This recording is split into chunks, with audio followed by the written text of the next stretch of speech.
gotta shake the road up just like an earthquake. Still follow my dreams, even in the worst way. Still doing my thing, no break in my birthday. Take a long way home, had to lean on myself. Let's try to swallow me whole. Jump so high, it's not about a cushion in the max, but all about power through the struggle and the test. Dirty air in my lung, I can't even breathe. Praying to the sky, even almost getting sick. I am who I am, even talking from the street. If you want some beef, Leo, turn me to the beast. Before getting caught up, I need to get caught out. Stuck in the cage, trying to find my way to broke out. Got a whole lot of proof, now I just need to boat out. One day on my shelf, all my tickets will be sold out. Used to be the kid, now I'm here the top. Hustle, pay the price, so we don't stop. Racing time, fighting with the clock. I'm a runner, played out from the start.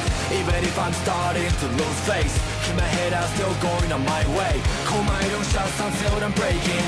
Get a move on until I make it.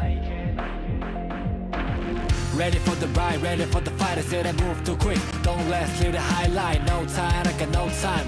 Road to the hilltop, always so rugged, so tight. Gamble with my life, hard to be on my own. Trying to stay in line, so I leave it on my phone. You can find one of a kind person like me. Living in a moment, had to set my mind free. Cause over fear, anytime's near. I'm to the tears, finally don't shed tears. Betting on me is the right way step now. Always pulling down the ramp before the rainbow. Used to be the kid, now I'm here the top. Hustle, pay the price, so we don't stop. Racing time, fighting with the clock. I'm a runner, played out from the start. Even if I'm starting to lose face, keep my head out, still going on my way. Call my own shots until I'm breaking.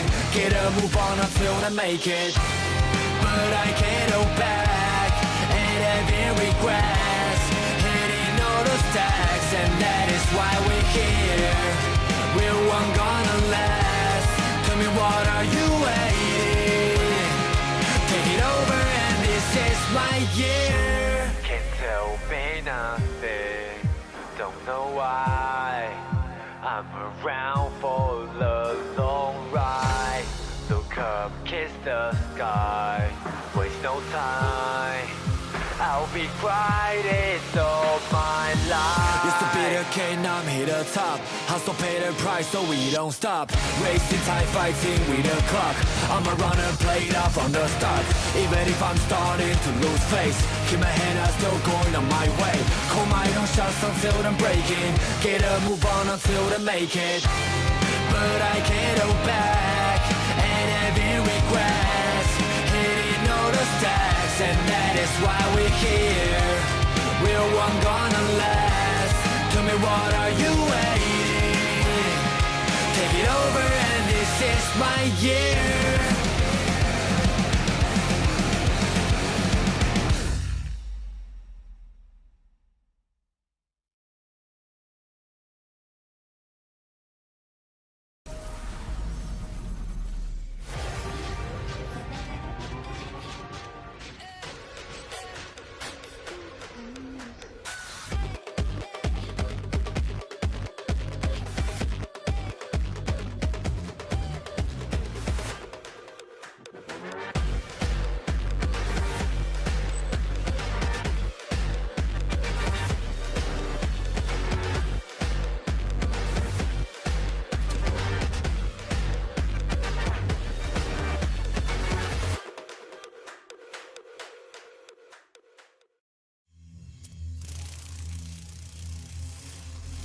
The faint buzz is a warning.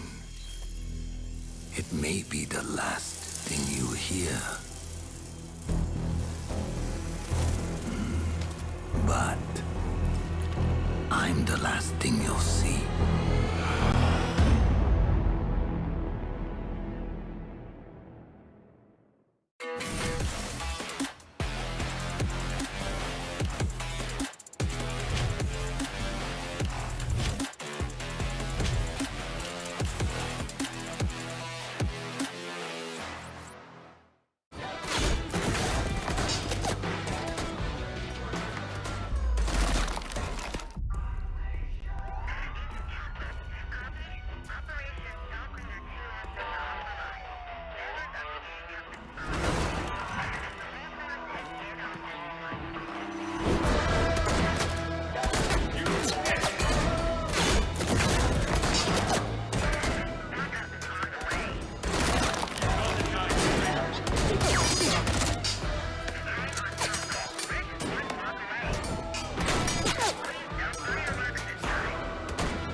was hit hard. He'll live. Server room, identify perimeter breach. Over. Where you go? Where you go? Withdraw your men. Say again, Grim. I'm going in.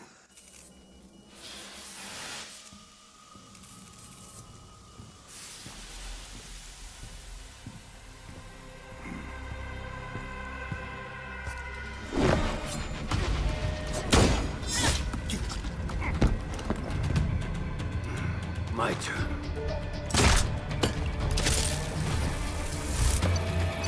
What's going on?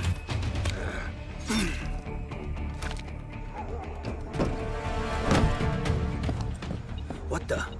Impossible. Didn't think you spooked this easy. Micro recon drones. Cute.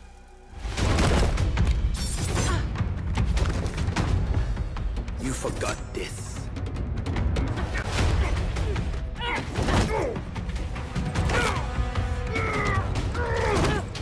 The data key on your jugular.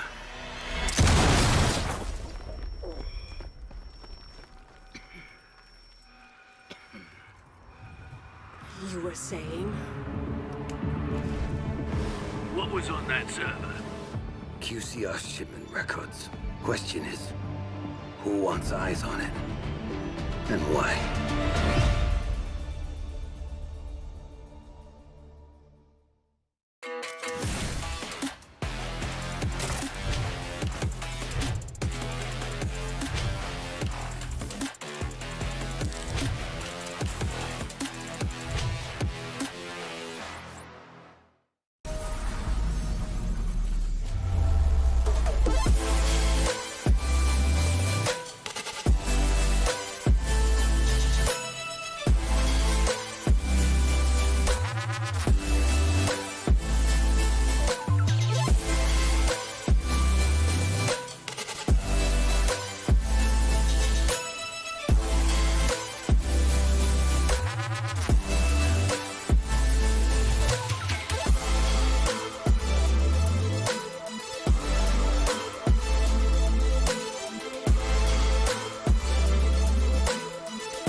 The best. I find that one on the reboot. They're all looking at the same angle. Oh my god, Souffle on the prone for the kill. Markin on the site itself, looking for the blind. The ping's coming out, they know where he is. They're just trying to bait it, but no! Souffle doesn't play the clock, had the advantage, and just gets too eager. My god, Haven Gladiators. Whether it's them, Oh! down, never mind, Hoven. He's found two. What more can he get? Well, it gets the better of Zist. All of a sudden, it's all down to Peter to do any sort of work. C4 is out.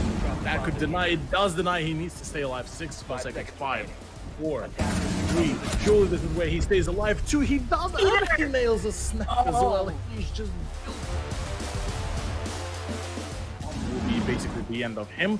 Frag Grenades does not confirm, but on the play, on the double actually come around. Nearly a triple. Could it be a triple? It is in fact a triple. This is so far looking rather dire situation. I say that though, Gaming Gladiators, they are doing a solid job keeping themselves alive. This time not really pushing the envelope here. It's them pushing the basing. Hajime does get the better of Labyrinth there and taken back into the swing of things. Fury are actually pulling a big comeback here. Hajime is well triple for himself. He's going for a quad. They know exactly where that last player is. But it's been already just about enough time for him to be that elusive player. The shots though, perfectly lining up. Power it. Yeah. What can you do when you're playing against the masterminds of SEA?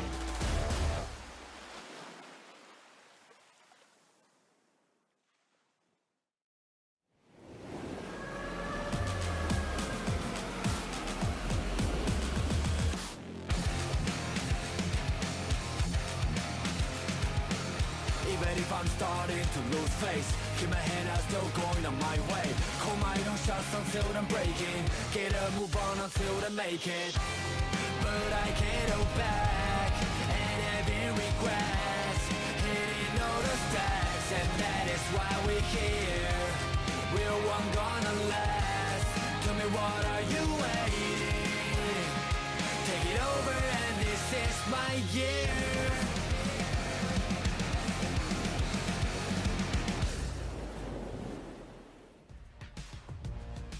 And welcome everybody to another day, day 9 of the Rainbow Six Operation East Southeast Asian Autumn Split. LAN, Black and Blue, you know what's going on. We are here for more Siege. But of course, we are sponsored by Kingston Fury. Don't forget. And so, Black and Blue, my man, how are you feeling for today's game? And how have you felt about the recent play days of Siege? To be frank, pleasantly surprised. I think, first of all, yeah, I'm really excited to get this day going, but to your other question, yeah, I'm pleasantly surprised because of just how many times have we talked about, teams like Fury to be a team that can make it to the top. They were always, playing third fiddle maybe to the rest of the teams, but now they have been really consistent throughout the season, and we're like more than halfway through at this point. We've just gotten through halfway through, and we're really seeing them starting to finally gain that ground that we've always known them to be possible of doing, even over other teams like Elevate and Gladiators. So it's been a really good show, at least for some of these teams who are stepping up to the plate and knocking it out of the park. Absolutely, and we're talking about a flawless record right now. They're sitting at 22 points with a 27 round differential. That's huge. And this is not the only place they are shining bright. They are also leading the pack elsewhere. But in other places, they're also flawless at this point. Oh wait, no, sorry, I stand corrected. They only have 2 small losses, but they're doing very well. Like you said, consistent and very dominant. I mean, if we want to talk about teams that have stepped it up, right? Champion, these guys who just barely got eliminated into last year's playoffs, they've got a pretty good slot here, securing themselves a 4th place slot over Elevate of all teams, right? The team that we obviously know where they went during the last major. In Champion, they're really making things good right now, but obviously the season is not done. We're about 60% of the way through. We still got a lot of games to play out, and those margins are really close this time, LAN, as compared to, last season where Gaming Gladiators at the top, their point differential was so far above the rest of the competition that it pretty much seemed like they were going to end up first no matter what happened.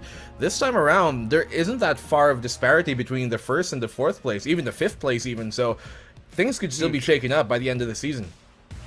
Yeah, that middle slot in that bracket is definitely looking very juicy. We'll have the graphic up for you very soon, guys, but not we're talking about teams that are really stepping it up, but let's not forget that teams like Direwolves are actually going flawless right now without a single loss in this entire Rainbow Six entire split for the macro structure of this game. But as you can see, these matches, we're going to start off with Obsession versus Fury, then Elevate taking on Gaming Gladiators. That's going to be a hell of a match here for our match number 2, but right on after, we got Champion versus Direwolves, and then Varianx here versus Astrape. 2 teams, really, at a stark contrast to the second match, but I'm curious to see, really, if our expectations will be altered here. I think for the entirety of the talent roster, the casters here, we all predicted by far like the same teams, except for, I believe it's Cthulhu who predicted, Elevate over Gaming Gladiators, but we'll take a look at those predictions in just a bit anyway. But these are, once more, always some great matches, always great head-to-heads that we have. Yeah, absolutely. That second match is going to be an absolute banger. We spoke about Champion, you spoke about Champion actually stepping it up, and they're going to take on literally the best team in the entire Asia Pacific tonight. And maybe they might be able to take a couple of rounds. We don't know, but the odds are they're gonna lose this one. Maybe they can give them their first loss. You never really know. Upsets do happen, especially when you're talking about a roster like Elevate. Yeah, everyone talks about the the LAN curse. They go to a LAN and then they come back. They suck now. But the fact is, Elevate are still Elevate. They're still very strong, and they're like your substitute players are just as competent. So overall, I think Elevate as a roster is just in a space, but we're gonna focus on Fury and Obsession this time around, and we know a lot of players on Obsession. They've been around, but this team on the right hand side here, look at that, all that style.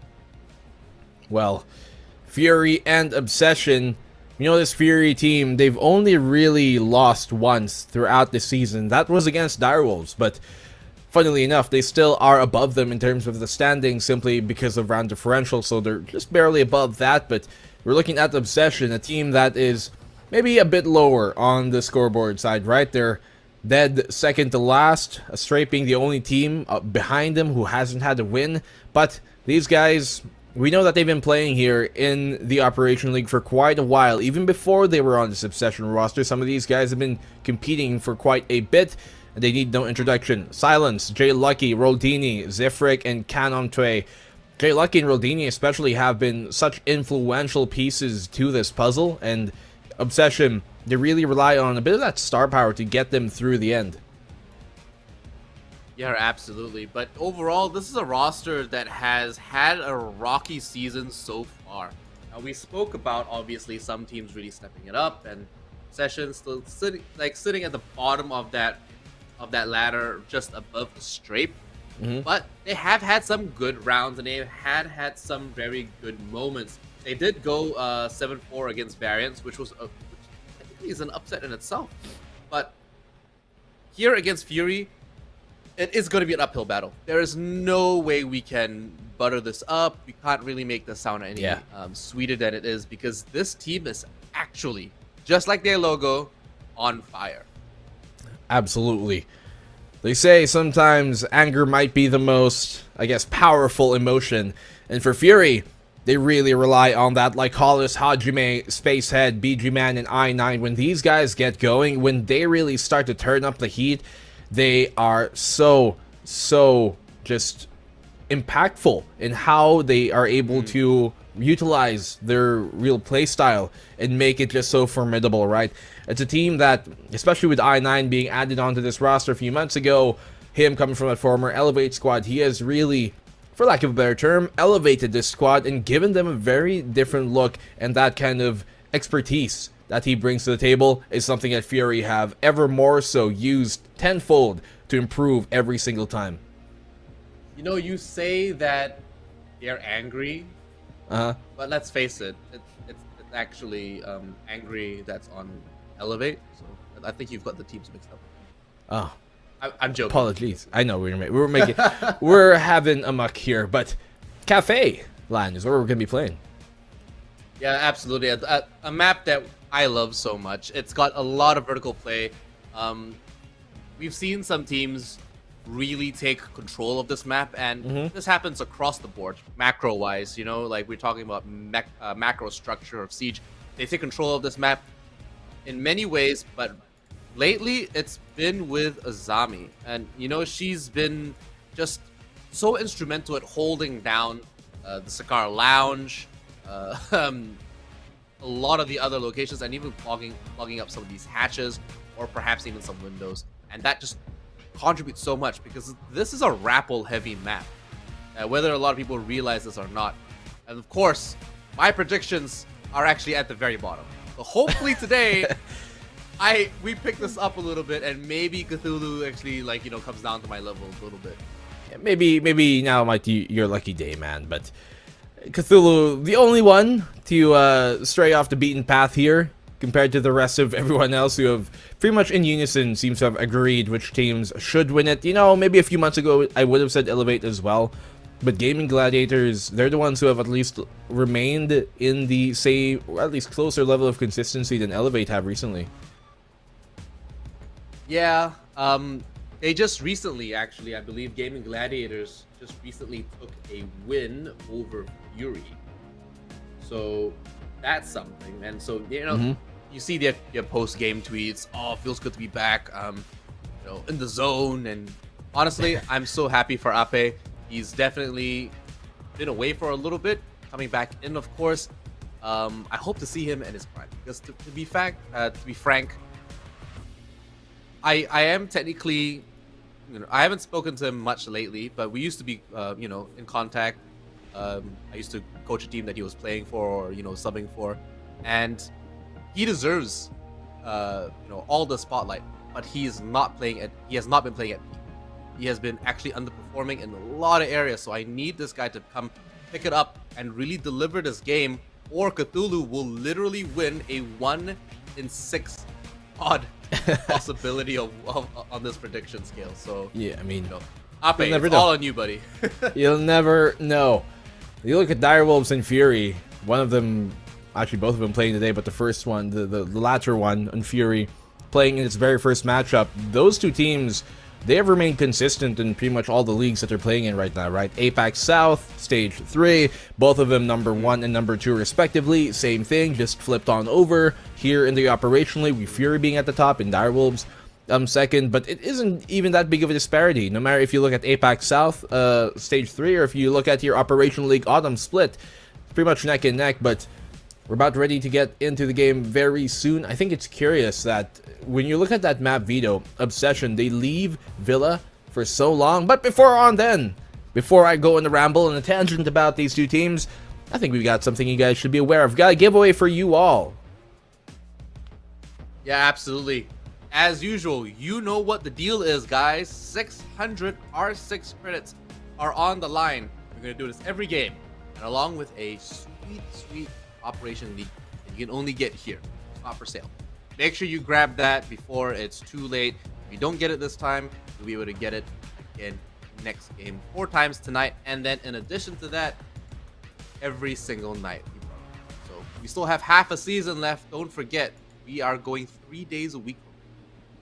Yeah, make sure you guys get yours here and hopefully get lucky today, tonight, whenever so, by following the Rainbow Six Siege Twitch channel. And as Lan said, the hashtag down below, it's right on there. Credits could be yours. You guys could win as well as the Operation League SEA pin, which I like to keep around me because I like to flex it amongst my friends. Haha, I have one, you don't, and you guys can do that as well if you get lucky. But let's talk about this Obsession team.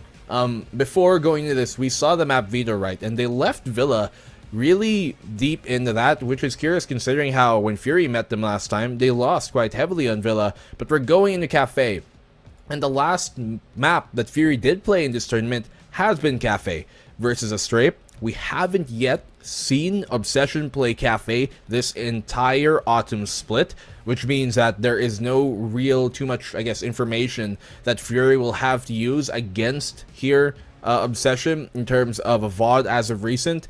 And I think that does give them a small edge. Astray were able to get 3 rounds versus Fury, which, no disrespect, but that's quite a bit for a team like Astray against a team like Fury. So maybe That's true. Maybe Obsession just saw a kind of chink in the armor, a weakness, a gap in that they feel like they can utilize here today.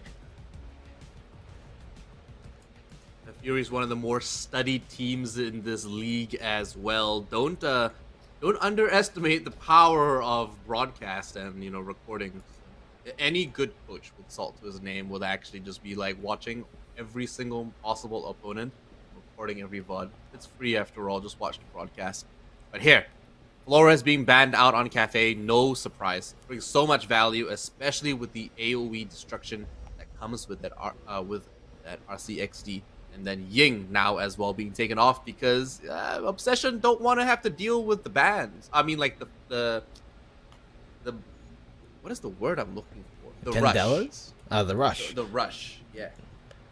Well, that actually does make sense, right? Especially in a map here like Cafe, there are so many maps that are directly, and so many sites rather, that are directly influenced by the outside, as you said, because Rappel being a big part of it, windows almost encompassing every single site that you pick here, aside from the basement, from the kitchen rather, and having that Ying, you can really just storm things in. If a Flores was left in there, then he could clear stuff in, but Valkyrie to be banned off, not unexpected. I'm expecting a Azami ban here, if anything. We've been seeing it quite commonly, and there it goes, as said. Azami, she has just been so oppressive on the defensive side when on a map like Cafe. All the sites here are literally super effective with a Azami, and they just make things so much more difficult. So nothing too out of the ordinary here, Lan, on the bans. It's the opening compositions from either side that I'm more interested in.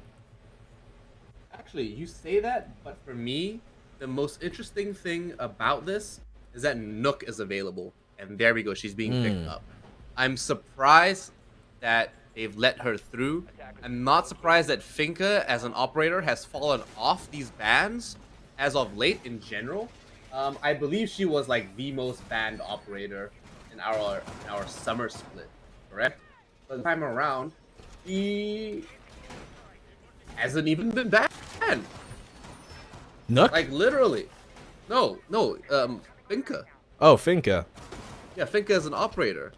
I mean, she has not been banned this entire season. She was the most banned operator before. And if, you know, she has the highest win rate. But this time they're just like, Finka, she does the adrenal surge and she does the running. And she does the LMG, and then, you know, what's new? But yeah, I suppose Nook is definitely having a 66.7% ban rate in Operation League's autumn split so far. It's no surprise, especially with all the value she brings. Oh, look at that opening spawn peek here towards Zifrik. He takes a lot of damage in that bout, but I think teams have kind of just gotten used to, you know, playing against Sofinka. Yeah, she gives them more sustainability, but if you land a headshot, they're dead anyway, either way. So, and the LMG nerfs, the global LMG nerfs, have kind of also, actually not even just LMG nerfs, just literally spraying nerfs. How did Those he not hit? do affect it. Oh my gosh. It's a risky game doing these spawn peaks, but you're absolutely right. LMGs aren't the same anymore, but they still do have that specifier value. And overall, if you are a skilled player, recall doesn't matter too much, right? You just learn it and you master it. Canom, however, will be, as I mentioned before, rappelling now outside the Christmas window. And it's going to take us time, really.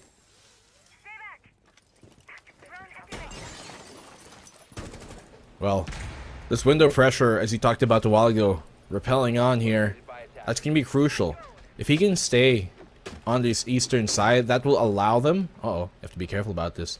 That will allow them to be able to take the cigar much cleaner when they do drop down in the red. And that's something I'm pretty sure they're going to be banking on here. They have New Hatch drop down. Hajime down on under. He gets the shot on the Canorn. That's a big pick for him to find. Yeah, especially with 1 minute 20 seconds left, there's a lot of Adrenal Surge, you know, the advantage that it brings, all gone now. Ooh, Silence taking out Lycolis as well. So that levels it out a little bit, but it's an Azami. Her utility has already been placed. She's now pretty much a weapon. But as I say that, more and more members of Fury are falling, and this is the complete opposite of what we expected. But it's only the first round. Let's give them a discount. Obsession are entitled to start out strong. Well, they give up 1 pick for 2 in return. Ooh, so not bad at all. Zifrik, what a shot from that. The fadeaway connects on the space head. They do have the cigar firmly controlled. They can even go for a plant here. There is a single nitro though on I-9, so he can deny it, but just the one. Jay Lucky and Rodini just close things up though as they storm onto the site. Every anchor position dealt with swiftly and cleanly. The opening round here greatly taken by Fury. Rather, Obsession. Yeah, Obsession actually surprised me here. Actually, no, I take that back. Fury are surprising me here. It's not that Obsession are playing this amazing game of Siege. Fury are just getting caught. They are being punished whenever they try to take an advantage. And it started with the Aruni getting picked off real quick. When Lycolis got taken out, soon after, Hajime followed. And it just became a domino effect. We just see them losing gunfights, taking gunfights, and we're not seeing them really play around their own setup. Where are these strategies? And, you know, surely there are some layman strategies that can still apply that don't give away core secrets to your roster. This is kind of weird, but not as weird as 3 nitro cells on that defense. I like it. On a site here like Kitchen, sometimes you might be forced back into having to give up that freezer side. They can get a plant off if they're closer to it. And those nitro cells, if you don't have a smoke, it will really help you. But they do have a smoke. So that gives them even much more plant denial, which could be a real problem, I think, for Obsession here coming forward into the map, into this round. They do have the Monty, though, to help them in that case. Yeah, he's got his own smokes in that respect as well. So, the attack are going for something a little bit more nuanced this time around. A couple of pings coming out from Roldini. He needs a little bit of backup. I9 now peeking his former teammate, trying to get a jump on them. But as we see, a lot of the members from the attacking team tried to cover him. I'm not sure if I9 saw the head of the attacker on the outside of the bakery door. Not sure if Yana actually getting caught here, but Zefrik takes a lot of damage and then gets deleted by Hajime, catching him from the service door. Well, this bakery door is also being a big problem. Shop's open, yes, but doesn't seem like they're invited. Roldini's having so much being applied to him. Oh no! A team kill! No. Knom goes down. BG Man finds a pick. 2v5. Things have gotten into just disastrous situations here for Fury, for Obsession rather. Yep, it's starting to collapse. It starts off with a friendly fire kill, and then it just quickly devolves into absolutely nothing. BG Man now trying to quick peek this with a shotgun. Lands the shot. Finishes Roldini. While Jay Lucky takes the pistol kill to only be traded back by I9. An interesting round that's a little bit more along the lines of what we expected, but we didn't see those C4s go to full effect, did we? Nah, it didn't even come into play. I didn't even think they trucked out maybe more than one. So no, I think it was just really them sending a message. You know, after they saw an enemy defender get taken out by their own grenade, an enemy attacker getting taken out by their own grenade, honestly, it was like, I feel bad for these guys. Let's not do that. it kind of seemed like they were like, okay, let's use their kerfuffle and confusion against them, and now's the time to strike, and that they did. And I'll Fury, rush. yeah. Don't mind the 5v4 up top, and that's not true. It's a 5v5 still. They put Hajime back on this Oryx, which was really the only player that was able to get a pick early on in the first round. But yeah, not too sure how really influential that Oryx was. We do see it sometimes come into great effect, but to be quite frank, the amount of times that I see it be effective compared to it not being effective for a lot of these defensive rounds, I feel like it's a lot of times not worth it. There could be other utility could be brought into this, but I'd love for them to prove me wrong. Oryx is, yeah, he's not really a utility operator. He's one of these selfish operators that don't bring utility to your team, but what he does bring is presence. And that's, in some sense, similar to what Vigil does, because, you know, you gotta flesh out the Vigil. You gotta hunt him down. Oryx makes it hard for you to hunt him because he runs and he scales the building faster than you. So it really depends on his positioning and where he's going to be able to rotate, and if he's going to be swift or get greedy about what angles he's choosing to really rotate around or guard. For sure. He's got the Bailiff as well to make extra sight lines in places that, you know, the attackers might not be necessarily expecting, but at least, you know, in comparison to a Vigil who can just block himself from a drone, Oryx a bit noisier in that regard. And he can rotate quite quick, as you said. He can get out of the room if he does so need to, but that's given the opportunity. Seems like Obsession here want to take red, though, to start things off land. Yeah, it's a standard push, especially for a map like Cafe. Nothing's really changed. We hear the magnets go off. BG Man's value already coming into play. But it's a breach charge after all, and it's going to do its job eventually.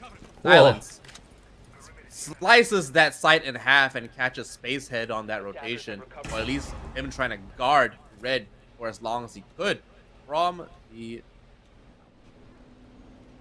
And to lose that Warden early on is a big pick. It's an operator that you really see a lot of its effect come in late into the round when the smokes and flashes are raining down on the site execute.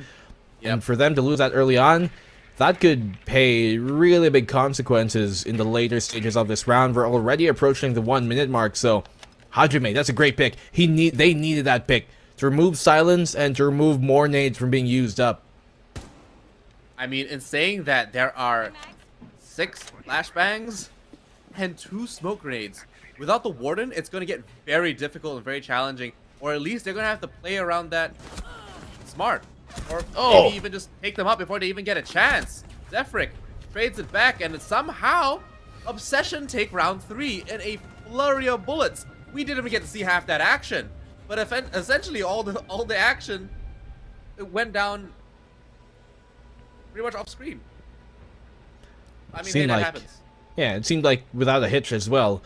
These top floor takes of Obsession have been pretty clean. And Fury seemingly lost in how to deal with it. They go now into reading, which I think is a much better sight for them, because that top floor, you can see that they're struggling to hold on to it. And when you play My man reading, Zefric, okay? well, what's up? I think his camera's just lagged. That's all it is. Oh, okay. No, it just looks like he's straight up meditating. I was like, yes. In between the rounds, we woosah. You know?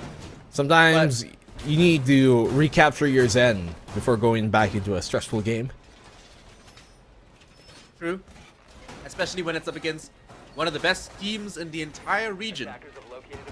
Fury, who have their own waifu skin, are somehow losing out to Obsession, second lowest ranking team in this league. It's early days. We're not gonna say that they're gonna lose this, but the rounds they're losing is like, wow, they're losing. Yeah, but who knows? As you said, they could pull back into it, and I do think this is going to be a much better sight for them. You look at the win rate here for Cafe, and it has been a map that the attackers have been generally more favored on in this Operation League so far, and in the Apex stages as well, 54% on the win compared to the 45 on defend. But as I was saying, you know, the top floor control for them has been a real big problem for Fury, and the benefit of playing a map like Reading, a site like Reading here in Cafe, is that you do hold the top floor, yes, but when you give it up, that doesn't mean you automatically give up the site. You still have a chance to play down below, and I think that is what Fury here should have been banking on in the first place. Yeah, that's absolutely correct. But there are reasons for going to different sites and actually taking different points of control. Sometimes it's about taking the hard road first, right? In saying that, Hajime now playing upstairs and trying to control that vertical play in Cocktail Lounge for Reading, creating a little bit more sightline for himself. As we mentioned before, he has that advantage with rotating out of danger really quick. Well, those rotations, having that quick pace is exactly what, you know, Hajime is trying to bank on here with this Oryx pick.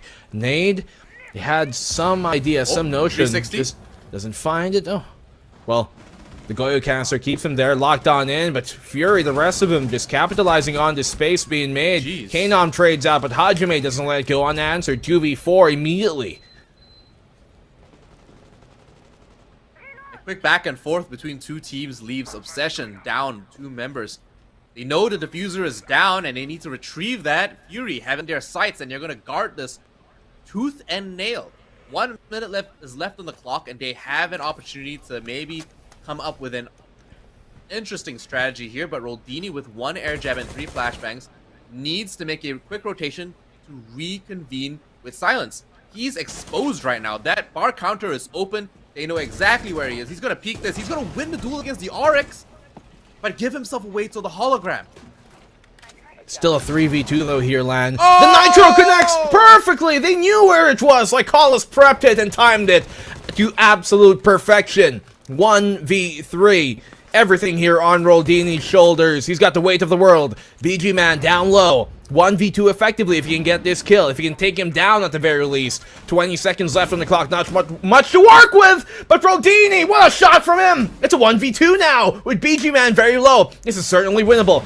The diffuser isn't in his hands. Way out of the question here. He has to push this somehow. The time is ticking. Ever margins granting even smaller. And this round is done. Fury have delayed just enough to keep him at bay and to win the round and tie the game up 2-2. That Goyo canister really put the nail in the coffin. Unfortunately, they were unable to get that plant down and rotate into Reading properly, or safely at least. Obviously, the barricade was up. He didn't want to have to push through that because it would give away his position. It was a vulnerable spot for him to be in, and he didn't have a lot of time on the clock. So unfortunately, this is how the cookie crumbles, and now Fury and Obsession are tied up. And this is a point where I suppose Obsession are just, they're heaving. You know, they're just, I don't know, they might be like Zephyric and just like absolutely like zoning out and just meditating in between rounds to keep it together. Or they are completely off the rails right now, just like yelling out comms. Probably, I mean, you'd be kicking yourself if you got taken out with a C4 like that. There's always a certain level of calmness that is required for these type of situations, right? For a tournament like this, especially against a team like this. Panic and confusion is really going to be your biggest enemy in these type of cases. A lot of pros say the biggest enemy in a lot of these type of matches is really their own mental. That's something they can't let go astray. And when Hajime finds picks like that, silence, that's where you can really see those problems seep in. So this time around, Obsession have really lost a key entry operator. Skeleton key no longer available. It's gonna come down to the rest of Obsession to make this one work. 2 minutes and 20 seconds, that's heaps of time.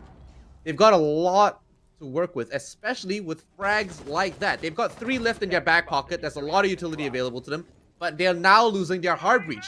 I say they've still got a lot, but the fact is they've lost their entry. How are they gonna get through? It's gonna be very difficult. They don't have much else to work with in terms of breaking down some of these hard walls, these reinforced walls, so you have to go through things the old-fashioned way. Try and open things up, soft breach as much as possible. They have the sledge on Roldini, and Knom as well has a nade to maybe open things up, but that isn't much. No way, dude, you can't just do that. You can't just almost take out your teammate. Luckily, Jay Lucky comes out of it half health at the very least. Actually kind of filthy. No lie, right? But interesting, like some good angles here from Roldini. He's trying to get that vertical play now. He's got to find more openings. Knom gets his own, and now they have vertical control, cutting the site in half from between the kitchen and the freezer. So they have a little bit more control now. What they need to do is find one more opening frag to get inside the site, and that'll make all the difference. They've equalized the odds now just a bit more. Oh, the small bakery angle. I'm not too sure if Obsession are going to expect this.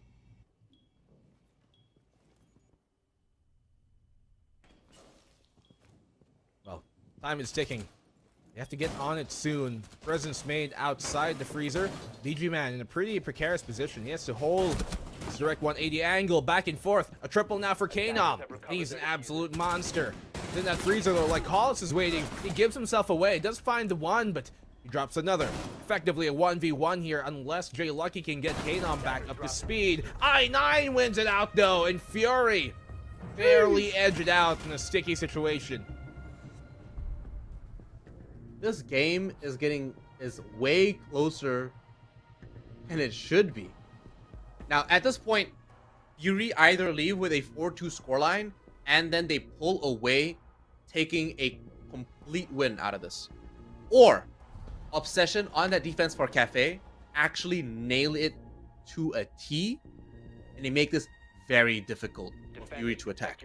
But I feel like Fury are a team where their strategies around attack, or taking on rosters like Obsession, is to bring a Blitz and an Amaru, because they have done that before. They have brought Blitz and Amaru, Tinka, Lion in one sitting,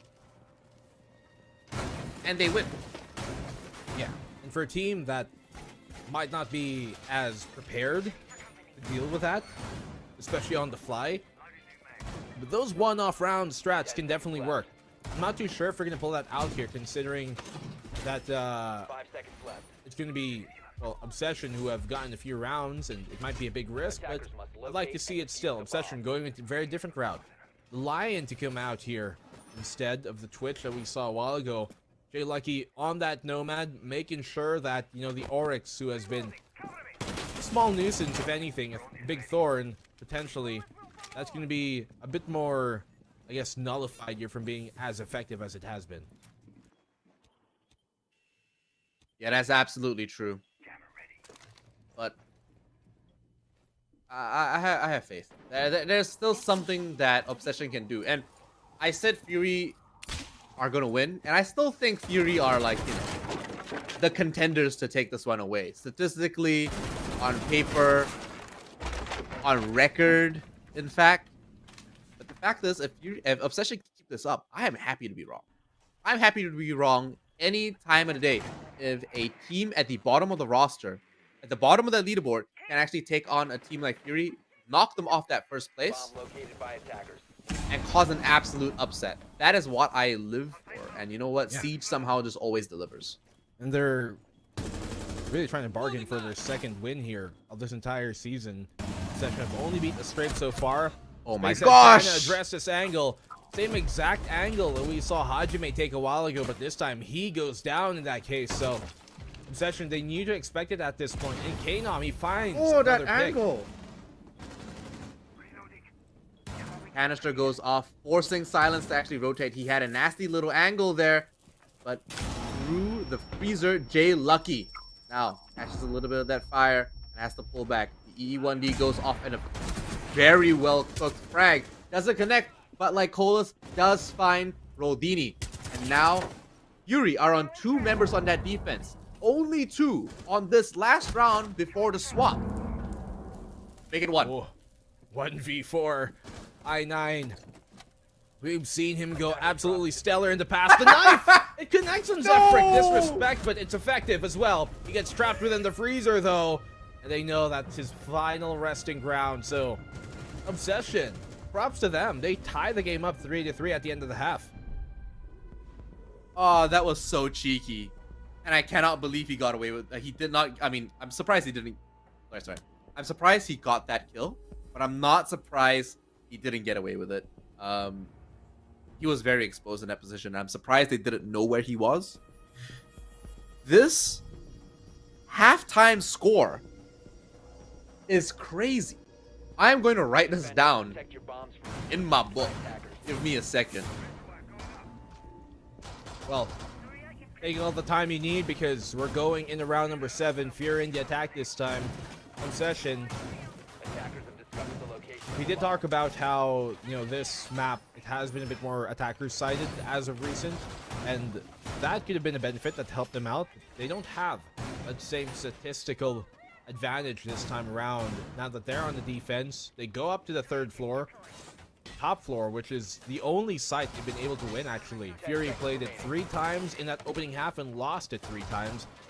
Now that gives Obsession a bit more familiarity to work with.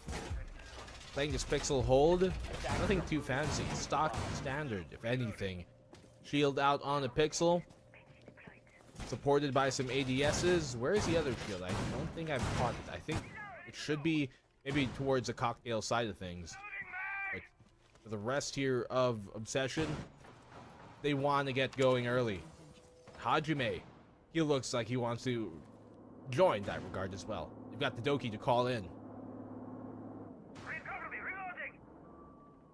They've got a lot of firepower on that team, and they have the element of surprise as well. If BG Man can pull off the logic bomb, so Hajime can not only drone safely and then enter with proper sound cues, I think it could be a very explosive start to the round. I say that 2 minutes left on the clock. There's a lot of things to still do. They've got to do a little bit more droning. They got to still locate some of the defending members because Obsession are still out of sight right now. Say that, but Hajime gets sandwiched. Pincer right between Jay Lucky and Zephyr. He loses a duel. The Jaeger finds that first frag. Oh no! Lycolis, he goes down as well. Rodini perfectly timing it when Lycolis was about to place down his Claymore. So timing not working out here for Fury. Not at all. No Silence way. shuts him down. I9. Last of the 2 left alive here for Fury. It's a big task for them to do, but you saw them try and send Hajime deep up. Wow, what a shot from I9. try and send Hajime down into that bathroom halls, but they didn't open the white window before doing that. It allowed him to get cross pincered. So I9 hunting for more here. Gives himself away, Roldini, before falling back. And no! wow, what a trade. What a switch. A fantastic rollback from Roldini to actually bring in an unexpected angle. Playing that defense and playing chicken perfectly. Leaving BG Man all alone at the top of red. He has the diffuser. He has a nice EBR. He can take down these defending members. 1v3 for that EBR is completely winnable. But as soon as he opens that up and takes down that Banshee... Ooh, actually, the gun was silenced. It's silenced. They don't know it's down. There's a couple damage here. The Oh, Toxic no. Bathe. You can apply even more pressure, waste more time, and make things even more so difficult for Fury. Gives himself away by hitting the hologram. Good. They know what to expect right now. The crossfire is going to be so hard to dismantle, especially with an EBR up close. Obsession. They take the opening round here of their defense and regain their lead. This is the first time Obsession's had a lead over Fury of all teams. I know I kind of jinxed it at the start, but man, Caster's Curse can't be this strong. I'm sorry, guys. I love the team over at Fury. You know, we hung out at DreamHack. We did stuff together. You know, we watched some games. You did and stuff together. Yeah, we watched Whoa. esports together, bro. Oh, I see. Come on, man. Hey, look, I'm just saying, you know, like, I shook your hand, and I feel bad that this is happening, and it's like, maybe Caster's Curse was because I was like, oh, yeah, maybe can they upset Fury? Ooh. Switch things around on the ladder. Smart going, Lan. Good job. Wow. This is your fault. It's all to the credit of Obsession, though, of course. Can't obsess over the past, because the present is showing that Obsession, they're moving on. They're looking to move further up in the leaderboards. Really get themselves in a better spot. Potentially, I don't know, maybe crawl back late in this half of this tournament. And somehow find themselves in a good spot near the end of it. Hajime's back on that Aruni. They're looking to maybe, they're Maru, and they're looking to maybe, I guess, really strong arm their way in. They have the Capitao, and those mollies of his asphyxiating bolts can be very deadly when paired up with the Monty, but Roldini somehow finds a kill off cam to Hajime, who I think just sent himself all the way up to the top floor and directly into his demise. Yeah, this is very interesting. I9 gets caught on that flank, and unfortunately, now has to crawl to safety, but he's very exposed in that corner, and BG Man's gonna have to really run it down in order to pick up his teammate. If he manages to save I9, it'll be a good save, and that brings a lot of value back into the team. They do get him up. The walking drone is alive, but now Obsession have to find another way to dismantle him. He is not very strong right now, though, I will say that. Very wounded. I9's very low. Here's that I9's on this Monty when he's been one of the more consistent fraggers, a top fragger if anything here for Fury. But now that he's very low, you know, a single impact could down him once more.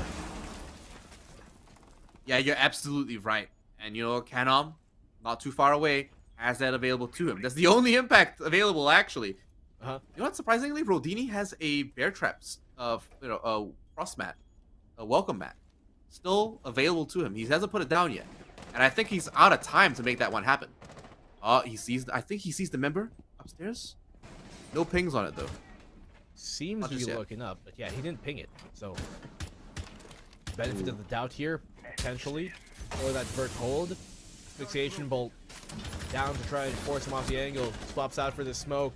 Face that in a very difficult spot, but like Lycoris equalizes the odds, and now they've taken the advantage. But Jay Lucky won't let that go unanswered. Kadom as well strikes back, and their empire here being held up at the seams with all these picks, all these trades. Lycoris trapped between a rock and a hard place, but he gets a one. 30 seconds left. Doesn't have to go at this quick pace. He gets it down as What? well. Jay Lucky goes down.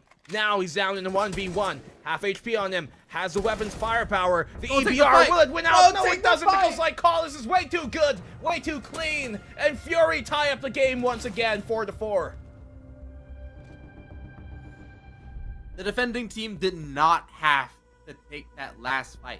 They only had 20 seconds left in the clock. They could have literally delayed, left the site, come back and played from the vertical sightlines they built themselves. But for some reason, the Arunis had the need to peek that angle and contest. Where in that situation, clearly leaving the site to actually defend from an off angle would have been the better play. But I'll tell you what, in the heat of the moment, you can only see forward. And if anything, if you're seeing red, it becomes an impossible task. Of course, there also was the credit there of just how aggressive Lycolis was playing that. Look at You can this. see him.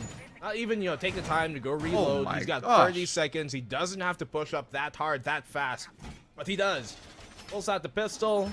John wicks it. And, well, wins it. What a round there from Fury. And you need those type of rounds sometimes to get the rest of your team going, to get their heads back into the game, really inspire them to start performing, especially for Spacehead, who has been struggling so far this map. Man, I want to write this in my book. Lycolis popped off. No, seriously though, that was actually crazy. Like you said, the aggression coming out from Lycolis to be able to make that one happen was fully warranted and classically Fury. We know them to just be a team that does not hold back when it comes to a lot of these strategies, when it comes to a lot of these rotations. Now we see Silence actually rotate around, Toxic Babe to go up the damage, and sorry, to hold off I9. But now that he's in that corner, he's actually in a horrible position. Oh. He's placed himself there without any backup or any support, and that essentially equates to a free kill. Like you said, Yeah. I9 is not only their top fragger, but he's on an operator that literally can't frag. Yeah, I think there are better positions to put him in. Lycolis finds one though, but Bear Trap just made things way too easy. Lycolis, he's going absolutely huge these past 2 rounds. A double kill for him to start things off for Fury. Once again, they're down in very disadvantageous positions and situations. Only player there to help him out is Hajime, who's taking this real bakery control, but curious to see if that's going to game them any much more afterwards. A great drone here, though. Catch out seems to make the thing known. There's one by the racks.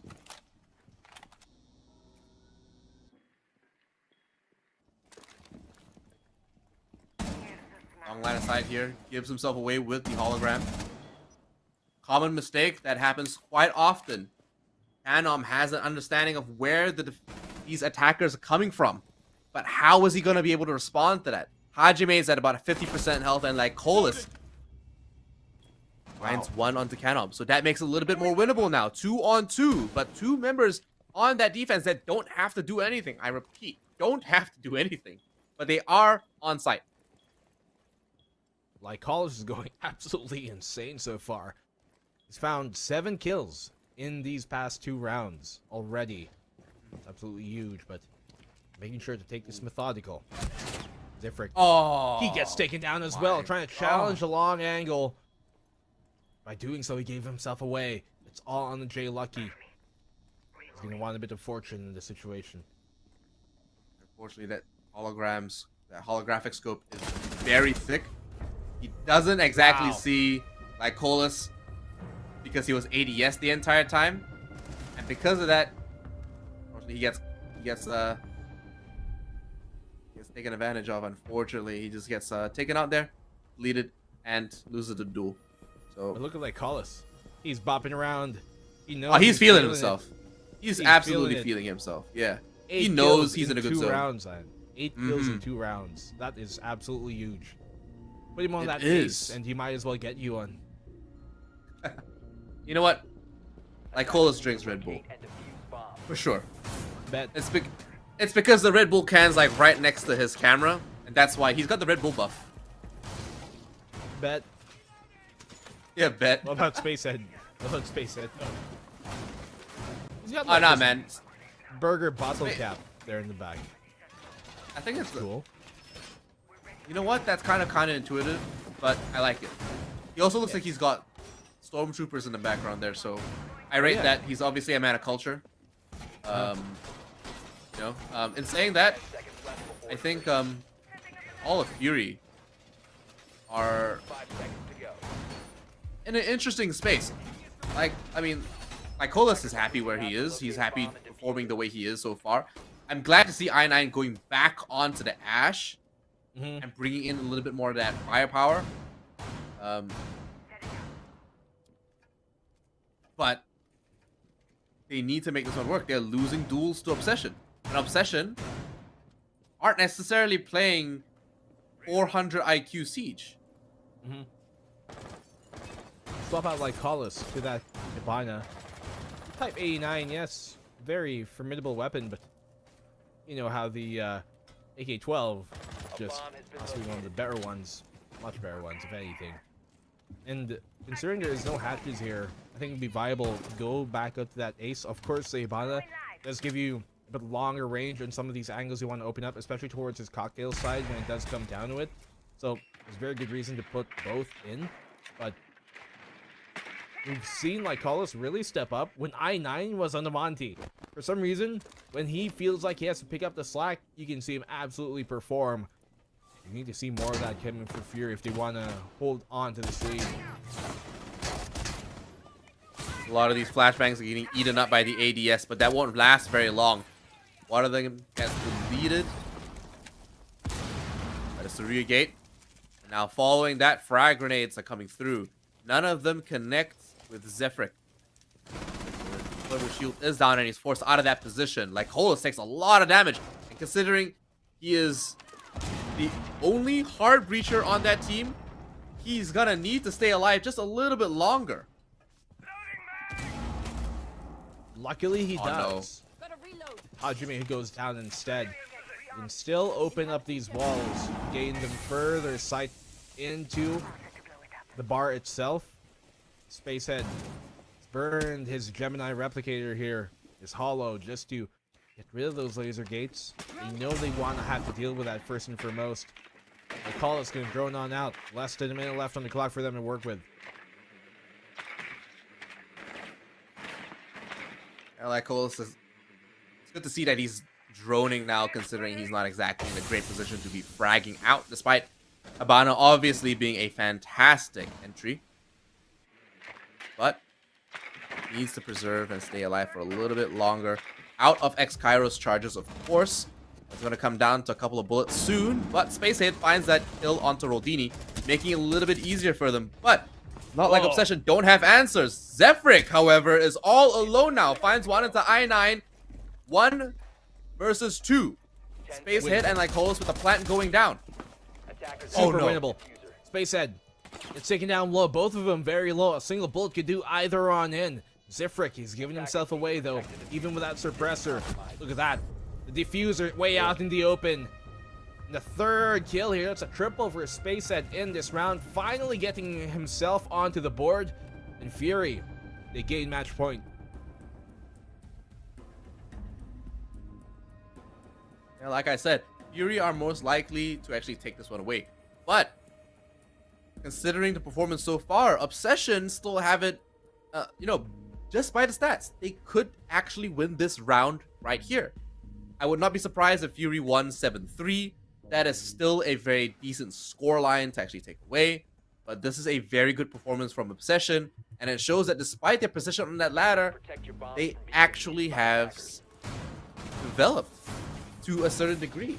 Now, if I'm not wrong, the last time Fury versus Obsession only got 2 rounds against Fury. That was quite sure. Let me double check. Sorry, I need to confirm something.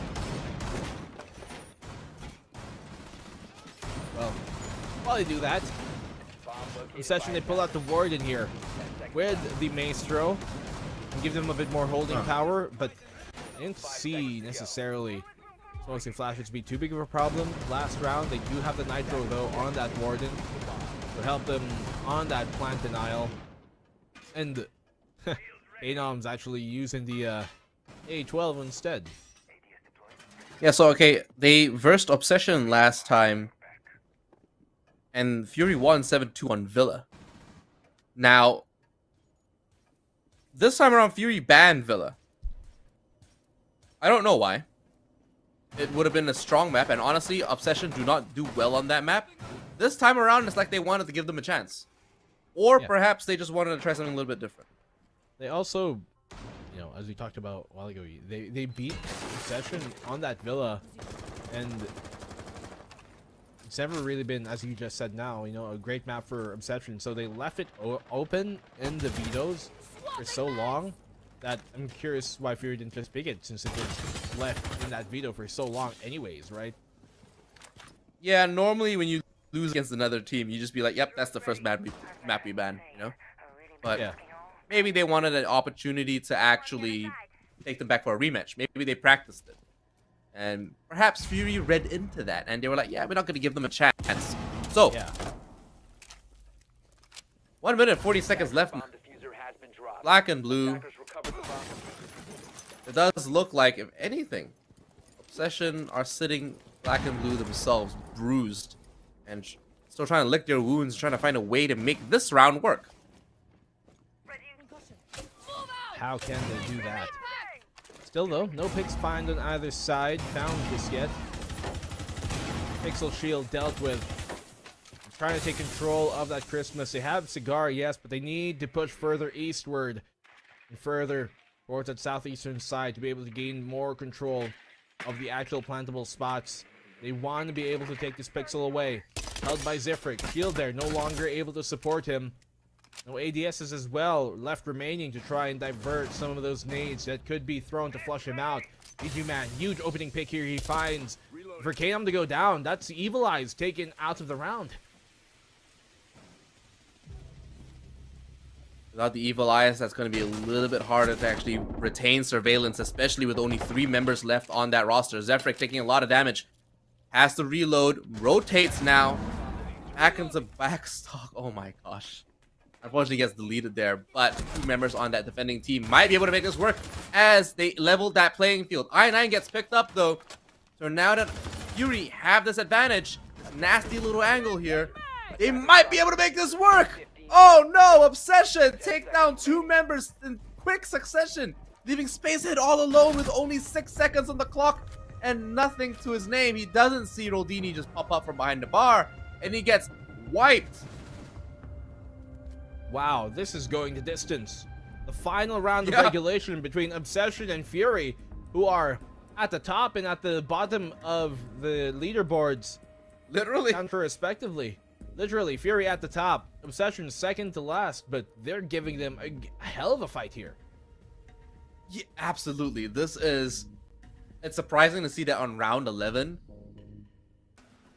Obsession are contesting overtime against Fury. Wow. There is no world where this is real. Clearly it is, but wow. Now that Fury are actually this close to going into overtime, it doesn't seem like it's phased like Colas at all. He's still bopping his head. He's still in that good mood. And he's still performing. Is that his secret?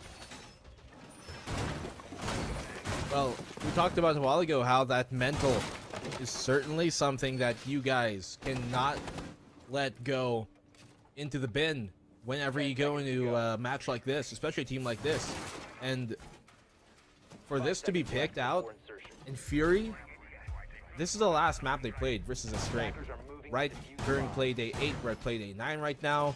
In Obsession, they have never played this map in this season specifically, this autumn split, and that just leaves so much more, I guess, information for Obsession to obsess over against Fury here. And they're really reaping the benefits of it. We're going now into match point, into the final round of regulation, and can very well go to overtime if Obsession take this round.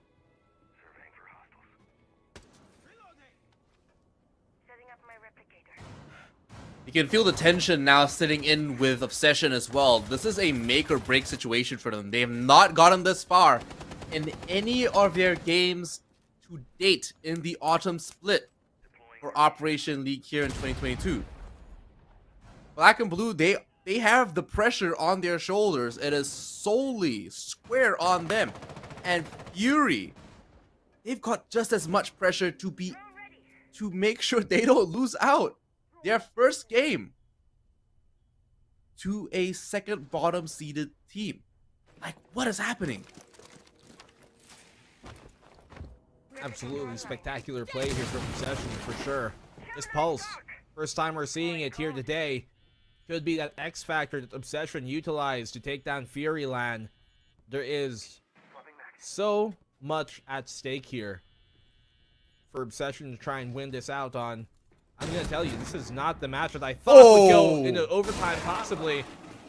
Fury, they got an opening pick, a huge one for that factor, not even trying to go for much vertical control. Taking the Train Museum straight out and away from Obsession, and that's a big position for them to control.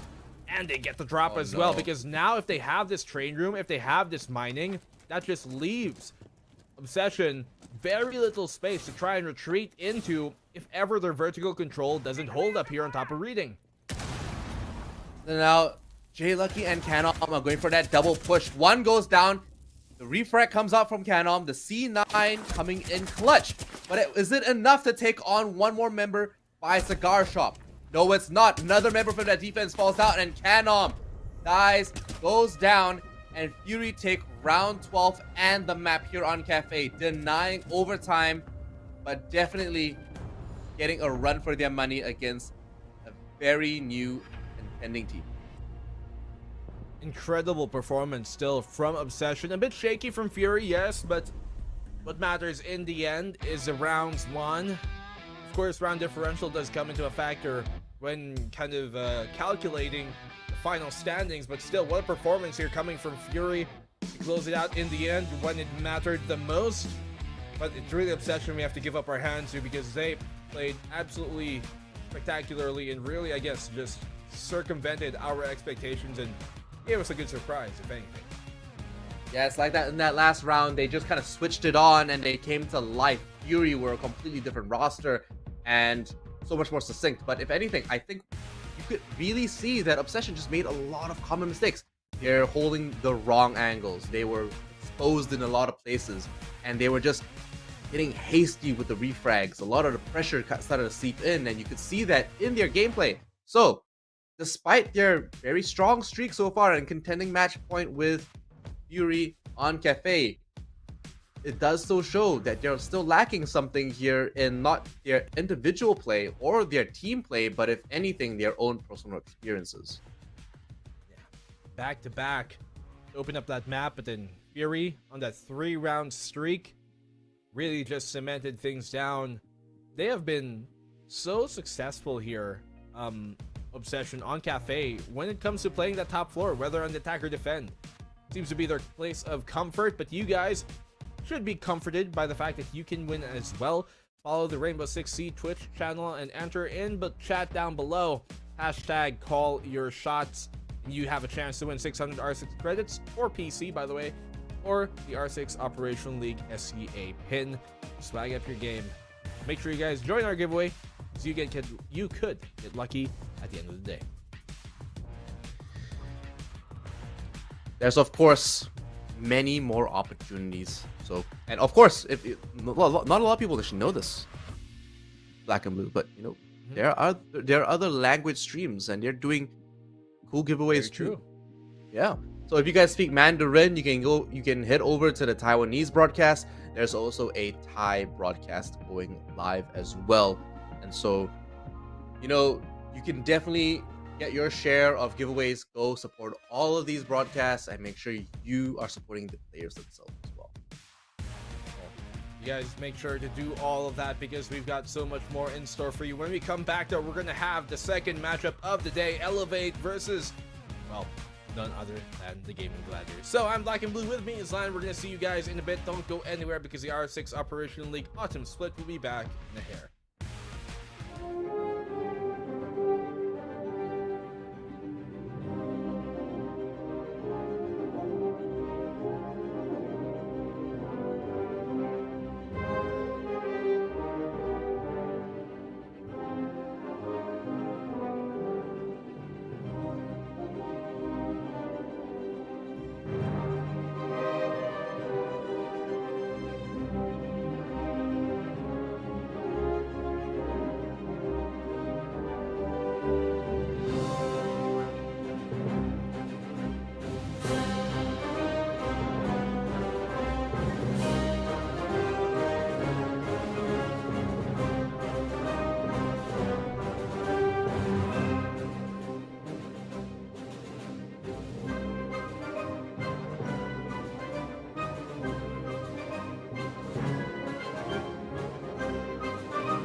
may be the last thing you hear. But I'm the last thing you'll see.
Was hit hard. He'll live. Server room, identify perimeter breach. Over. Where you go? Where you go? Withdraw your men. Say again, Grim. I'm going in.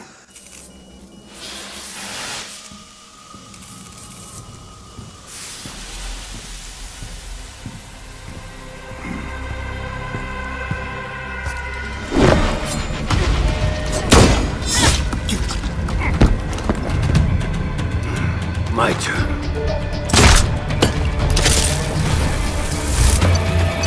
What's going on?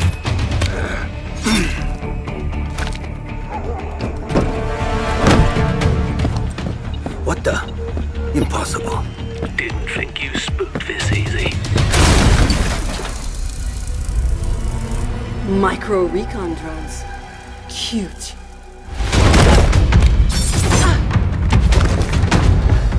You forgot this.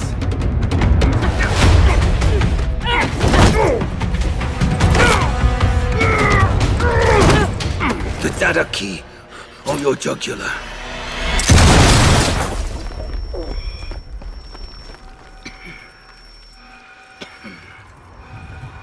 You were saying?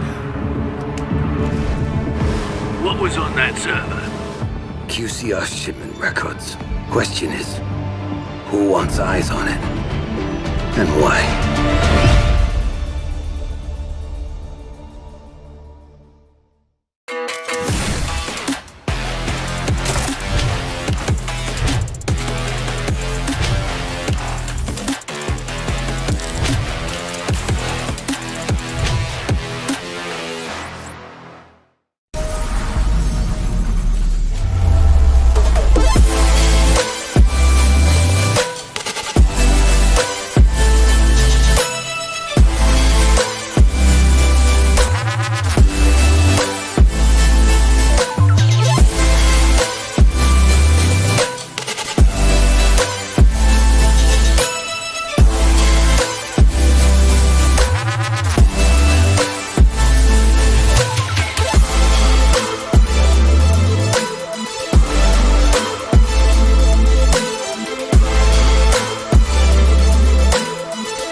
Even if I'm starting to lose face, keep my head out, still going on my way.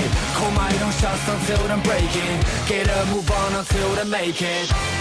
But I can't go back, and having regrets, hitting all the stacks, and that is why we're here.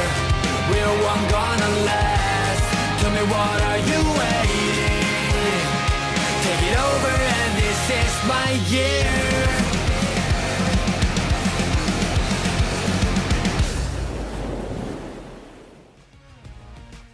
Welcome back, everybody. We are here for Game 2 the Operation League Day 9, the Autumn Split.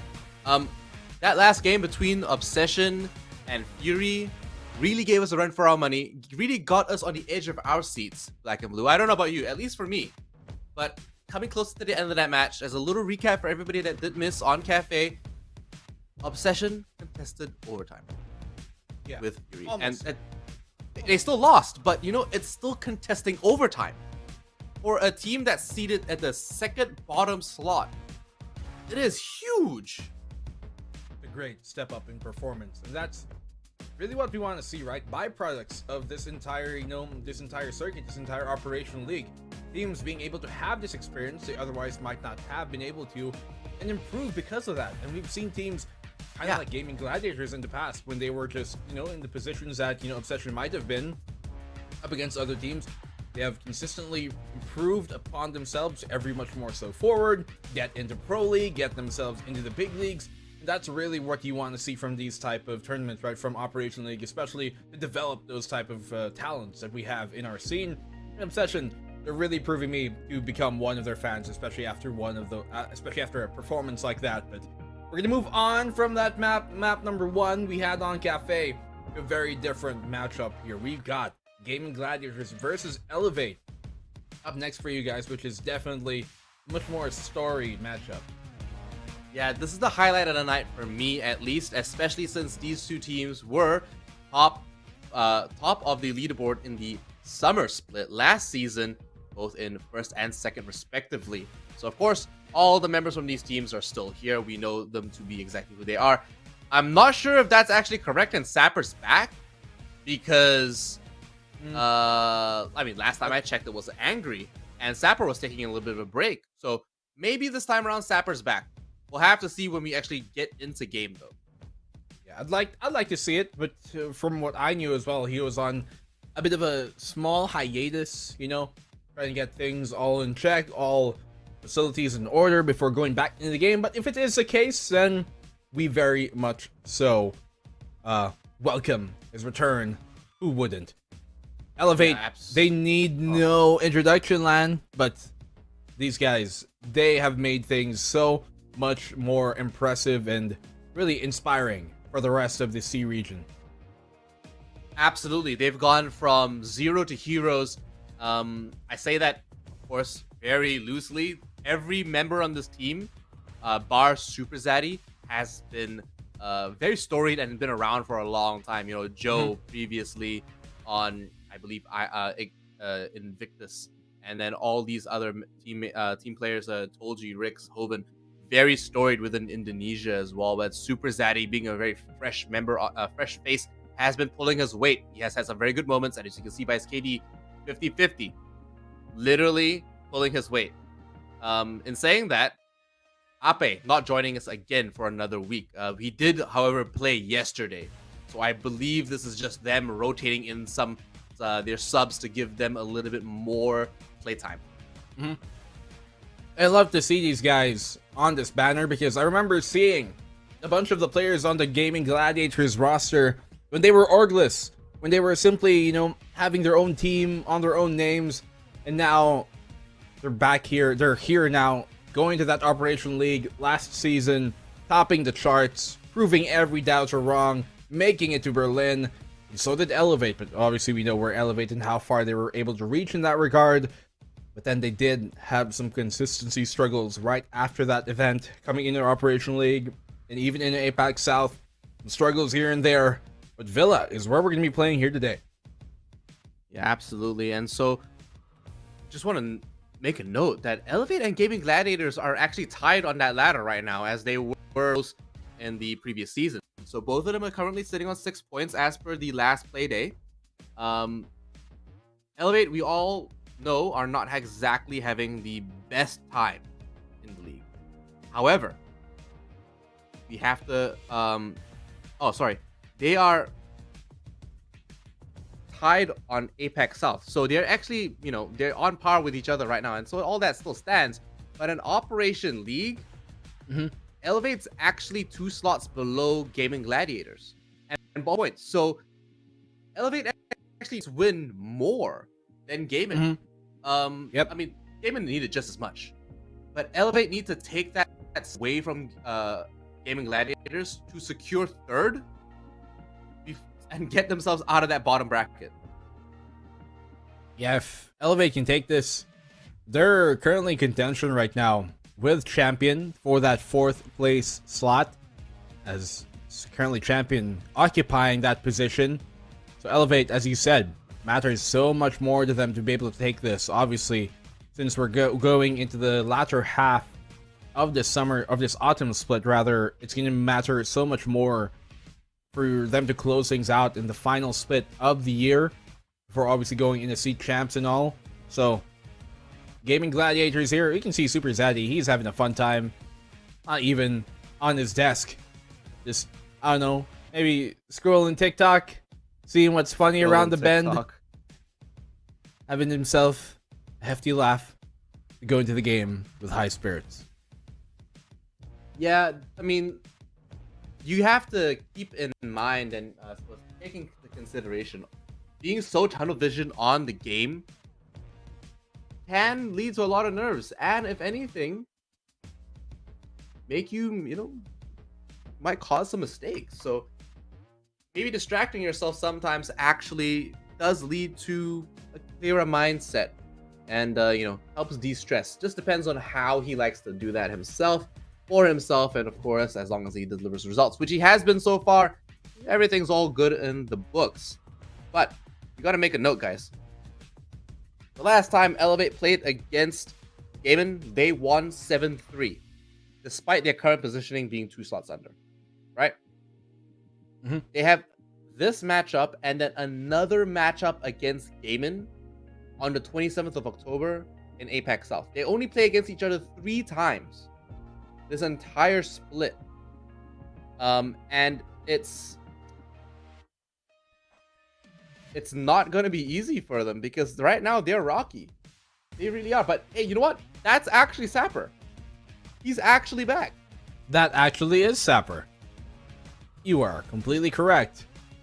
Well, good to see that he's back in like what looks to be the boot his camp. own... No. I house. think DCH and Mark are in their boot camp right now. Yeah. The bottom 3 are definitely in their houses at the moment. Sapper does look like he's little like I think he's pulling a Super Zaddy. He's on his phone. He kind of is. That is one of the most colorful backgrounds to a boot camp I have seen. They've got like some graffiti art on the wall with an evil Ronald. An evil Ronald. Yeah. Mick. Oh, I sometimes I wonder what Justin is thinking when he commissions this art. I mean, he nailed it with the Elevate gun, the AK skin with the waifus. Yeah, the waifus nailed it. That Ronald McDonald, I'm questioning a lot of things right now, but no question about it. Nomad being banned on a map like this. We are going to Villa, and Nomad is an instrumental piece to control a lot of these rotates. That goes for every map, but it's very prevalent on Villa especially. Well, no KB removed here for that second ban. That is, look at all this. These attacking bans are all for enabling roamers to be able to do their thing. No Nomad, no DokeB. A Vigil and Oryx, they're gonna have a hell of a time. Yeah, they will be. Valkyrie being banned out, yet again, another one of the most banned operators in this entire league. There is literally no surprise here. And Azami also being banned out. What's new, guys? What's new? Well, it's gonna be very, very interesting how the roam game is going to come into play in this map, with both of these teams being as diligent as they are. Yes, they're going to have a lot to do in terms of checking their corners, checking what's behind them, clearing out and droning out properly, leaving anti-flank drones and rotational drones for them on the attack. There's a lot for the attack to deal with now that they've taken basically away the 2 most effective tools of dealing with a roamer. And I think it's going to be a very big problem for whoever is on the attacking side, already looking at how defender-sided Villa generally is anyways. That's correct. Blue, I'm not sure if you realize, but when you say defender-sided for Villa, what you really mean is that it has a 53.8% win. Attackers only win 46.2% of the time. Now, most of the other stats are, along this line. There are some even more defender-sided maps. But a map like Villa used to be so defender-sided that it was within the 70% rate of a win rate. But lately, Villa has been... Players and teams have matured around Villa as a map, and it's become a site where, you know, that win rate's coming down. It's closer to 50-50, if anything, right now. Elevate... Okay, fair enough. Elevate to win this, considering their composition, and now that they have Sapper back. But hopefully his mindset is back in the game as well. Well, there are other maps that are more defender-sided in the Operation League so far, like Chalet, 66, 70% for Skyscraper, but Hoven opens up here with a pick on that Nook. We know it's very deadly. I was initially looking at the win rate statistics on Apex South instead, where it's a 58.3% win rate on the defense, which is a bit higher, but yeah, definitely what a nade here from Hoven. But definitely there were moments where Villa was so much more defender-sided than it currently has turned out to be.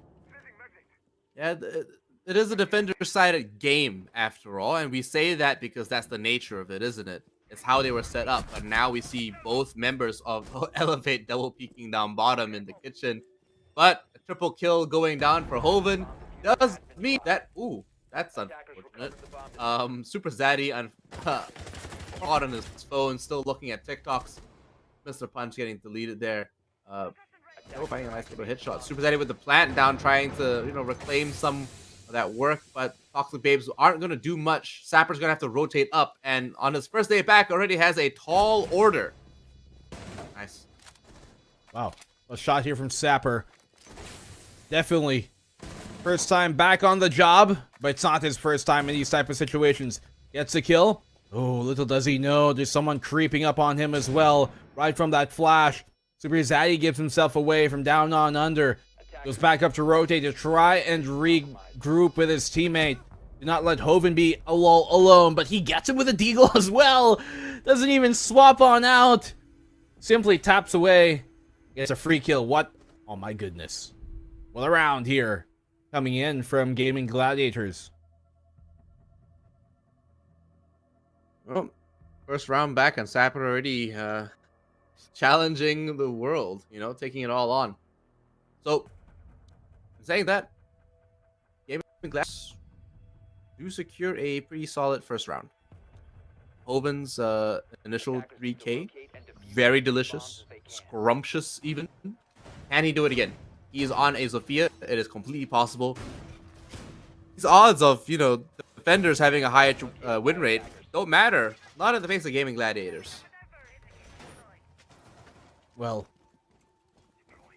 they're certainly the type of team to be able to try and make these odds ever more so equal, no matter what's at stake, no matter what's up against them.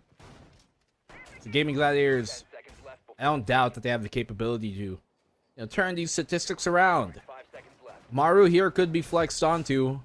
No, it doesn't seem like. They're going to go with the Ash instead. Back to Nook here on Hovenhurst. Well, they're going back to the Yana as well. So nothing too stark in contrast here for the Gaming Gladiators. It's Elevate to go out the castle now. Give them a bit more holding power.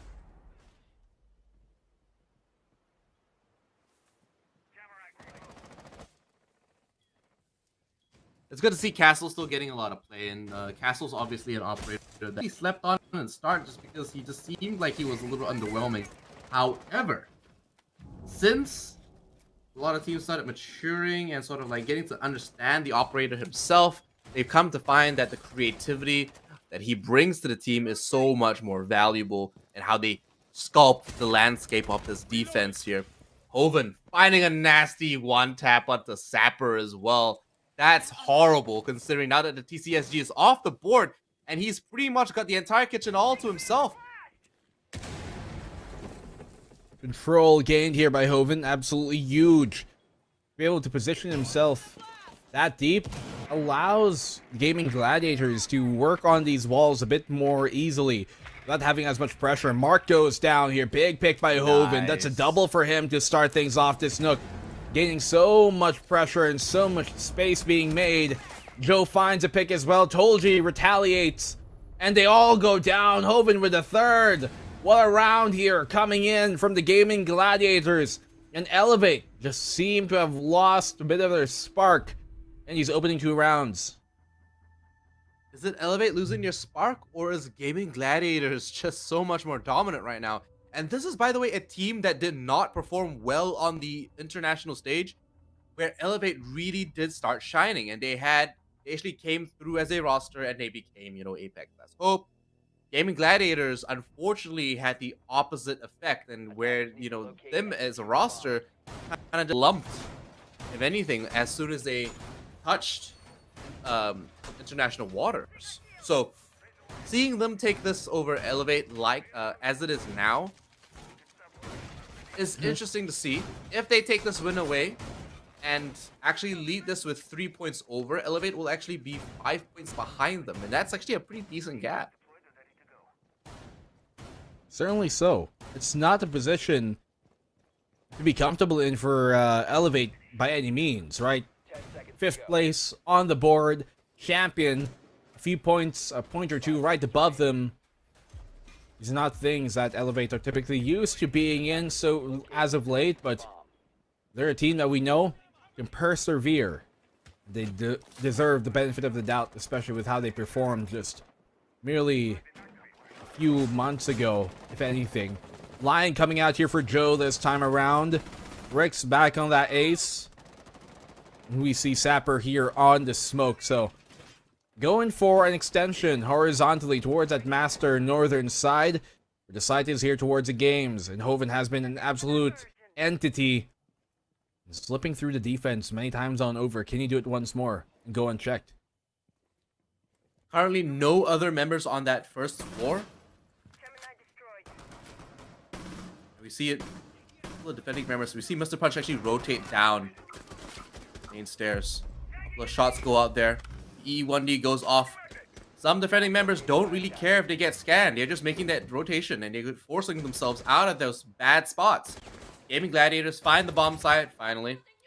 But now that they have 2 minutes to make this one work. Old Gene, as concussions going out, needs to flush out that main stairs defender. Hoven right below finds the head. Mr. Punch goes down. And it already looks like Gaming Gladiators are on fire. Well, a pick here from Hoven. Played and read absolutely perfectly. Using that lifeline to clear out the stairs. But now they have to take 90. No one's playing the window. But Tolji, he's crawled his way on up here, so none needed. They can open this wall into the vault, but that's going to take some time. That's going to take some space. So, if they're able to achieve that, Hoven roaming from down on under, prepping a nade here to try and catch out the rotation. Doesn't find the timing. Had the right idea. Sure, there was some good information that came out of that. Fortunately, Rix peeks it at the wrong time. Gets taken out, and the defenders now don't have to worry about hard breach. All these attackers have to push dry. And they're going to have to make this one work. It's going to be very challenging for them. It's frag rate.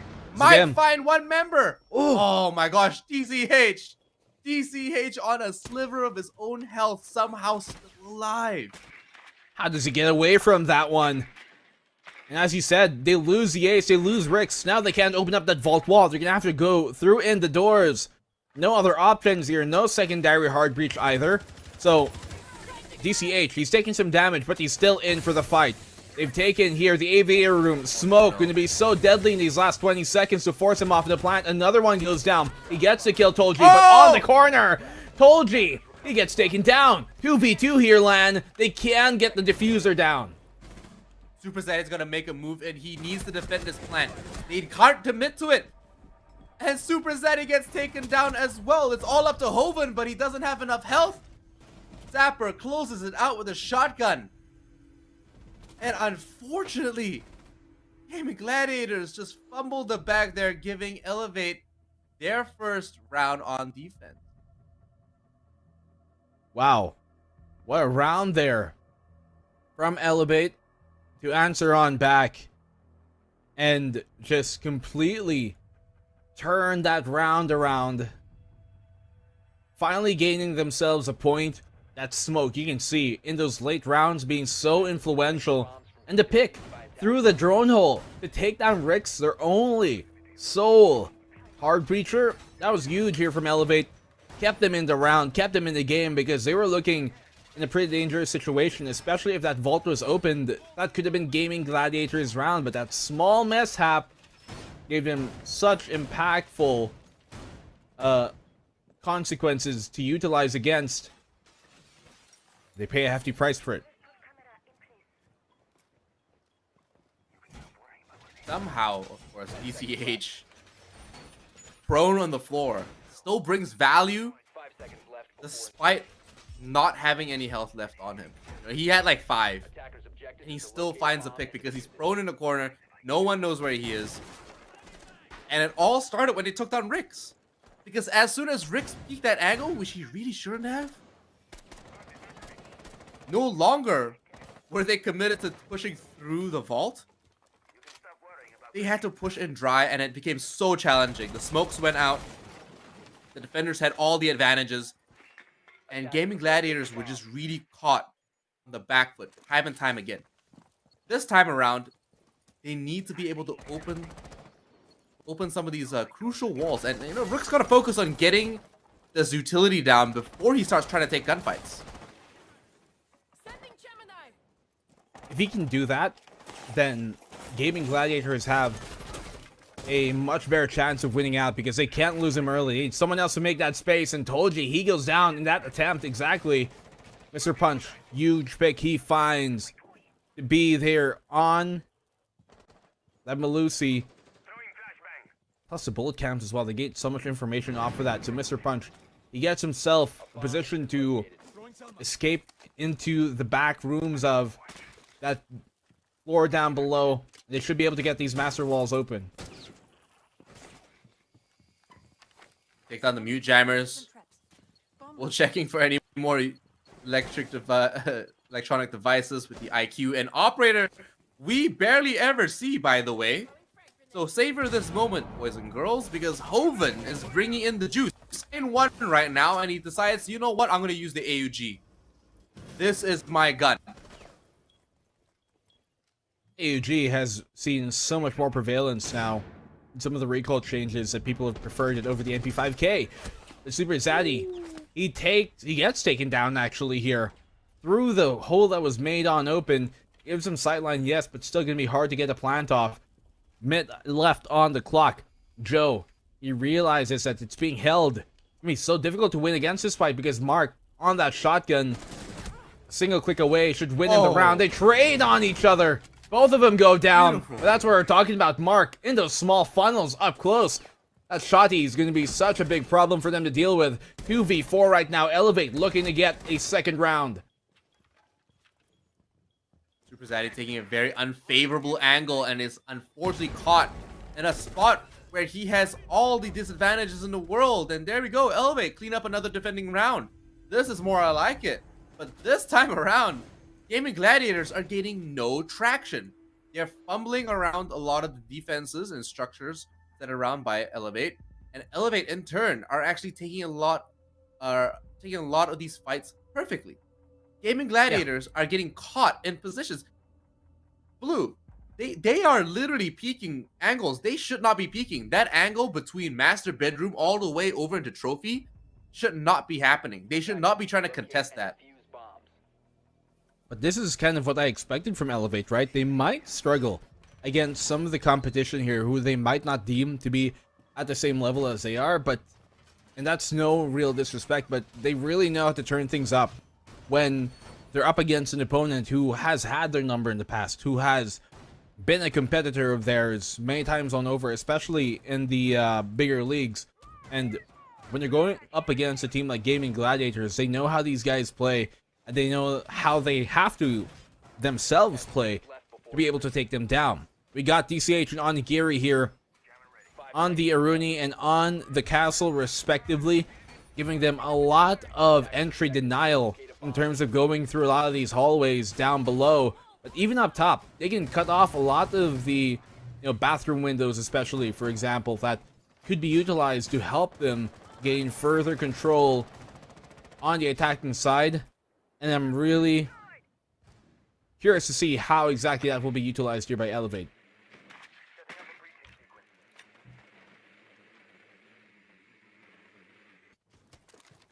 The attackers are bringing 6 frag grenades and 2 ash breaching charges.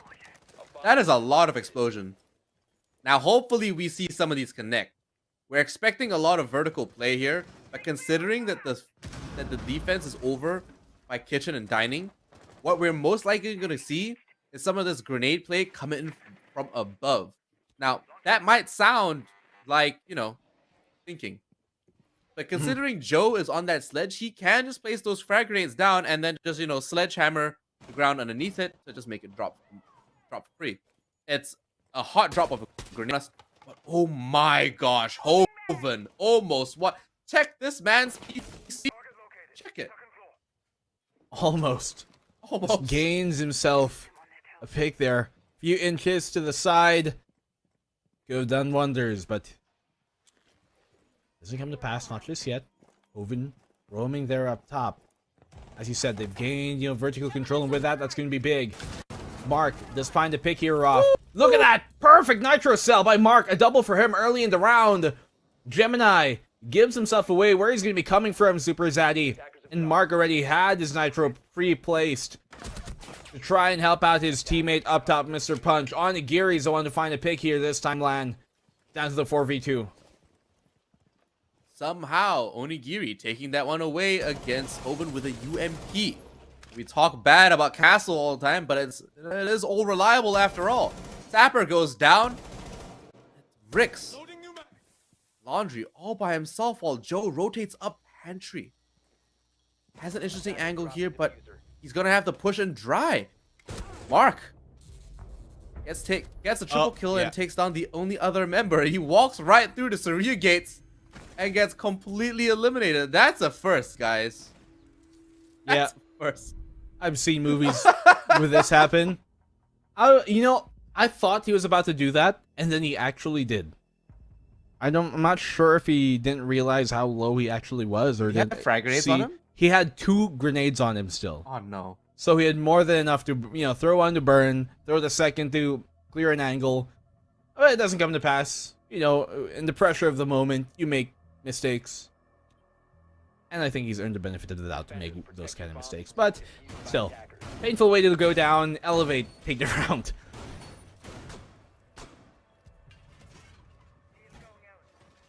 That was, I'm sure he's kicking himself. He's, but if anything, Gaming Gladiators definitely living that one up. And no words, really, no words. But okay, look, in saying that, Elevate. They got this. They definitely got this. 3-2. Now finally in the lead. For the first time this game here, round 6, finally in the lead. Are they going to take this away 4-2 over Gaming Gladiators? Cthulhu certainly thinks so. We think Gaming Gladiators is going to tie this up and then take the win. But honestly, it is a 50-50 split. We're only saying Gaming Gladiators are going to take the win because they have been performing better than Elevate, who have had a very rocky season here in Operation League and in Apex South.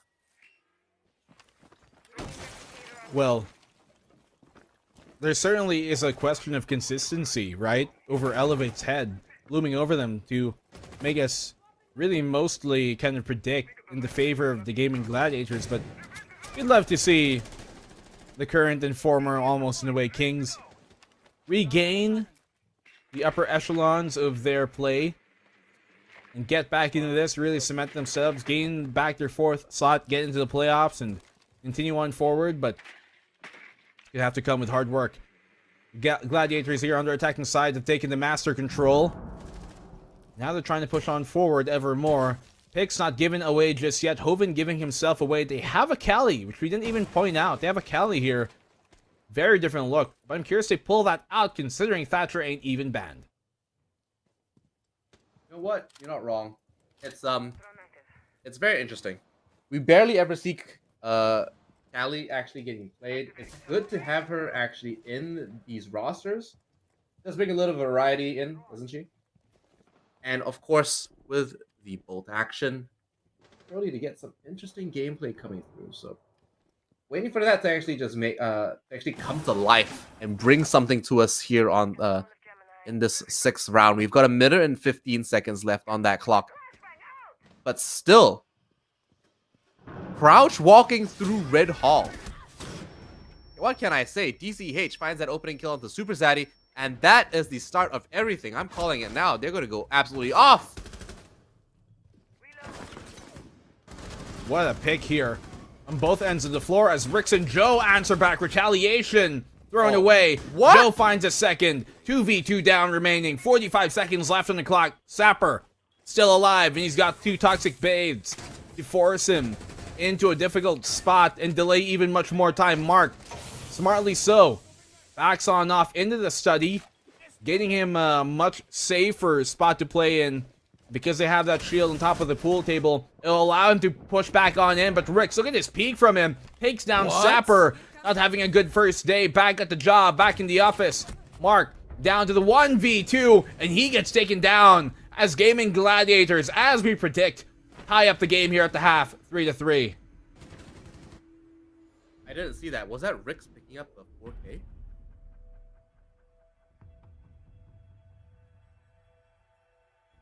Oh man. I need to find out. I need to find out later. But hey, an amazing round by Gaming Gladiators to actually save that one and actually bring that one back. So this makes it a little bit more winnable. This is more in line with what we expected. But honestly, I should have put my Twitch channel points down because I feel like I'm losing out on free points, you know? Well, who knows? You might gain some of it here if Gaming Gladiators do take it, as we predicted, but I mean, it's a very tough call either way. You're talking about the former top 2 teams of the current circuit, of the Operation League, and of APAC South. So, going either way, nobody can really fault anybody for choosing either. Elevate here on the attacking side this time. Twitch to be brought on in. No hard breach.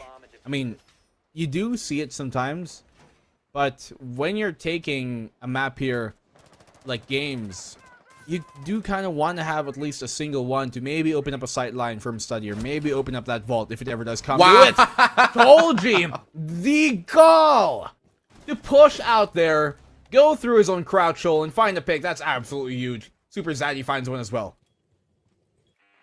They're following suit with very aggressive defenses right now. A couple of pings go out from some of these drones, but that's all they're going to have to work with. No silent step, no EE1D. They have literally chopped the legs off Elevate, and they didn't have hard breach to begin with, as you mentioned. So now they're playing double chance, double the odds. They find a nice kill to, try to level this one out a little bit.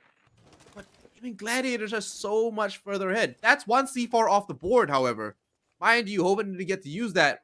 So their top fragger no longer has a Nitro Cell in hand. But Rix and Toji still do. This is the 2nd time, maybe the 3rd time today, we've seen the defending team on the right-hand side of the screen with 3 Nitro Cells stacked up from top to middle. Well, Golhoven, the top fragger, is an understatement. He's got 11 frags right now. Yeah, man. And the next one's got 6, 3 and 3 for the rest of his team. So he's really putting a lot of weight on his shoulders, helping elevate this team up further. Gaming Gladiators, they do have the man advantage, and that's going to be big. Moving on further as the time is ticking. A minute approaching on the clock. And Elevate, they don't have any much real control here of a springboard position, but DCH, that gives them the lifeline that they need to get back into the round. Taking some of these angles with very little intel right now. Only one drone left available on Mark. No more Twitch drones, no more shock drones available. DZH has the Gemini replicator. He might have to use that sometime soon. Considering his position and considering his health, he needs to be able to take the back seat right now. But with only 30 seconds left on the clock and a little bit of done, he needs to push for this win. He needs to reconvene with the rest of the team, push within these next 23 seconds, and save this. He's got some time to work with, but not much. They have to go for this right now, right here. Here comes the nade. Mark, what a shot. He connects through the smoke, anticipating that push. Behind the bar, they know there's one, but the cross is being held here. Look at this. Everyone's crumbling on down, and DCH still somehow brings it back. Attacking round here works out for him. And one attacking round for Elevate. For what seemed like very losable situation for Elevate, being cut off from Aviator and being forced to go all the way to games. Landing a lucky shot through the smoke and then pushing in for a quick double swing. They somehow managed to clutch that round and bring a win for Elevate, a team that has not exactly impressed us so far. But, you know, I take that back. They're definitely starting to wake up a little bit here. Crazy. Absolutely insane stuff from Elevate, delivering to the highest regard. Gaming Gladiators so far struggling in that attempt. They had a good position, but as soon as Mark caught out that pick through the push of the smoke, everything just seemed to snowball into the wind there for Elevate in the last final few seconds of the round, barely edging it out. Those small margins, those are the ones that Elevate are really used to capitalizing off of and making a huge impact in the game.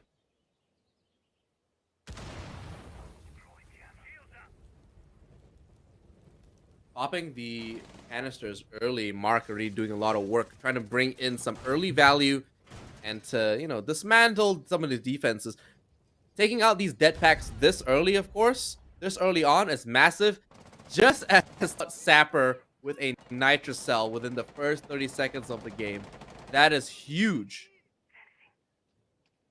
Wait, is that a blitz? Yeah. Oh, okay.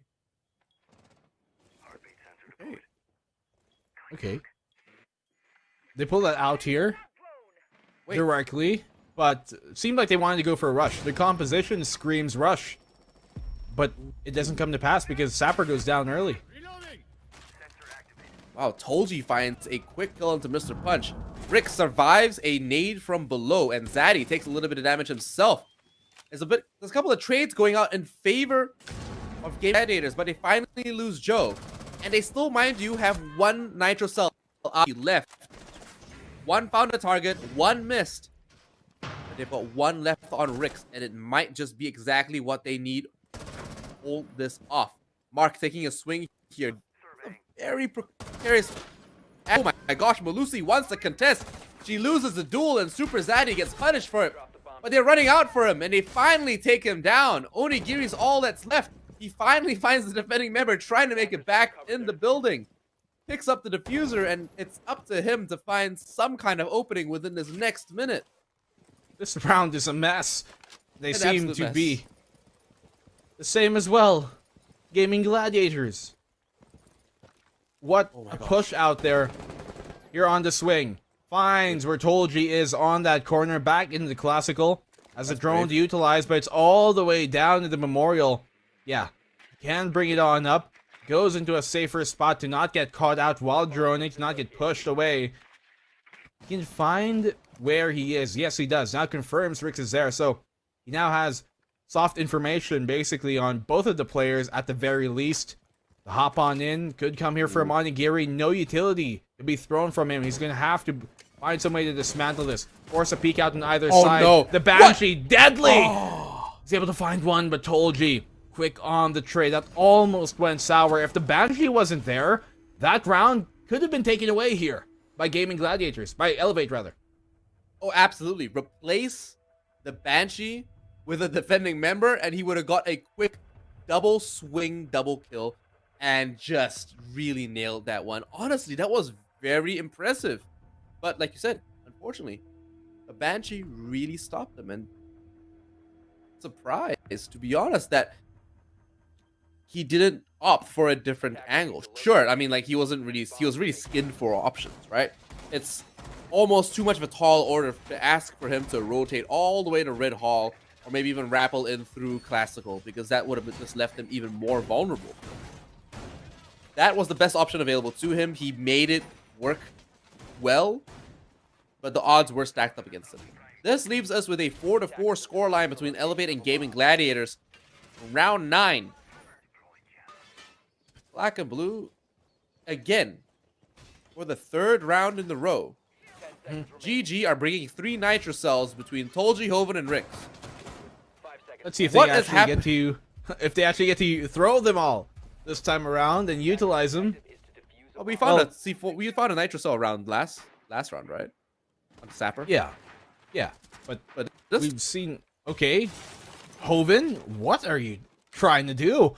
I think he tried to get, you know, lucky and maybe find timing on the spawn peak there as they were rotating outside, but it doesn't come.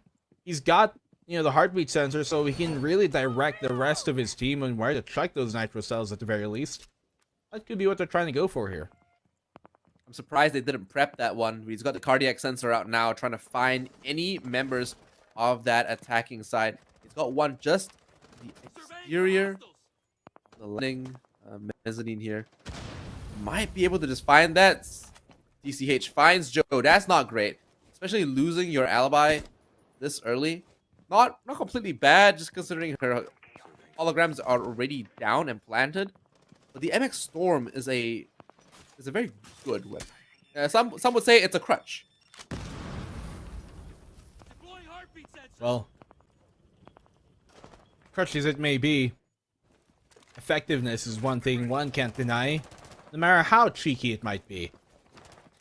One pick found here by Elevate is going to give him so much to work with, really.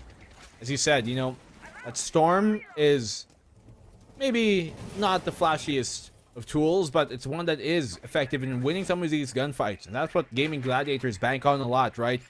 Be able to take these duels and win them out against the opposition is a factor that they want to utilize as much as possible. Rotero removes that bear mat from being active. Nitro Cell thrown on now. Look at that teamwork. Almost finds a pick. Teamwork coming out there, as you said, but quick reaction from the attacking team does save a team member over in the walk-in closet. Sapper now bringing out, leave that last RC, pots it down, gets a little bit of value out there. I believe he also pops off and takes down a jetpack, but gets traded back forth. Rix goes down with him, along with Joe on that defending team as well. So Elevate still have an advantage here, and that plant is now going down. Got some time to work with. 1v3. No. The plant is going down. It's a 1v4, actually, effectively. Now it's a 1v3. He's down, Mr. Punch. He's going to have to throw a few more jabs and left hooks here to bring this round back into their favor. 30 seconds left on the diffuser plant timer. And this is such a difficult spot to try and win. I don't think he's going to be able to take this one home. Not at all. He's going to lose the duel on that drop. Unfortunately, he is not Batman. That frag grenade does not go off, but it was aimed at him. Oh my gosh, I think it even clipped him on the way down. Imagine if that thing blew up in air and took him down with it. But cinematic. Elevate, yeah, holding on to their lead. A burst of really confidence seething through them from these past 2 attacking rounds. I'm curious to see if, did they pick a 0 right there? No, it wasn't. Okay, my bad. Instead, they go back to have the shields be in the place, and knowing that you have, you know, a map like this where a lot of those shields, those barriers can be so effective on the windows, especially where you can see, you know, Sapper, for example, rather Super Zaddy, setting up these frost mats. If you have control of that, and you place one of those shields right on the window, it really cuts off a lot of the rotations that the roamers might want to have back into the site. That's true. And you know, Osa brings the same kind of strengths to the attacking team as Azami does by manipulating spaces, right? It's not just a deployable shield that's bulletproof, but also, if anything, it is a shape. It is essentially a barricade, a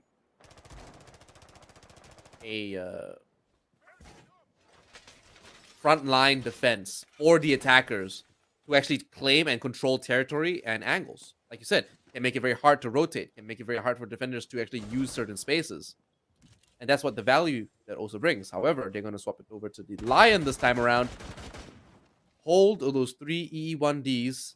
And for now, just buy some time while they try to figure something out. Mr. Punch could be the key to all this, though. Although, most likely, Sapper's going to be in the same space as him. It's curious. They pull out the glass, but the only player here, the only operator with a smoke is Mr. Punch. Typically, you'd want to see at least 2 of them have smokes on them, so they have a total of 4 smokes to really just abuse the power of a glass. You maybe have the glass have a smoke, and maybe someone else have one as well. But the post plant can still be very difficult to try and dismantle, especially with that glass on. But with all, or rather with the little amount of smokes that they bring to this, it suspects to me that they're trying to actually use it more for entries, if anything. Getting an opening pick. Yeah, Sapper. Still peeking some of these angles here. No opening pick yet for either team. EMP impacts going out. Doing a lot here. Bringing some value in for that attacking side. Mark. One-man utility train. But not enough utility to keep these drones going over into astrology. A lot of the information denial. We see, of course, that Gaming Gladiators. No. Oh, wow. That's that was actually pretty good timing, to be honest. But poor droning coming out from the attacking team. Great for Super Zaddy and Joe bringing in a little value. Candelas go off, and maybe we might see an explosive entry. Well, Onigiri finds a pick here. You see how he placed that there under the walk-in closet, pretending that a frost mat would be shot out in that case? Genius. Yeah, great mind games. Elevate, they find 2 picks to start things off here. The final 30 seconds near the end of the round. Mr. Punch finds another.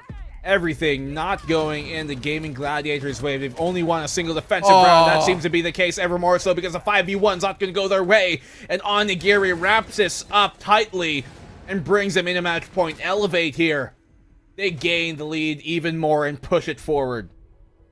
He had the waifu skin. It was the waifu skin buff. I'm calling it now, guys. If you want to play like Onigiri, get the waifu skin. I agree. Yeah. You know what, though? I will say this. This is the Elevate that I've been wanting to see for a while.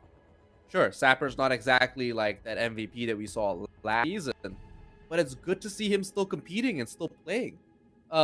He's bringing he's bringing value to the team regardless of what his current scoreline is. He's still contributing. He's still he's still keeping that mentality and that synergy in check. It's not like every other player on that team has like stellar scorelines. I mean, look at Mr. Punch, a player that generally has a very positive scoreline as well.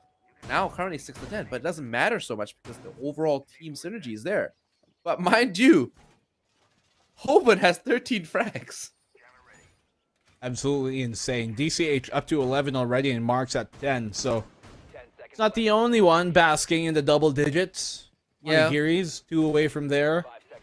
Still, lots to play for here. Gaming Gladiators. An overtime extension could be at the cusp again, or at the very least. Final round of regulation. I'm expecting the Gaming Gladiators to bring us into that 12th round to really play out who will take it or if overtime is at cusp. But Tolji, into that Warden. The pulse coming out here from Hoven once more.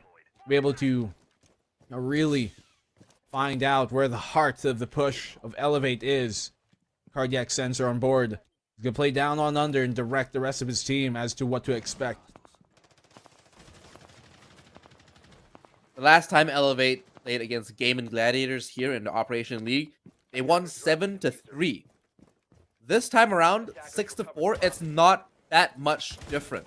It started off completely contrast to this. But you know what? Now that it's finally starting to line up, it does seem like this is the Elevate that we expected, and they've been consistent throughout the entire season. That's really where a lot of the questions of Elevate were at, right? The consistency. Seemingly maybe, just cooling down after such a hot run into Berlin, or just maybe being over analyzed by teams after putting themselves up in the spotlight. Those are very, very real factors that could have contributed to that. A team of their caliber, they can sway all those away and just continue on forward, continue pushing, and that's what they're doing here right now versus the Gladiators, cementing their might on this attacking side.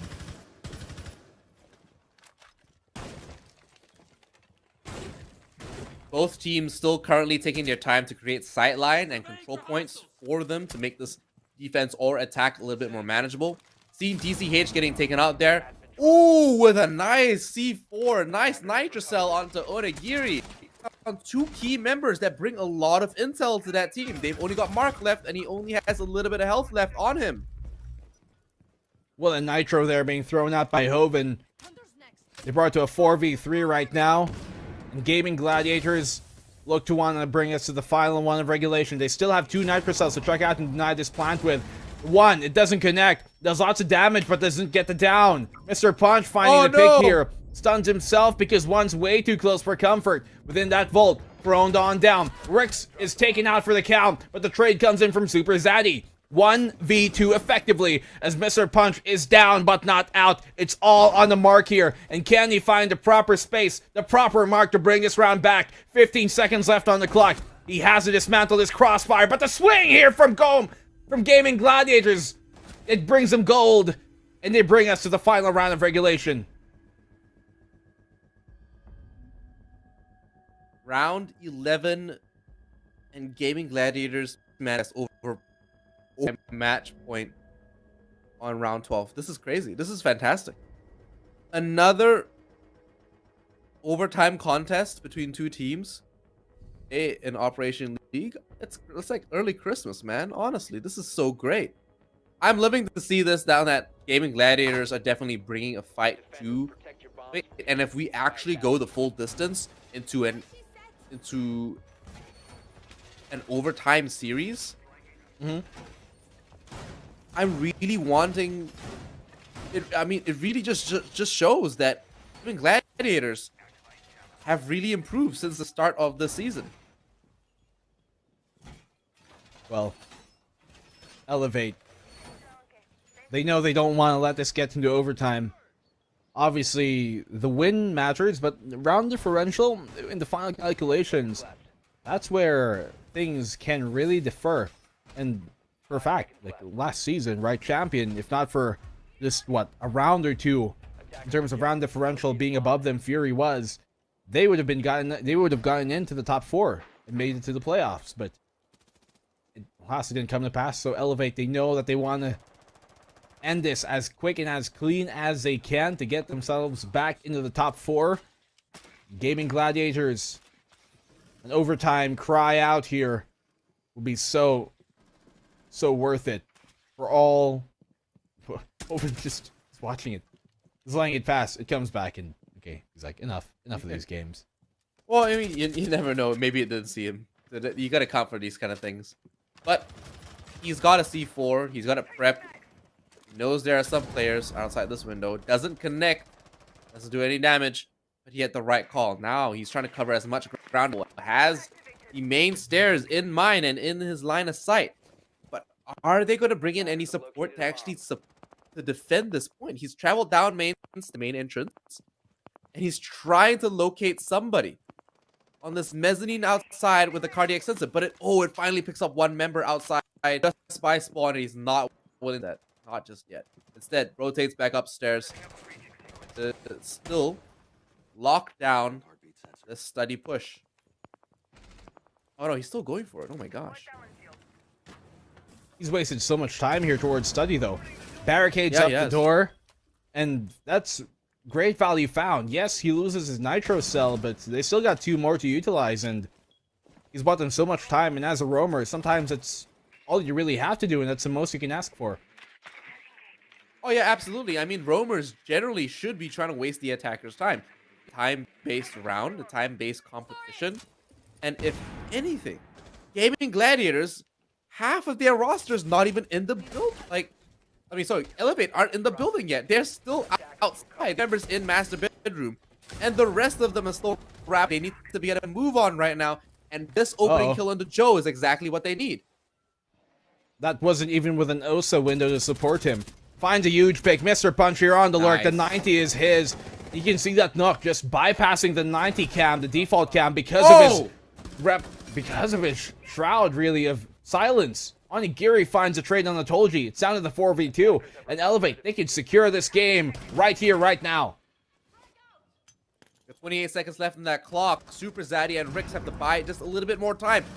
And pull a picks, but not like this. Rix finds one of the Sapper, but he's all alone with the SMG-11. He takes out and confirms the kill, takes a little bit of damage. But with the plant successful, he's gone first. He's gonna say, and he won't make it. Elevate.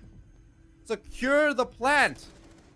And the round. Gaming Gladiators unfortunately failed to take this into overtime. Incredible performance there in the comeback from Elevate. Gaming Gladiators, they start off strong in the map, win the opening 2 rounds in very quick succession. But Elevate finally regaining some of that confidence that we know them to be. And what a day back here for Sapper. First day back on the job after a long break, and they come out of it with a win. Welcome back, Sapper. You mad. He had it. First day. I mean, his first day back has been a little bit rough. Yeah. We'll give him that. It's a transition back at the meeting space. But I'm glad to see Elevate actually take this one out. And as you can see, it was a very dominant performance with many rounds to their favor. But Gaming Gladiators did put up a pretty decent fight and actually contest that on round 11. So not a very bad performance. And if anything, a big from their previous scoreline of 7-3 on the second day of the split. So much done here by both sides, and Gaming Gladiators, they just really could not get a run for themselves, right? They'd win a single round, but then be turned back around by Elevate. To have that momentum in Elevate's pocket, that just catapulted them into the win. Guys, make sure that you can also win as well. And put yourself in that conversation by joining our giveaway. Hashtag call your shots down in the Twitch chat as you follow the Rainbow Six Siege Twitch channel. And also, put your comment down there below. You guys could win 600 R6 credits for PC or the R6 Operation League SEA pin for yourselves. So make sure you guys join that to give yourselves a chance of winning as well. And you know what? When you guys win that Operation League Southeast Asia, you guys get to join the Cool Kids Club.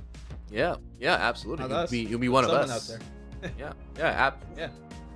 I tell you, we're gonna have like a club meeting of Operation C pin holders only. And invites only. People are gonna wish they were part of this club. So don't miss your chance to win your invite to our next school party, because it's pin holders only. And if anything, I'm telling you, you still have quite a few chances left. I mean, we only just entered our second half of the split. Yeah. So make sure you guys join our giveaways, as we've already talked about here, to quite a lot of detail. When we come back, though, in just a bit, we have another matchup for you guys. Let me make sure what exactly that on is. It is going to be... Actually, we'll just get back to you that in a second, because I have completely lost word back. We're going to be back here with... It's Champion versus Direwolves. There you go. Champion versus Direwolves. It completely bypassed me. We'll see you guys in a bit after this.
a faint buzz is a warning. It may be the last thing you hear. But I'm the last thing you'll see.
Was hit hard. He'll live. Server room, identify perimeter breach. Over. Where'd you go? Where'd you go? Withdraw your men. Say again, Grim. I'm going in.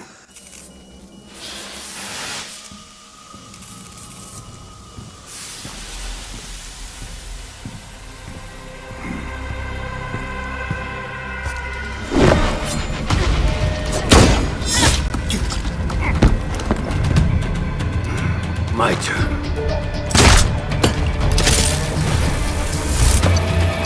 What's going on?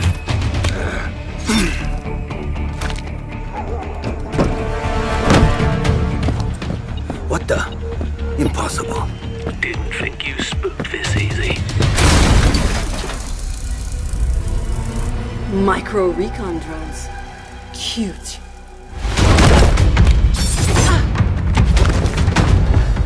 You forgot this.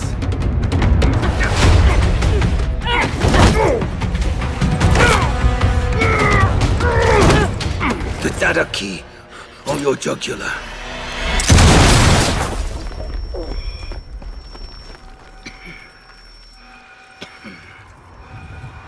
You were saying? What was on that server? QCR shipment records. Question is, who wants eyes on it? And why?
Even if I'm starting to lose face, keep my head out, still going on my way. Call my own shots until I'm breaking. Get a move on until I make it. But I can't hold back, and having regrets, hitting all the stacks, and that is why we're here. We're one gonna last. Tell me, what are you waiting? Take it over, and this is my year.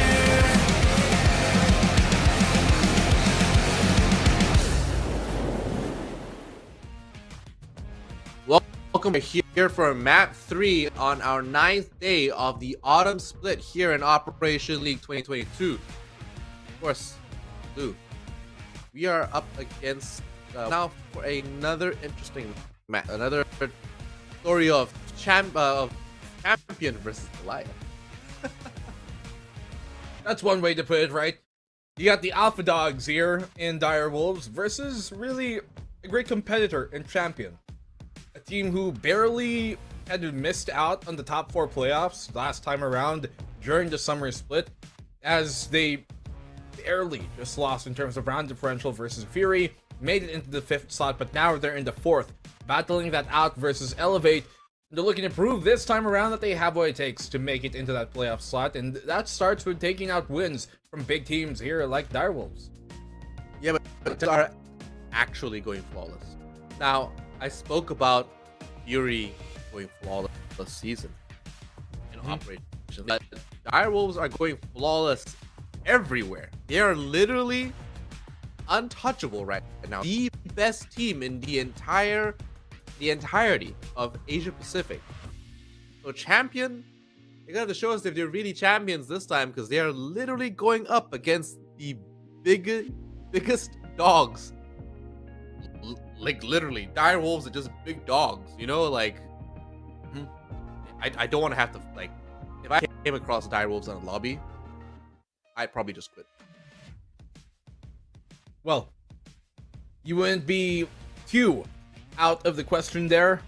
Champion versus Dire Wolves. Dire Wolves, they are looking absolutely beastly, like the great gray wolf Sif, you know, sword in hand, and anyone that goes up against him is prey to the predator that is basically the top Apex South team right now.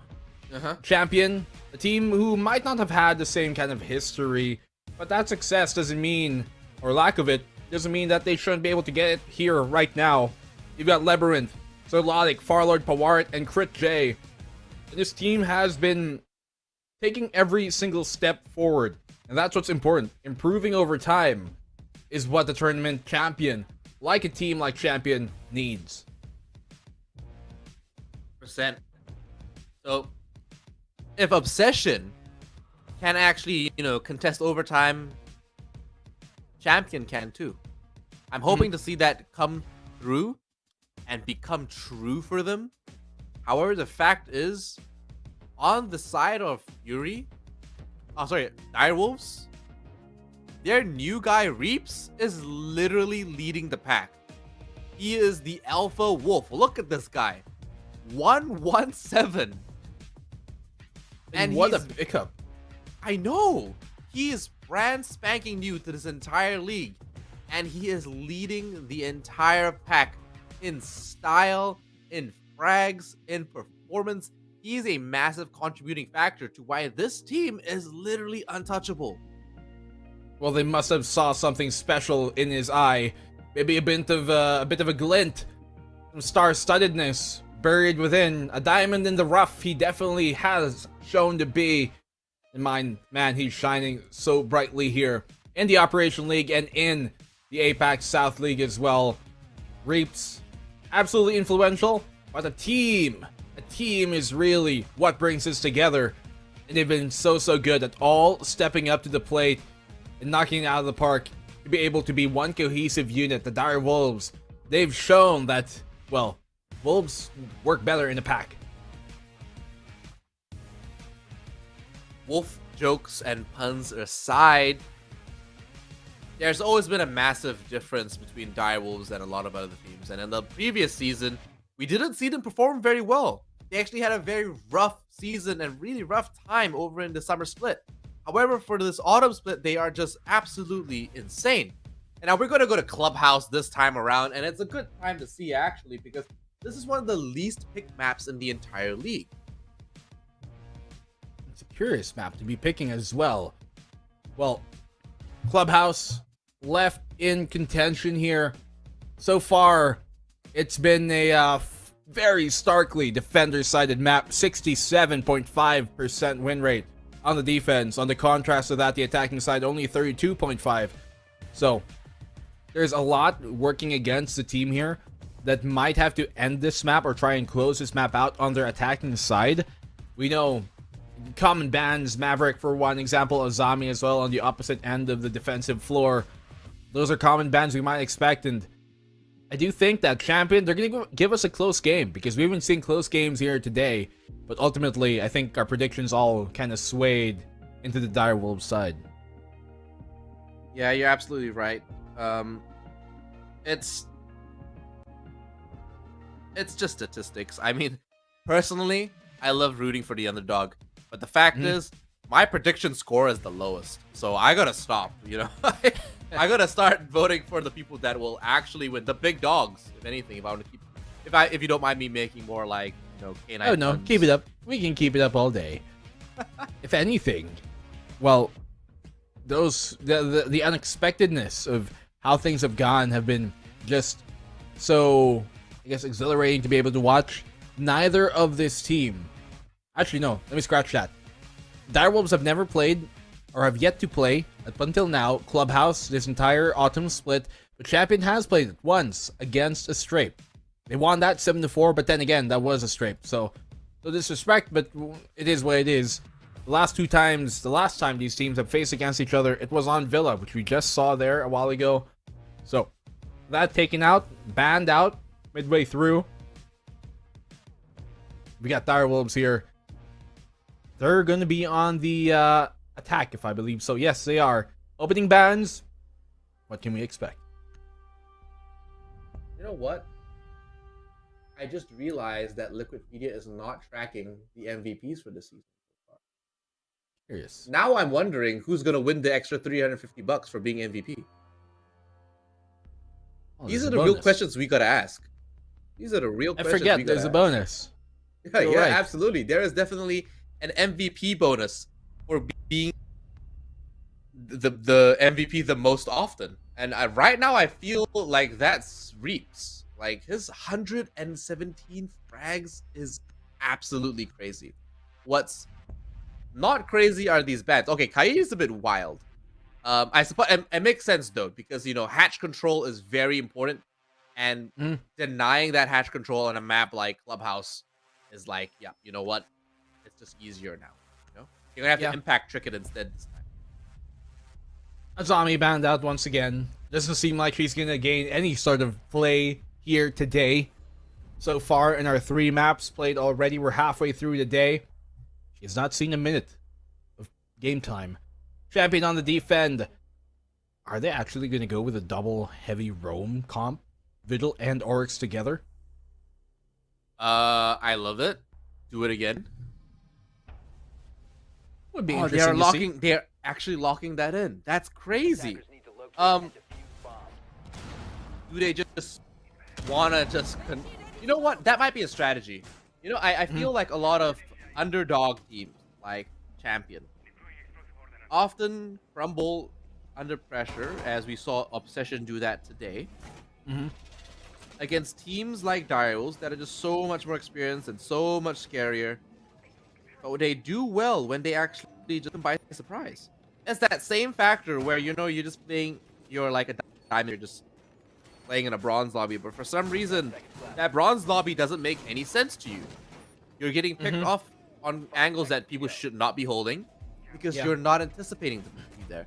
And if anything, it's a completely different playstyle. Totally. Positions you might not expect, plays run that you might not commonly see. Those are things that maybe Champion are trying to utilize against him. They are going to be defending the basement to start things off. And we know the roam up top is going to be absolutely influential.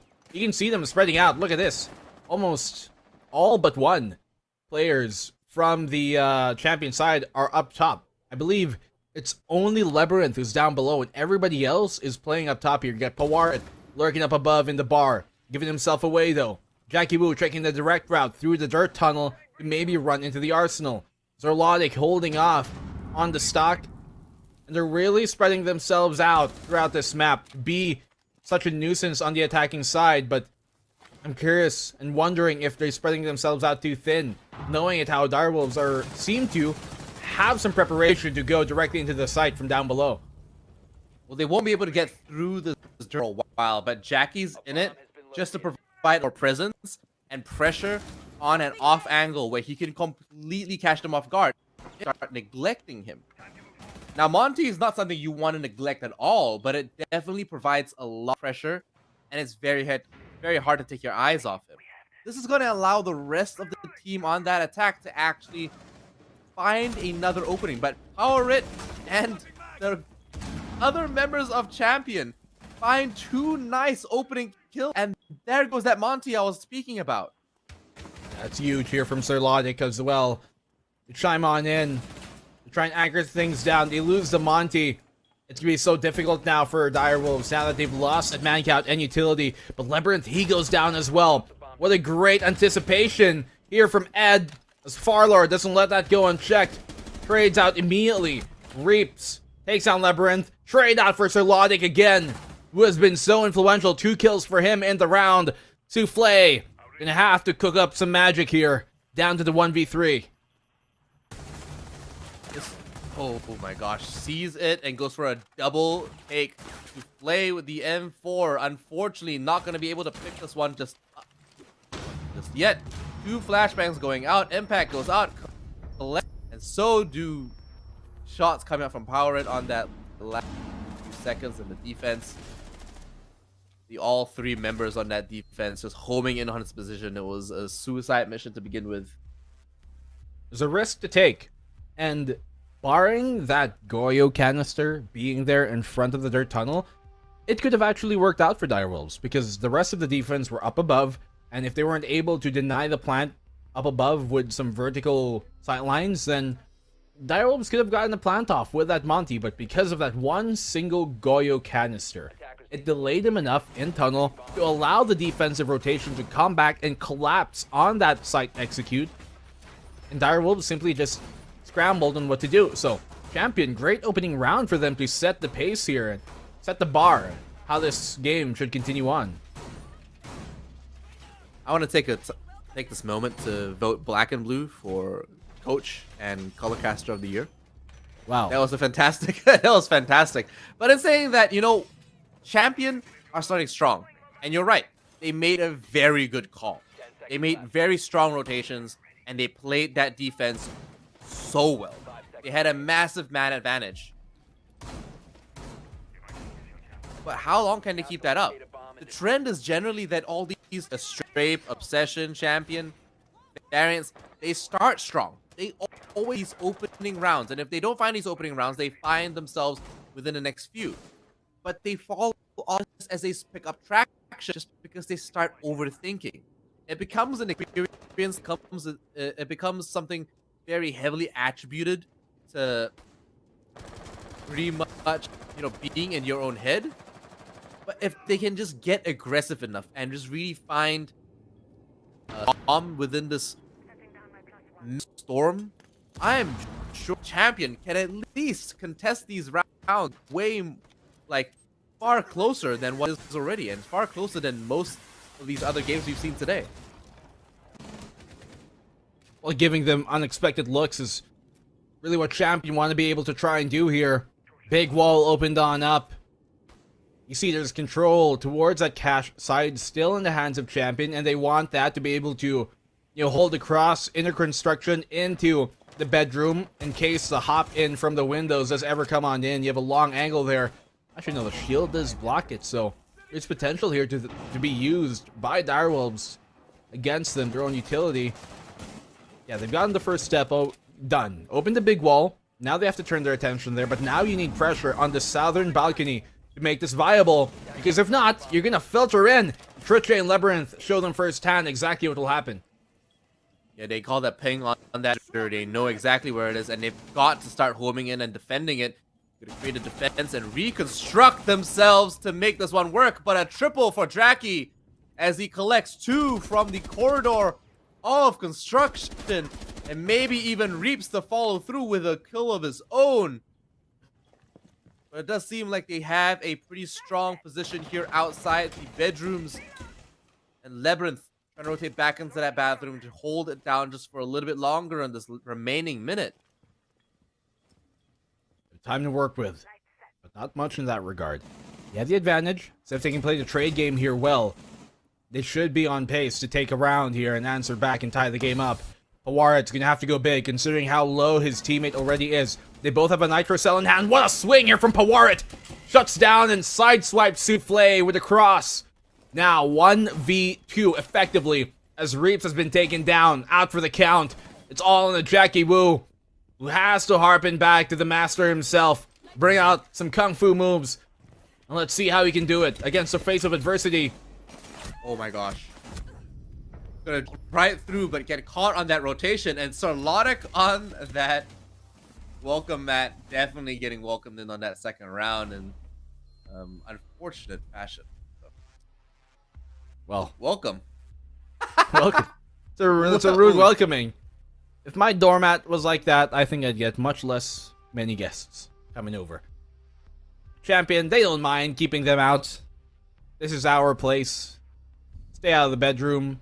If you ever drop by, and Direwolves, they learned that here firsthand once more. Not able to take the round. Champion, 2 opening rounds. It's not too unexpected, considering they are on the defensive side. If anything, if Direwolves get like 2 rounds here, and this ends 4-2, that's not a bad scoreline at all, seeing it how defensive sided this map has turned out to be.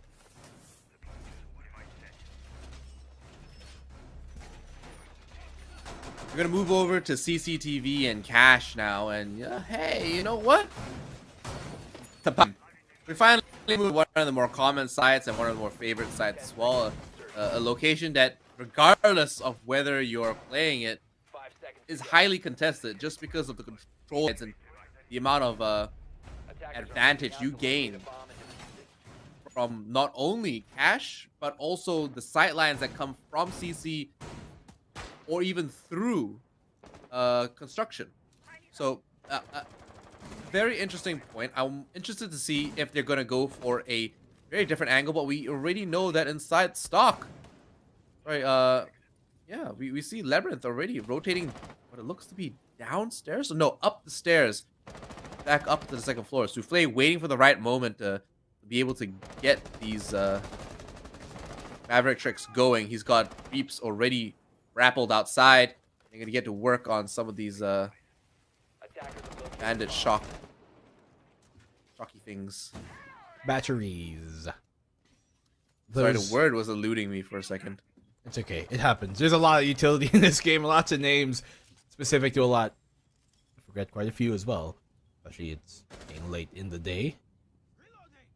With Champion, they don't have the same excuse, and so they know they have to be as sharp as a knife, as crisp as a chip, to be able to take these games, these rounds away. That's not the start they want. Forlord goes down early here. Luckily, it's an Oryx, so they don't lose too much in terms of utility, but their stalling power and time-wasting energy, that is what is taken away from them. Khan traded that for a little bit. He'd take that any day. Exothermic going on that battle, right on construction. Maverick helping the Thermite actually make that one work just by shock batteries. But Labyrinth now putting up more Janai, even more utilities. So a lot of utility denial coming out from this defense. Working out so far, considering they've bought 2 minutes and they finally picked up Reaps, who is, by the way, not having a great game so far. But it's only 3 rounds in. In saying that, Octa Babes are going out. They finally see that, ooh, flashbangs come through as well, but Selma charges go out. C4 doesn't connect to anything just yet. How a little bit of damage, it takes the peek outside. Well, low HP. And some down for the count. 2v3 effectively. Pecan still not back up into fighting capacity. They seem like they're just gonna leave him behind. Not even go and try and res him back up. Crit J finds a kill on the Souffle. 15 seconds and ticking right now. Jackie Wu, he has to step on this pedal. This wall being opened up is going to be so difficult. Even tries to go for the res to get him back up, but he should have known that that's a losing fight early on. And Champion are about to take a 3rd round here off of Direwolves.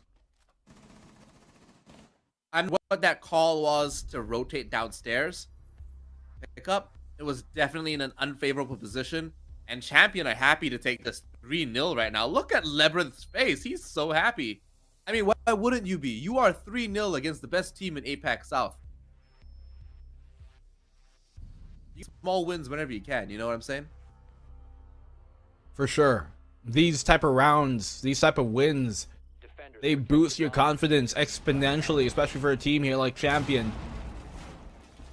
Their home, their fellow, I guess, home countrymen, if anything, both of them, in Thailand, but still, it is definitely not unwarranted for them to try and, you know, take down their fellow mates.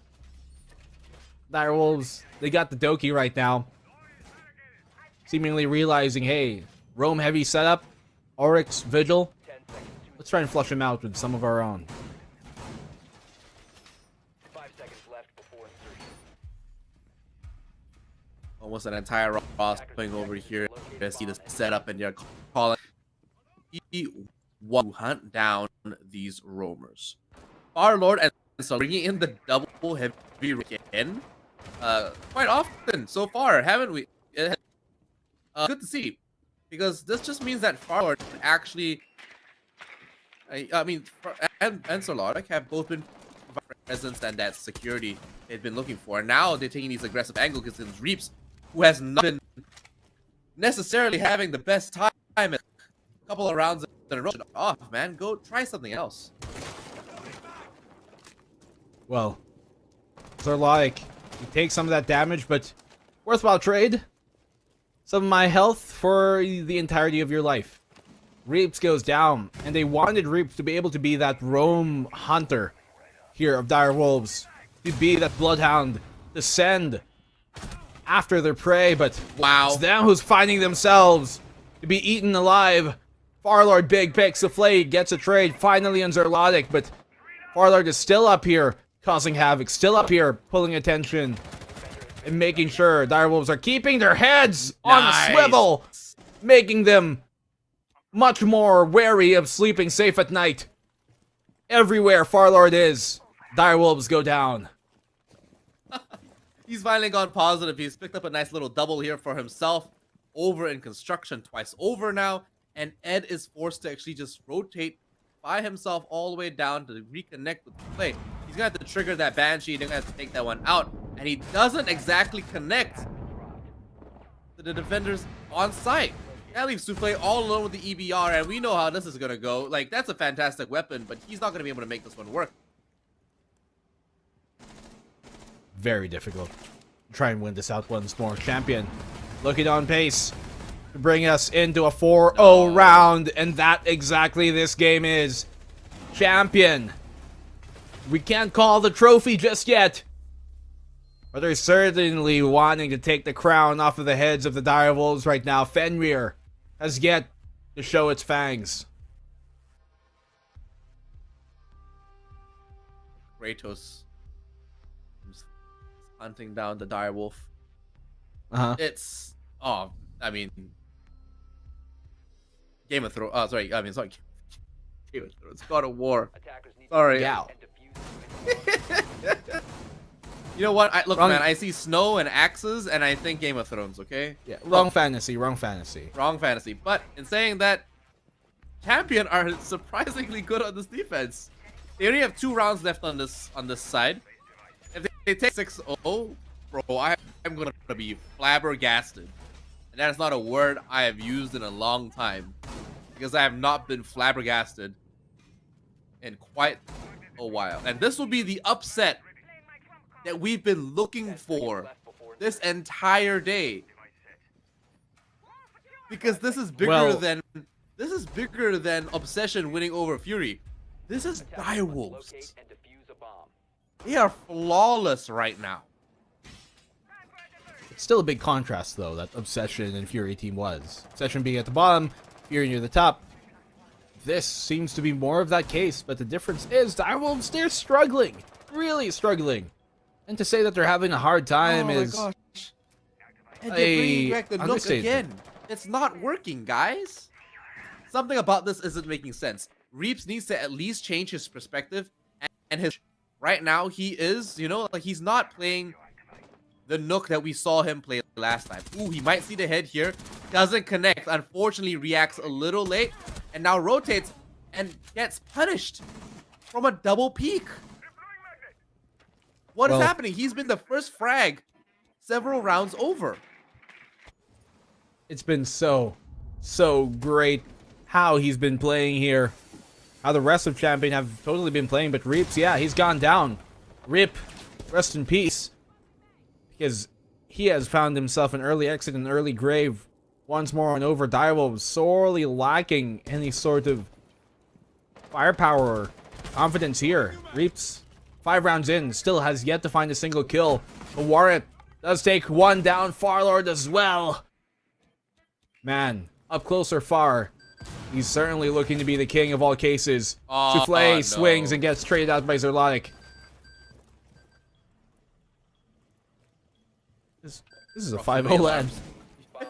Proximity alarm still going off. C4 doesn't connect, but Farlord finds Ed on that rotation into the bathroom.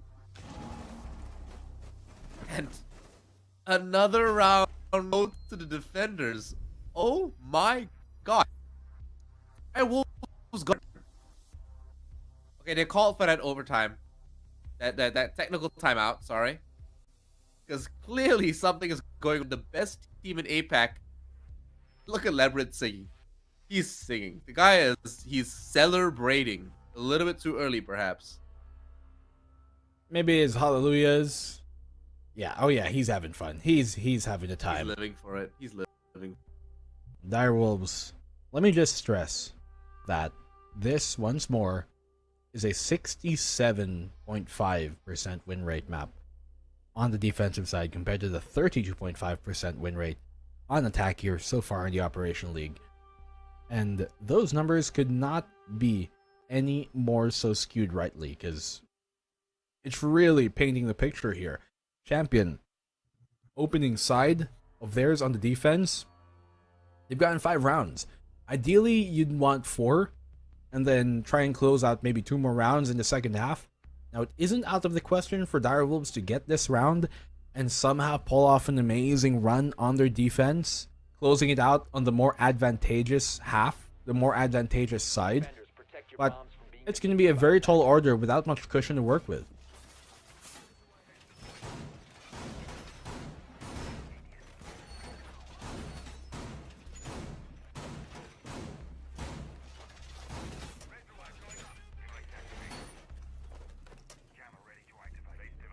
Round here right now, final one of the half. Champion. Incredible lead they've built upon brick by boring brick. And yet it was entertaining at every lay of each piece. Direwolves seem to just have been flustered by these opening 5 rounds that Champions have been able to build. He's bringing in the Zofia this time, so Reaps switching up his strategy, finally called for. Very important, because Zofia is going to provide a lot of information, provide a lot of utility, and make that entry so much better.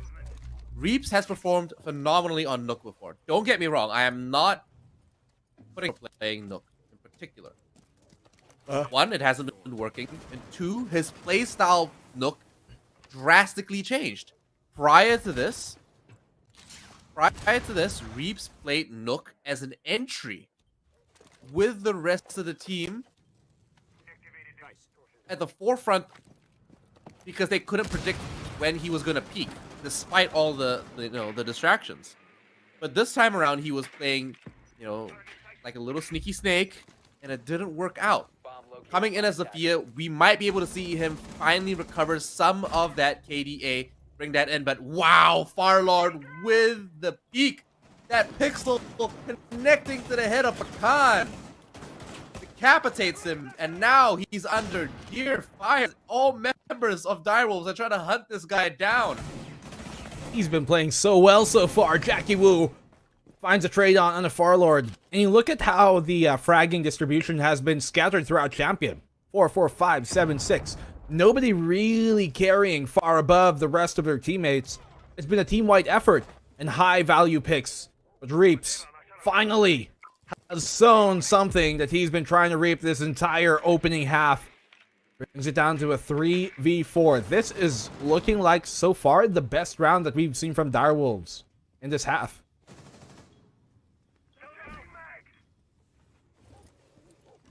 This is the first time in a long while that Champion have had a numbers disadvantage. What? This badly. This badly against Direwolves, but it's about time that we see a positive change for the better coming back.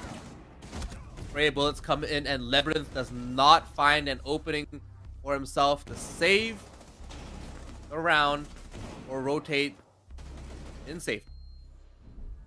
Champion lose their first round here on this defense, but now they're on the attack now. It might be a completely different game. We might see a massive reverse sweep. I said it, you know, before going into this. If Direwolves get that one round to bring it 5-1, that makes it so much more winnable now that they're on the defensive side, knowing at how great they are as a team so far in these past few months. This could certainly be a two-way street where Direwolves completely just regain themselves and hustle back into extending this to the final rounds of regulation. Champion, they've got a huge cushion to work with, one that seems almost indigestible to be on the opposing end of. But we know that Direwolves, they've got tough stomachs, they got roughened up, sharp teeth, and this could be another dish that they're ready to serve up if they can finally string a few rounds together and get a streak going their way. 5 seconds to insertion. Attackers are heading out to defuse a bomb. And following the blitz along with Power Crit Lion and Crit J on the Finka. Let's make it happen, guys. Yellow meta coming back in a soft manner, you know, supported by obviously some hard breach, and we've got, you know, Sledge. That's great, but the fact that we're bringing this in more often, I've never seen Blade in a league this often. Not like I'm complaining, I'm loving it. Maybe it's time. Maybe it's time. Football fans, who knows? Spirits they call American football football when the only real kicking part is barely part of the sport, is it? I like the term hand egg. You want to just start a war right now. There's like another big fight coming on. Look, we can only fight one war at a time, and right now we're fighting this war in Clubhouse right now. Charlotte finds Souffle. That's one of their bigger players. But with that Impact EMP, that amazing transition comes through.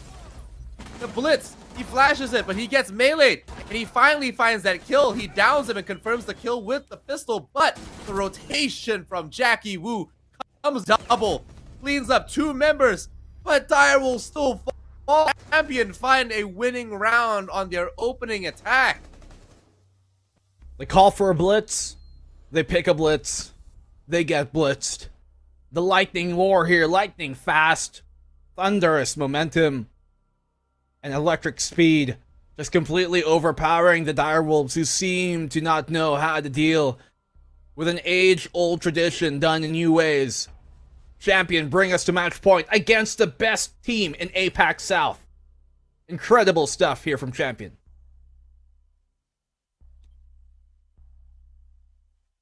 Defenders, protect your bombs from being defused by attackers.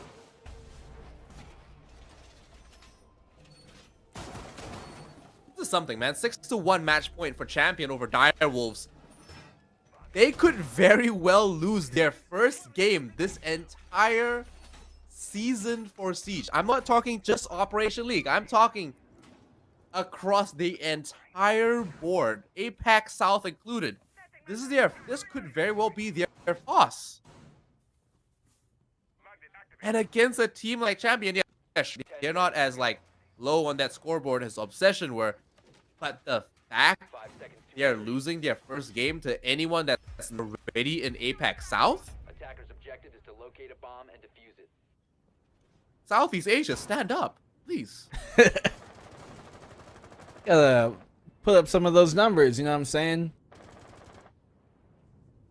Catch up to the pace here. Champion. They picked a great name, considering how they're performing right now. And their crown could be molded by wins like this, against teams like these. Put to the sword. Let's see how Direwolves react. I have to believe the #1 team here right now in APAC South is going to give us at least a few more rounds before they go down. If they go down. Seemingly so, Reap starts things off. And he's heard our cries for his performances. Now he does at least chime on in early. Crit J, quick on the trade though. Pecan goes down. That's big. They lose the Mozzie early. Yeah, and there goes a lot of data control as well. They lose Sarlodic on that Maverick, though. That's huge. Reaps. That's huge. Yeah, he finds his 4th kill, but that is a big pick. Now it's going to be even harder for Labyrinth to get some of these hard breaches down. Because, I mean, that's what Maverick is there for. It's instrumental in dismantling. They don't have EMP impacts anymore. They're going to have to do this manually. They're going for the basement site. Way. Yeah, and now they don't have anything to deal with the hatches. If they are potentially mute jammered, like the kitchen hatch could be, it might be difficult for them to open this back up. Luckily, you can trick it by placing it on the wood if it isn't shot on out. It seems like kitchen hatch should be opened up. Arsenal could be theirs. Souffle finds a pick from up top. Brings it down to a 3v2. He's dropped down into the Arsenal, but the Direwolves, they're crumbling here. They finally get around. Very close stakes. They hold on for dear life. For the meantime, Direwolves get the second. Oh boy. Champion went into this second half 5-2 over Direwolves on that swap from defense to attack. And the Direwolves went from attack to defense. On their first opening round, Champion win by a mile. A storm, if anything, if you think about it, right? And then on this attack, they actually contest match point, but now Direwolves are still playing. How long is this gonna last though? 6-2. 6-2, man. It is not great for the Wolfpack today. It is their time. Well, maybe a cold day for them. One where they woke up on the wrong side of the bed, or on the floor. For that fact. That's even worse. But, I mean, Direwolves, this is what we expect, right? A few rounds to be taken from them. To be taken by them, rather, at least before going down. But this is just such an almost, I'm going to say almost here in case things are brought back, but it's such an almost unencompassable lead that just is so daunting. If they take round per round, then this can start to be looking a bit more digestible.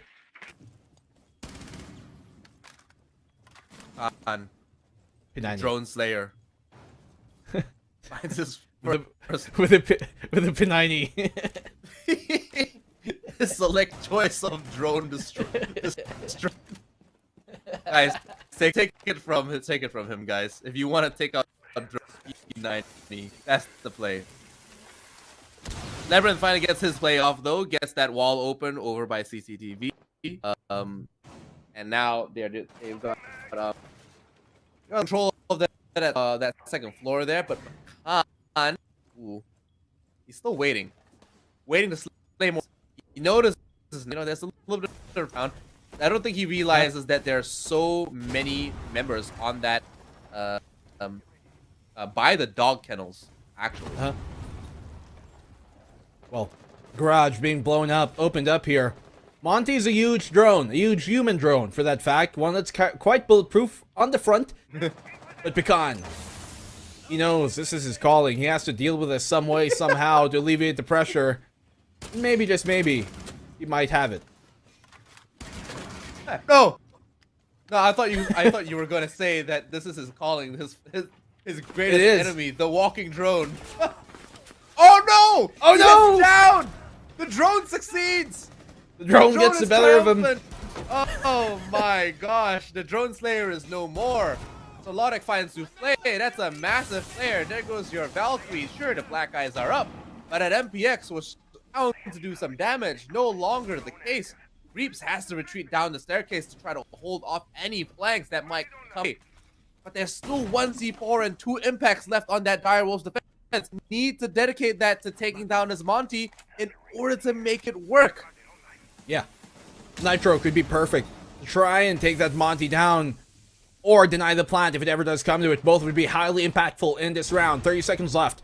Reaps all the way down the red stairs, but he peeks Ed. Not an advantageous peak for him to take. He doesn't need to try and hold and contest that angle, especially with an SMG-11. He gets taken down early.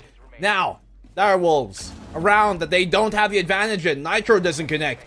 Reap's going to be a difficult spot to try and equalize this. He brings it down to the 1v2 though! The time here, not going to work out for Champion. 1v2. Reaps, all he has to do is stay alive, and that he does. They secure the round 6-3.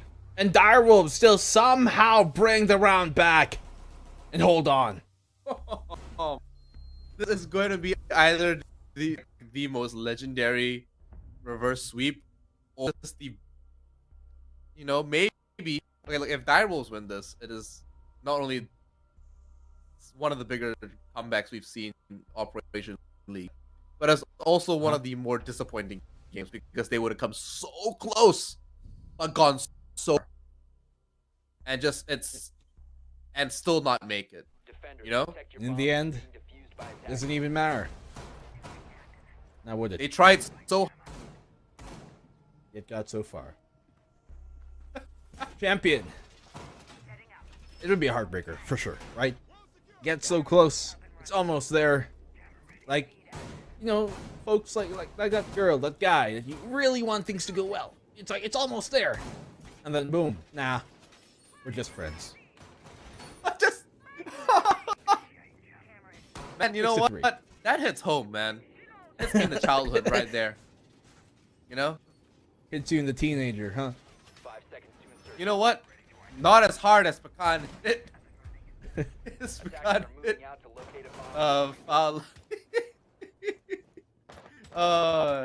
as hard as he got smacked. Honestly, Pecan got smacked, and it's unfortunate because he let the Monty walk right up to him. Yeah, sure, you have to contest space like that, but like he needed so much more support. Where was that? Crit J finds an opening kill with the AR-33. And that's going to allow him and his 4 RCs go to work. That's your black eye camera operator off the board and on the cameras full time. Just wanted to take that duel, I guess, but not one that he ended up on top afterwards. Souffle going down. It's going to be a big stain in the kitchen. Champion. Exact type of pick they need. Nitro. Gonna go unused. Souffle. Some of the black eyes have been placed, yes, but as you said, the MX-8, for sure, a deadly accurate weapon. Pecan in a very difficult position to be playing. A close angle there. With that's gonna be so difficult. Stand in hand. They get rid of the mute jammer, and now they can drone on forward. They get the big wall on open. They can go now to the southern balconies and apply pressure that way. Not too Shifter is super keen on coming in through cash, but it seems like they have some presence here. Has to be careful though. This is Crit J. He's got a magnet he can deploy. Minute and 30 seconds gonna just rotate out if possible. He knows he's in a contested zone. He needs a little bit more support, and he needs to support the rest. Control over construction is going to be key. Power it and Labyrinth get taken down. Pecan. Now a triple. Absolutely on fire right now. The Drone Slayer wants revenge, and he's coming back with 9. Lodek and Crit J are left of this defense for Champion. It looks like Direwolves are set for another defensive win, inching and clawing their way back into forcing overtime. Oh! Well, shot by Crit J. Two players here in Direwolves critically low. And that could really make things so much more difficult. Champion still have a chance to take this map, to take this round and this win. It's gonna be such a huge one. Magnet connects, dodges that Nitro. Little does he know there, Crit J has an angle to play off of, expects it to come, brings it down to the 1v2. It's all on the Surlotic here, 1v1 effectively. Pecan, very low on HP. He can still go for the reload, 20 seconds left on the clock. He's got some time to work with. Pecan, playing his time right. He knows he has the diffuser outside in his control. He's giving himself away though. Getting back down on the central stairs. On the swing. Surlotic trying to contest. He's playing the time so perfectly well. He goes for the Pecan! Absolutely huge! And the Direwolves stay and hold on into the game 6-4. Absolutely heartbreaking. Surlotic going for the vault was a huge misplay. But what could he have done? He was running and it was a one-on-one situation. The smiles on Champion's face all wiped off now. They are taking twice as seriously. Surlotic zoned in because he almost that. That could have been game point. They could have ended that at 7-3. But now, Direwolves are 2 rounds away from taking this into a overtime. This is huge. And now, this is so much more of a palatable scoreline for Direwolves. From 5-1, crawl back into this game. Still, have no margin for error, Direwolves do. So they're going to have to really play perfectly from here on out. But incredible sequences here from Direwolves. Pecan, a quad kill in that round. Barely scraping by. Landing the headshot. If he delayed for even half a second there, Surlotic almost certainly could have gotten the kill on him, seeing as how low Pecan was in health. Yeah, absolutely could have. Honestly, he should be kicking himself over that, and it's very unfortunate that he didn't make it. What a huge... But chances. They still have opportunity to put this in their favor and take this one away for 7-5. Champion have what it takes. They are showing us that. They are showing that they can compete very best. But they need to close the deal. It's reality. Have that in their wings, in their history, would be such a great thing for a team like Champion. We've yet to really find the successes that the Direwolves have had in the past. Look at this angle, greatly being held by Reaps. And the Reaper of Death has struck again. 3v4 as Surlotic gets a trade-off here. And Champion struggling to really get themselves going on these attacking rounds. Oh my gosh, Pecan finding power it like that, prone on the floor. You're giving away free frags to a team that should have lost. Surlotic gets a double kill for himself. That makes the Reaps off the board, alleviates a lot of pressure. Reaps, by the way, went from a 0-4 score to 7-8. He has made a massive comeback and started really pulling his weight. But now that they only have a minute left, Champion have to find an opening, and they have to force this one and make it happen. 2v3. Champion. Oh, that could have been a great pick for them that they needed here to try and equalize the odds just a bit more. 50 seconds left on the clock, time ticking.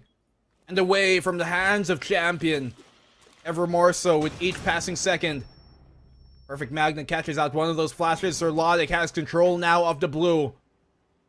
He wants to start seeing red here right now. As Direwolves, they present themselves. The angle, a tough one to contest. Those footholds are going to make things so much more difficult to try and push forward. So he's going to need the help of Labyrinth to try and bail him out. Ed, great pick. And the defenders once again of Direwolves. They bring us now to match point at the final round of regulation. 5-6. What a streak they've been able to continue.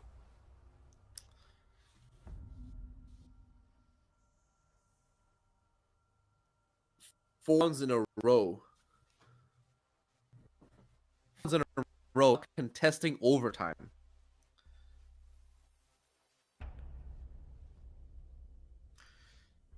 Just see the frustration on their faces. Champ is so fed up with, and it's starting to hilt sink in. And this is where you see the and the exceptions come in from a roster like Direwolves. They need to have this flawless record for as long, and at least give that flawless record away to a larger organization, team in APAC South that can easily say, yeah, we can actually take that win any day of the week. But against a team like Champ, not to put them down, but this is pretty out of the. This is highly unexpected, and I want Champion to take. Don't get me wrong, right? Would be a massive point in the season, and it would be such a huge blow to Direwolf. But they need to show that they can actually seal the deal and make this one a reality for themselves, because they're just like you said, so close but so far. At that point, you have to find some way to reset yourselves. From a dream quickly turned into a nightmare here for Champion. Would seem to be a pool in the desert, an oasis, has become a mere mirage for them, slipping from their grasp one by one, round per round. The Direwolves, they've taken everything for themselves, and the opening pick starts off with that same case. Souffle takes Serlotic down. Disastrous for Champion. Oh no. Might be the start of, because Serlotic is a major contributor to that roster. 11-9. He has the most frags on that side of the team. The most frags in this entire game. So how are Champion going to mold their attack? Because right now, one team member down just outside the garage door. The garage shutters. Crit J right over by that window has the opportunity to take down a mending by the ball and relegated to playing Rappel defense. This is not ideal. And oh my gosh, traded back between the two, but unfortunately Firelord does not leave that unscathed, and more members of Champion are just falling to defense of Pecan and the defense of the Direwolves. Wow, Pecan. He has been so problematic for Champion to deal with here. 2v4.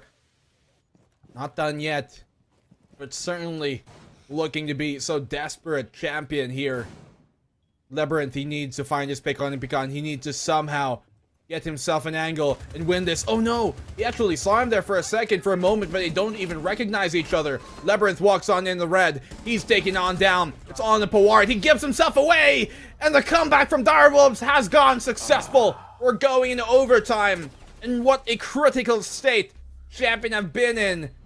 What a comeback.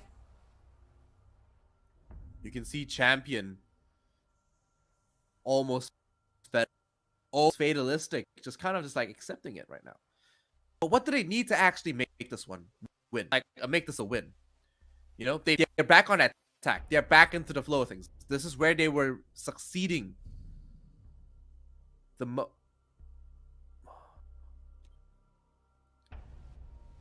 Sorry, I got that mixed. Champion are not doing well on this attack. Not at all. No, sorry. It's Direwolves that were good on attacks. Champion, if they win this, I think they can take it away. But man, that is so far what we do. The stark difference is that Direwolves, whenever they some of these walls, you know, albeit that their attacks themselves, their attacks aren't exactly very successful either. Yeah. But the difference is that you see them actually together, these attacks together. Champion relegate each other's responsibilities or trying to control points. Like, hey, you want to do something else.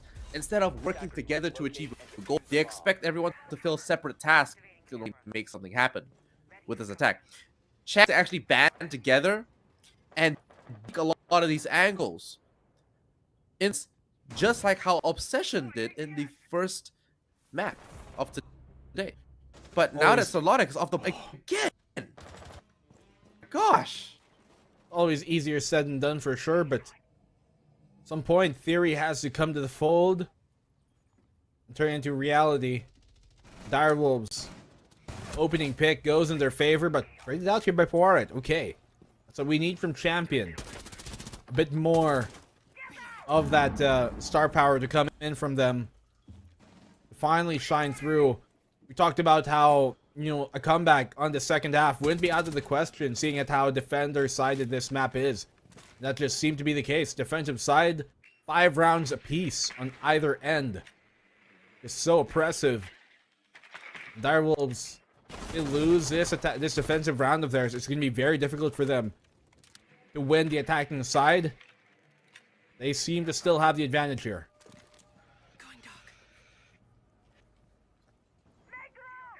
Taking this 5 rounds in a row. They take out Labyrinth. Souffle is on a roll right now. KD now positive, still has a Nitro Cell on hand, free to use, but Champions still have so much ability. Power It and Fire Lord have to use their gadgets, use their utility before it's too late. Flashbang is available. 3 to count. But right now he's holding an angle, waiting for the right time, and waiting for a team member to actually maybe try to reconvene. Fallout taking a very nose angle here, gets punished. And that's but Jackie gets traded back with a very interesting kill with the pack. Seems like the nade detonated the canister, and that's what took him down with him. So you take what you can get here, Champion. 2v3 right now. They know there's presence within that garage. It'd be difficult for him to try and flush on out. Poirot, no more nades on him, so he has to start getting on this diffuser and helping his teammate out, because Crit J is taking a lot of pressure here. Toxic Bathe on out. There's still one more on Ed to try and force and waste more time. No. He finds Poirot. It's all into the hands here of Crit for Champion. Swings back around towards the red stairs. Doesn't connect on much. This Toxic Bathe could kill him. No, he barely is in the edge of it. He finds the one. He walks into it though. And Ed takes him down. Direwolves take the lead. Can you believe that? From 5-1, they've taken the lead right now in overtime. 7-6. And this is exactly what I expect out of Direwolves. The best, quote unquote, the best team in APAC on paper, right? Champion close. But they are fumbling the bag, and we always see, in the last few minutes, we see Nook and Zofia pushing on different floors. In a position where you're outnumbered, you need to be able to refrag for one another, because they took that all alone. They took that one by one, and in the end, because themselves out. A massive from Champion that they can still recover from, but those have won 6 rounds in a row, and they are looking like the team we expect to be. Man, is it late? Man, is it late? 5 seconds remaining. Reaching the heights of these two teams right now. Champion have a chance to prove themselves. Extend this into the final round of overtime, into the decider. But they have that advantageous defensive side for them. We've seen them go almost flawless on the defense. 5-1. That one final round won by the Direwolves. They brought that momentum into their defensive side. Just ran with it all the way through. Champion's turn right now to finally gain a round.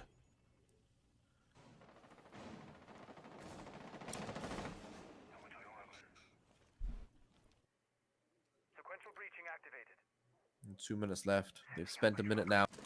And it's over to E1D gets popped. But what are they going to do with this information? Most of the time, we see a lot of differences. The differences between a lot of these teams is that they spend utility, but follow up. They spend it for the sake of spending it, or they spend the utility for the sake of it. And need to see instead the E1D being used in tandem with, you know, someone hot, providing that call, providing a logic, providing some smoke, or providing a shot or some kind of information. But right now we're seeing, you know, we're seeing Champion coordinate a little bit. A couple of members are paired. That's great. But they need this one work, and they still technically have as defenders. That advantage is something they're going to have to utilize to its fullest extent here if they want to have a chance of winning this game. Now that their lead has been effectively erased, destroyed, dismantled, they can't let their will to win go with it. Labyrinth has a deep angle. Go plant a little spot there. All the way from up top. And what a shot. Labyrinth from up top does find Zerlotic. Trades on out. Champion. They get 2 opening picks, possibly giving us ever more so chances of going into the final decider. Zerlotic goes down, though. Direwolves don't let this go unanswered. Souffle down, walking through blue. He's been detected. Gives himself away. Despite it being silent, see those shots. They hear it. And now a couple of pings go out. He will be caught out here. Shot. Pow. Finds one more attacker. Goes down. Souffle out of the loop. Takes damage, but trades it back. Crit leaves Jackie Wu all alone. One to the defenders. Played it smart, but Jackie, he's up against. He's got the win, but it's got the one. Oh, he doesn't get the second with the Nitro Cell. Saves the round, and they take this to the full extent of this. It was pre-placed too. He left it there, knowing that he could time things right, and that he did. What an effort from Jackie Wu. But we go to the final round of this this game here. Match point. Technical timeout called. Absolutely. I'm surprised that they did not. But in time, guys, if you guys are watching in chat, drop in the chat. I think is going to win. I'm reading it right now. Please tell me who you think is going to win. Is it chat or is it Direwolves? One of these teams is going to take a series. An unexpected turnout between two teams that were so far apart in reputation and in experience, but now providing us the match of this yet. Incredible how these two teams have played back and forth. Unstoppable they are on their defensive side, but it's the attack that just has been so difficult. So the odds here for Champion to win this game, considering at how their attacking half went, they only won 1 out of 5. They have what, about like a 18% chance of winning this round. And that is not a good statistic to be at the end of.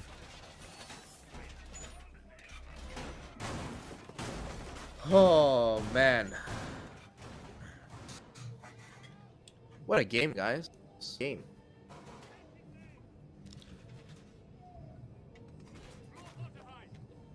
Excuse me, about 16.8 about there. It's not a good number to be at, for sure. Defending side, so much more favorable here in Clubhouse. You've seen the benefits of it, and you've seen the tragedies being on the other end of it. Champion, this is not the nightmare they want to face.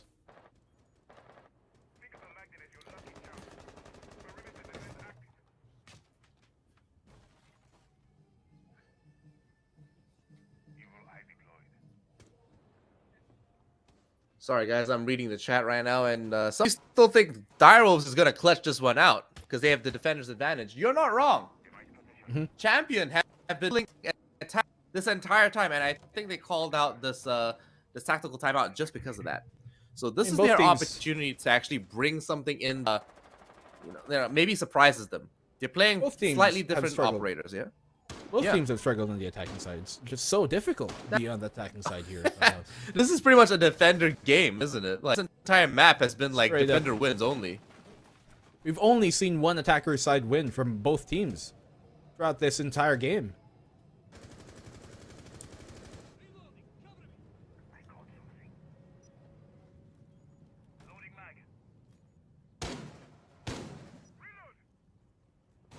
Direwolves now. They're in the defense here. Smoke and Maestro out for their sake. Gonna give them so much plant deniable possibilities. Attacking side from Champion. They have the bar, yes. Trying to take vertical control from up above. Capitalize down below. I think every single Direwolves player might be down below. So there's nobody really roaming and applying pressure up above. This gives Champion a bit of hope. One they're going to have to capitalize off of first. To make full advantage with. Yeah, absolutely right. So a lot of Look at that damage. He might be able to find some, you know? He Might downs be Reaps. able to catch approach. Oh no, Jackie still lives. Reaps is down, though. Save him. Oh, they do. He's back up. Crit J. He takes this spot this time around. Oh no, the pick. Farlord goes down. Crit J trades off. 3-3. Reaps is very low, but so's Labyrinth. Souffle on that trade immediately. He knew as he in the Moto. Crit J does some damage in return. Both players here in Champion extremely low right now. Kitchen, not the most desirable place to be in. Especially when you're Crit J, when your Labyrinth is, Souffle. Looking up to cook up a storm. Crit J has taken the Arsenal. Okay, now they have a somewhat plannable position. That Evil Eye, though, bears down upon him. Labyrinth from up above. He can drop down. The Dirt Tunnel going to be held here. Such a position to be held. It's going to be difficult for him to win out. The reload comes. And then they get time. He gets it back in the mag and finds a shot. The trades come on in. And Direwolves have pulled off an incredible comeback from 5-1. They take the game in overtime. They take this win in overtime, 8-7, a very hard-fought victory, a comeback for the ages, and Champion must feel so shattered. But Jackie Wu brings some smiles to their faces for the first time this entire match. Just breathe a sigh of relief and allow themselves to have emotions again because they were completely stone cold. Jackie, of course, is drained. He's just like, you know what? I worked way too hard to be happy right now. Like, I am just heartbroken though for Champion because that Aw, could have been man. theirs. 5-1 at the end of the first half. But that's where you can see that this side switch is a really brutal thing. And when you get comfortable in the spot that you're in, you can find yourself out of position and out of a chance. Hope dwindled, and what a game, what a comeback here from Direwolves. an absolutely huge game. Like, I'm really lost for words. That, like, the scoreline and Champion were doing so well in the literal first half. Now, 1 hour for the show, and it's your time to do well. We have one more match left, and we have 2 more giveaways. These are 6 credits, and pins going up.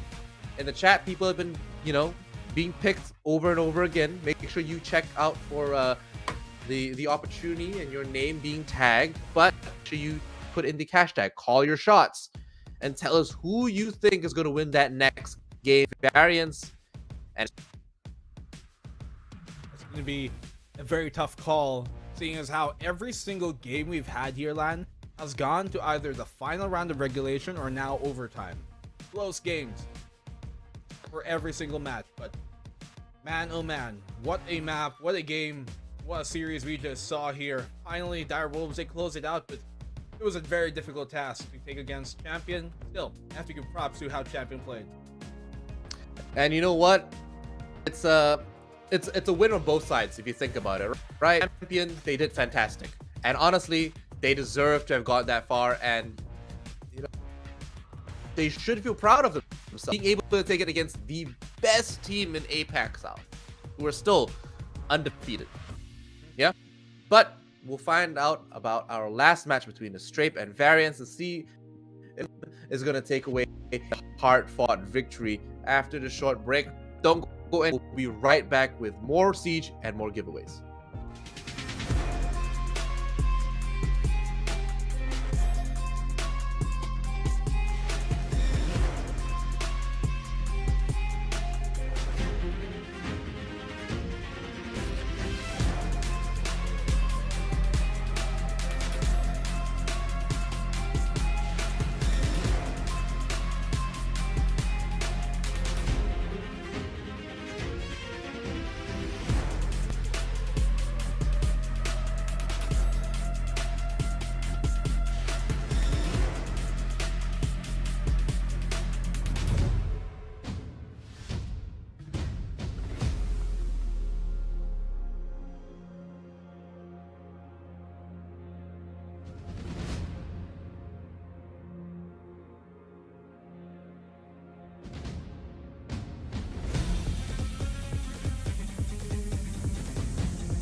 The faint buzz is a warning.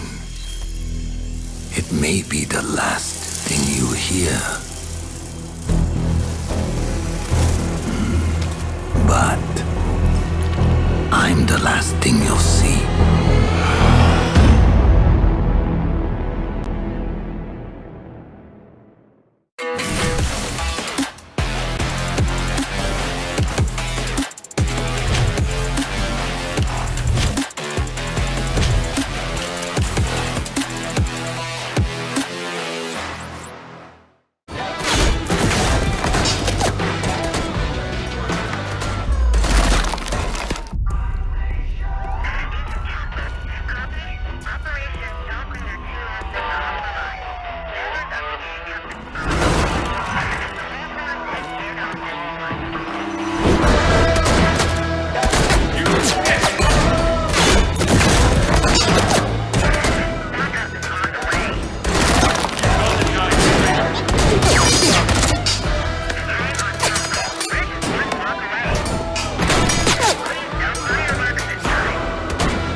Was hit hard.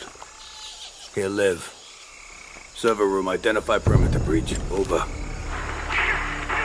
Where'd you go? Where'd you go? Withdraw your men. Say again, Grim. I'm going in.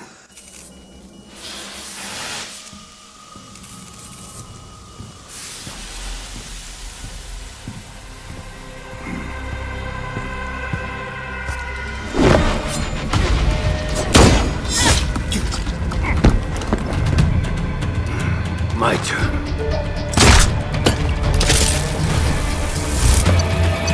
What's going on?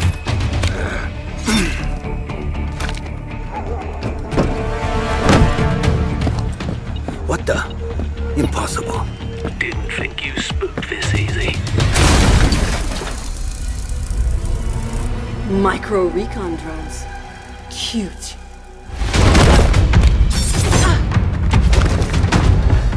You forgot this.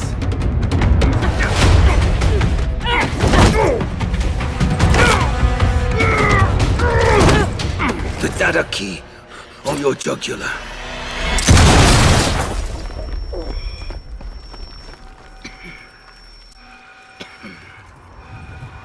You were saying? What was on that server? QCR shipment records. Question is, who wants eyes on it? And why?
Even if I'm starting to lose face, keep my head out, still going on my way.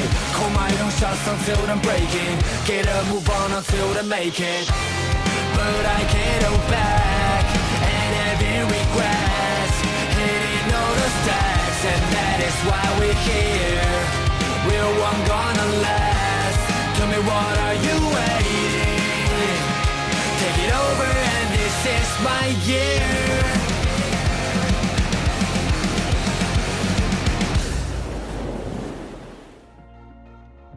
Welcome back.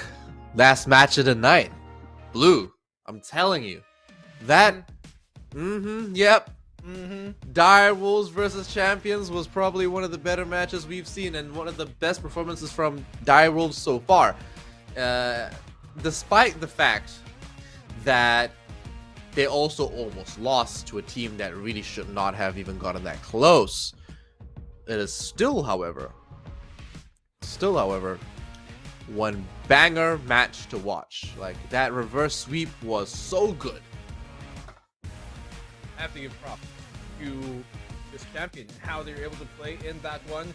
Direwolves, being the team that we know that they are, of course, they have what it takes to be able to pull off incredible comebacks like that from 5-1 down to 8-7 in overtime and take it over. But it was a two-way street, right? Clubhouse, defender-sided map, proven to be just the case. But we're moving on now to a very different match here between Varianx and Stray. Two teams that are at the bottom side of the leaderboard, unfortunately for their sake. Stray yet to be able to win a single map so far here in this season. And last season. Not that we want to rub it in, but hopefully today that could change. You know what? The thing is, they've actually beaten Variance outside of this league. They've beaten Variance outside of this league. Yeah. A few weeks ago. Yeah, absolutely. And they beat them to get into the ROG Masters. They actually directly beat them. It's like, oh, how did this happen? But it's not like they can't win, guys. Like, I say this every single week whenever we cast for a stream. They somehow always make it to the threshold, and they never get further than that. They literally make the bar, and then after that, it's just like, okay, now we're done. So, I don't know, man.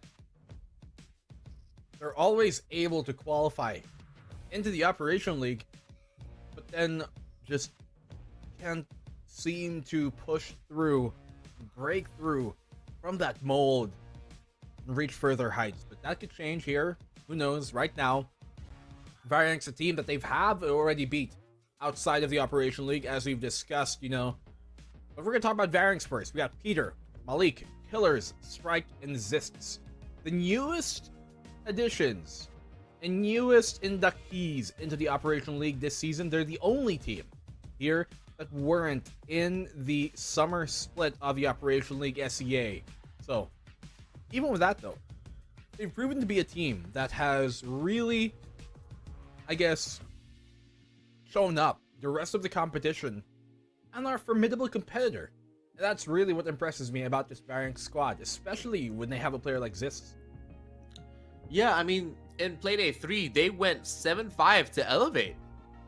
They actually got further than we ever anticipated Variants to actually go. So, I mean, replacing a roster like Northern Forces, who unfortunately did not qualify this time around for Operation League, does mean that Variants have big shoes to fill. Well, you know, not really that big, but you know, like we thought pretty well of Northern Forces, considering their you know, their actual track record. Their performances on a day were always so close. But Astrape are a roster that are neither here nor there.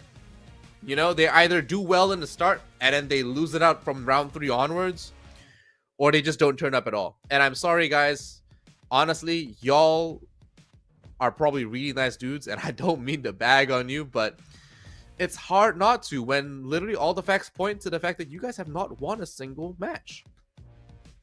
I don't know why, because many of the tournaments, as we've said, right, they get past the point where they have to qualify, but qualifying is only ever going to be their heights, and I want to see that change for this team. I want Astrape to be able to, you know, from these type of tournaments, improve ever more so, and just perform finally better, because there are small moments of brilliance that you do see from this team where they get around here and there that seemed, okay, that looked really clean. But then others where it just seems like the structure just all breaks down, and the team, I don't know if there's, you know, much coaching backing there or analytic backing that they have in their regard, but that's something that seems to be lacking in their case, you know, to have that structure when it actually gets into the game. I don't know how they do their scrims maybe, or their, you know, VOD reviews, but when it gets to the game itself, many rounds just seem to have a breakdown in some sort of fashion. And that's really what's been hampering this team, because you see other rounds that, as I said, strokes of brilliance is, but those come way too few and far between. Yeah, absolutely. And that just shows that they're quite a rigid team as well.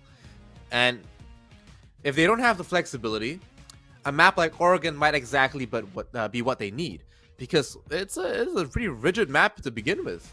So perhaps this time around for their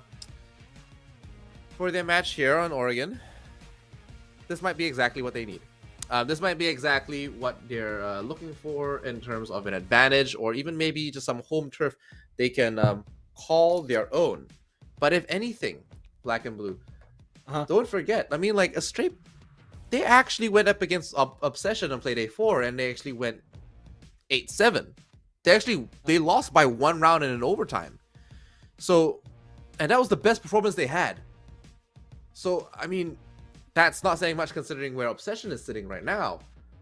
But it's like they just scrape the bottom of the barrel every time. And it's really sad to see. That barrel is sometimes like fish, full of fish. And in that case, it's typically Astrape who are within it. Oregon to be played out here right now from Varianx and from Astrape. Last time they played against each other was on Clubhouse, which in Varianx was able to win, so understandably so. Opening ban here from Astrape is on Clubhouse. Yeah, you see them. The rest of Variants all set up and everything as well. Some very funky t-shirts coming in through here, man. Like, honestly, I think some of these guys actually dress up just for this, you know? Rob. Well, Oregon, we're going to it. We've seen both teams play Oregon a handful of times.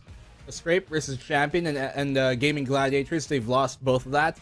Obviously, Varianx have played it against Fury, and so far only Fury here this season. They haven't yet to play it against any other team. So, there's some notion of VODs and of history for either side to really go back to and review. Obviously more for Variants, but let's see if that really comes into a factor. How prepared are they for this? They should be to the utmost authority. Well, this is the first time we're seeing today that Nook is getting banned, and that's something more like what I expect. She's definitely bringing a lot of value, and we've seen that time and time again. Despite Reaps having a pretty rough time about it, Nook does bring a very strong presence, and when he was doing well last week with the Nook, he was an absolute monster. Just ran right through the defending team. Azami getting banned out means that she's never getting a play day today. She's not getting any time on screen. And so no Kiba barriers. None at all. One last ban coming out here for that defending side, coming in from Variants, and it's going to be Valkyrie. Okay. Nothing too out of the question here, aside from that Nook, who we have seen gain lots of play this past entire year. I love that Zofia player card from Bolivian. The Jill one. From yeah. Resident Evil. But Bolivian is like a full Zofia main. Always on Zofia, he's their main for that, and he does well. He actually knows how to play that operator pretty decently.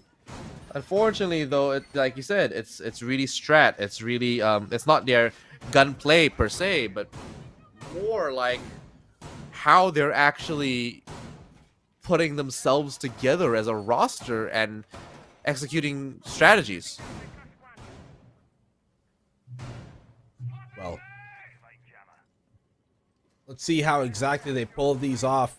The Zero seems to be flirted with here by Phenomenal. He could swap onto that, same with Pig going over to that Hibana. Not a bad choice, actually, considering they are going to be taking the top floor. Seems to be locked in. Double SAS on Variants.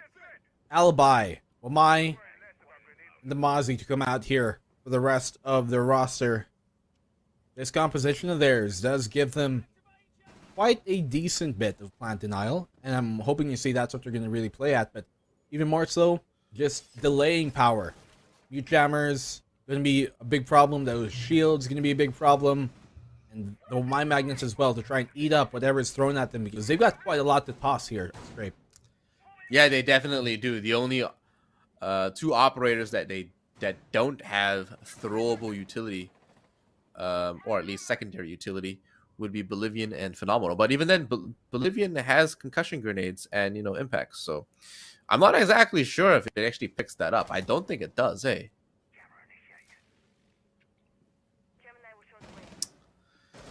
But in saying that, I mean, Malik has Wamai magnets and sound like sort of proximity alarms. So he's got all the little throwable deployable utility in the world. That utility is something that it absolutely turned the tide of these type of rounds. Stalemate here. For the moment, Phenomenal able to open up lots towards this big tower. Oh, immediately denies those sticky cams from gaining much. So realizes he has to try and go things the old-fashioned way. Maybe come from down under. He's gonna have to work for that one though. Jeez. X-Kyra is going on the wall. Does look like Big G might be able to get those off. Rotates out safely. Just gets missed by the one defender by the wall. And now gets a little bit more information, and we see Phenomenal get taken out there. Sam Cam's not going to happen anytime soon. But those are Killers now with a better position in Attic, replacing Sam Fisher.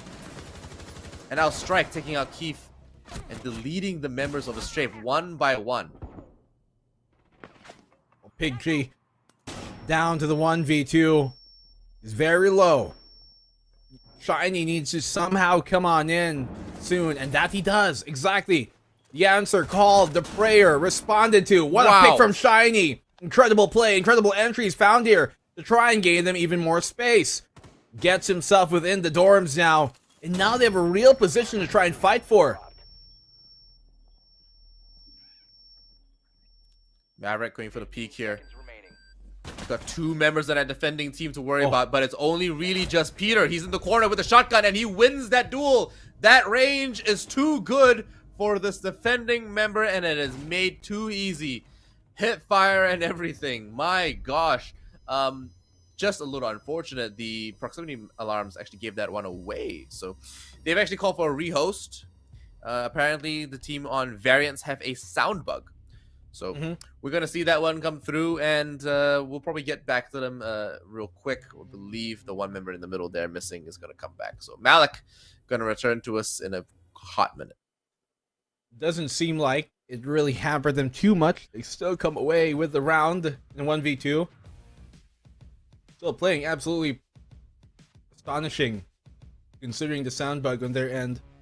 But we're going to get that fixed for you guys. Rehost, of course, so that everything can go as smoothly as it can. My goodness. Variants. An impressive force they have really shown to be, being the new inductees into the league.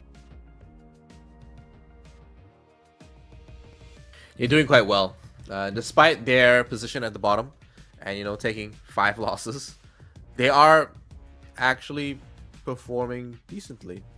There have been many opportunities for them to actually, you know, overcome this, but the fact that they are not losing every match is good. They have life. They have they've shown that they can take rounds against some of these best rosters in the league. Yeah. But it's just a matter of experience, and that's what this is all about. We say this time and time again, but the fact is, we can't say it enough. The fact that Variants can actually take 4 rounds of Direwolves and then 5 rounds of Elevate is a very big thing. It is very important to note that, you know, not every roster can do that to these massive names. For sure. A team like that would have been such a great story for them to pull off. Such an accomplishment. It doesn't come to pass, yes, but this one I think is going to be a match that we're going to actually expect to go the distance. Because they're, I think, a lot more tied up in terms of power levels than most of the matches we've seen here today. That's something to say, especially considering how close the games were. But who knows, maybe this is going to be the fast one. Maybe this is going to be the quick one. So far, Lan, when we've been casting together, we've been having relatively quick days here in the Operational League. Quick matches, 7-3s, 7-2s. But today has been a stark contrast in that. And I only hope that it means to say the teams are finally getting a real groove on how to play these games and how their matchups go. 100%. Strape having taking this time to talk about their play and what they should be doing. Phenomenal, taking the floor now to just give his team a little bit of a speech by the look of it. Everyone listening quite intently, of course. But it's interesting to see how Strape are playing this one out, because they historically struggle. Yeah, they historically struggle, but there are all, like you said, there are moments of brilliance, and it's just like, hey, Strape aren't actually that bad. They just have really bad luck, or they just lack a lot of experience that needs to be filled in. They need to be able to close out some of these rounds. And just to reiterate, they're very rigid. Once their plan or their initial thoughts, like, you know, have a pin in it, or they start getting challenged, it's like out of nowhere everything gets 10 times harder. Oh my god, look, it's a cat. Dude, I know, right? I've seen many broadcasts derailed by pet kittens coming up on screen, and I do not mind this being one of them. But that's a big cat. If you think about how far away that cat is from the screen, it's pretty big. There's a joke here somewhere. Honestly, I thought it was a dog. until it turned around, I was like, oh no, the face is too flat to be a dog. Yeah, that's definitely a cute kitty cat. Look, it's some kind of like 4-legged domesticated animal, you know? Yeah, a mini tiger, you will. A mini tiger, yeah. Very well be. Well, unfortunately, we're gonna have to go on a quick break in just a bit because we need to sort some things out. I'm Black and Blue, with me is Lan, and we're gonna be back with you guys for more of this final match of the day right after this.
And welcome back. Welcome back. We are finally on our way for round 2 of Variance versus Astrape, the final match of the day here on Playday 9 of the Autumn Split in Operation League 2022. Black and blue, my man. We are finally seeing Nook banned out. Yeah. Nook, yeah. You've had too much time in the pit today. Time for you to take a chill pill. Take a breather. Let the other kids have some fun. That we do see. Although Jazami, who didn't even get a chance to play today, been warming the bench for the whole day. Hopefully next play day we'll get to see her. Get some action. Yeah, maybe. I mean, we have a 3-day weekend today, this week. So 2 more days this week where not only you can win more R6 credits, but also we might see Azami, you know, see some more crazy compositions coming out from either of these teams. But these guys are working overtime this weekend and they are playing as many matches as possible, I suppose. Malak downstairs now for this bottom defense. Wow, Strike opening up, taking this defense right to the enemy, and they gotta deal with this logic bomb now. But they hear that the drone gets seen, gets taken out. Strike takes a little bit of damage from himself, and now he's got 2 members of Astrape as they close in on him with the logic bomb. He misses the shots, and he's gonna rotate down. Downs. Oh, he doesn't down him, but he takes a lot of damage. Finally gets traded out there. So finally, Bolivian refragging and taking out Strike. To get a pick a piece to open up the round. Playing basement, by the way. We haven't stopped that, but yes. Opening drones here. Try and find that information. Catch out 1 in towards meeting. I'm not sure if we're going to pincer on that just yet. Not going to spring on it. Oh, the foot being exposed. EBR in her hands as well. Working out. Killer traded off immediately from the hatch by Shiny. And now they can finally try and get this meeting hatch open. It is electrified though. So you're going to have a tough task to open that up.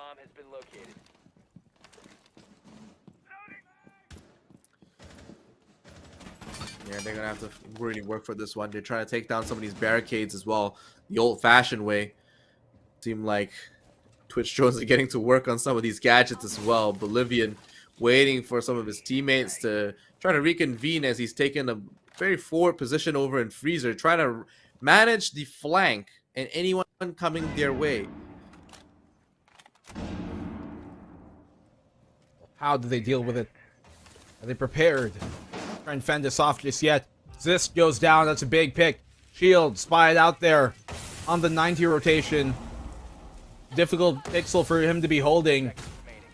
They push on through, ignoring the pain, the toxic baids. 1v2 right now. It's all on the Peter. They're trying to hunt him out. The plant's going to be difficult. The 1v3 effectively. If Peter can get the kill at the last possible second, they might actually win this out. But no, they keep him alive, keep him safe, and barely edge it out. Could have been so dangerous here. Almost wins out the round, but it doesn't come to pass. Wow, Astrape actually played that one really well. They didn't, they had people covering the angles, covering the defense on that post, on that plant, as they got that down, and I think it was really well executed. These angles and the rotations that they took away from the defense to not only box them into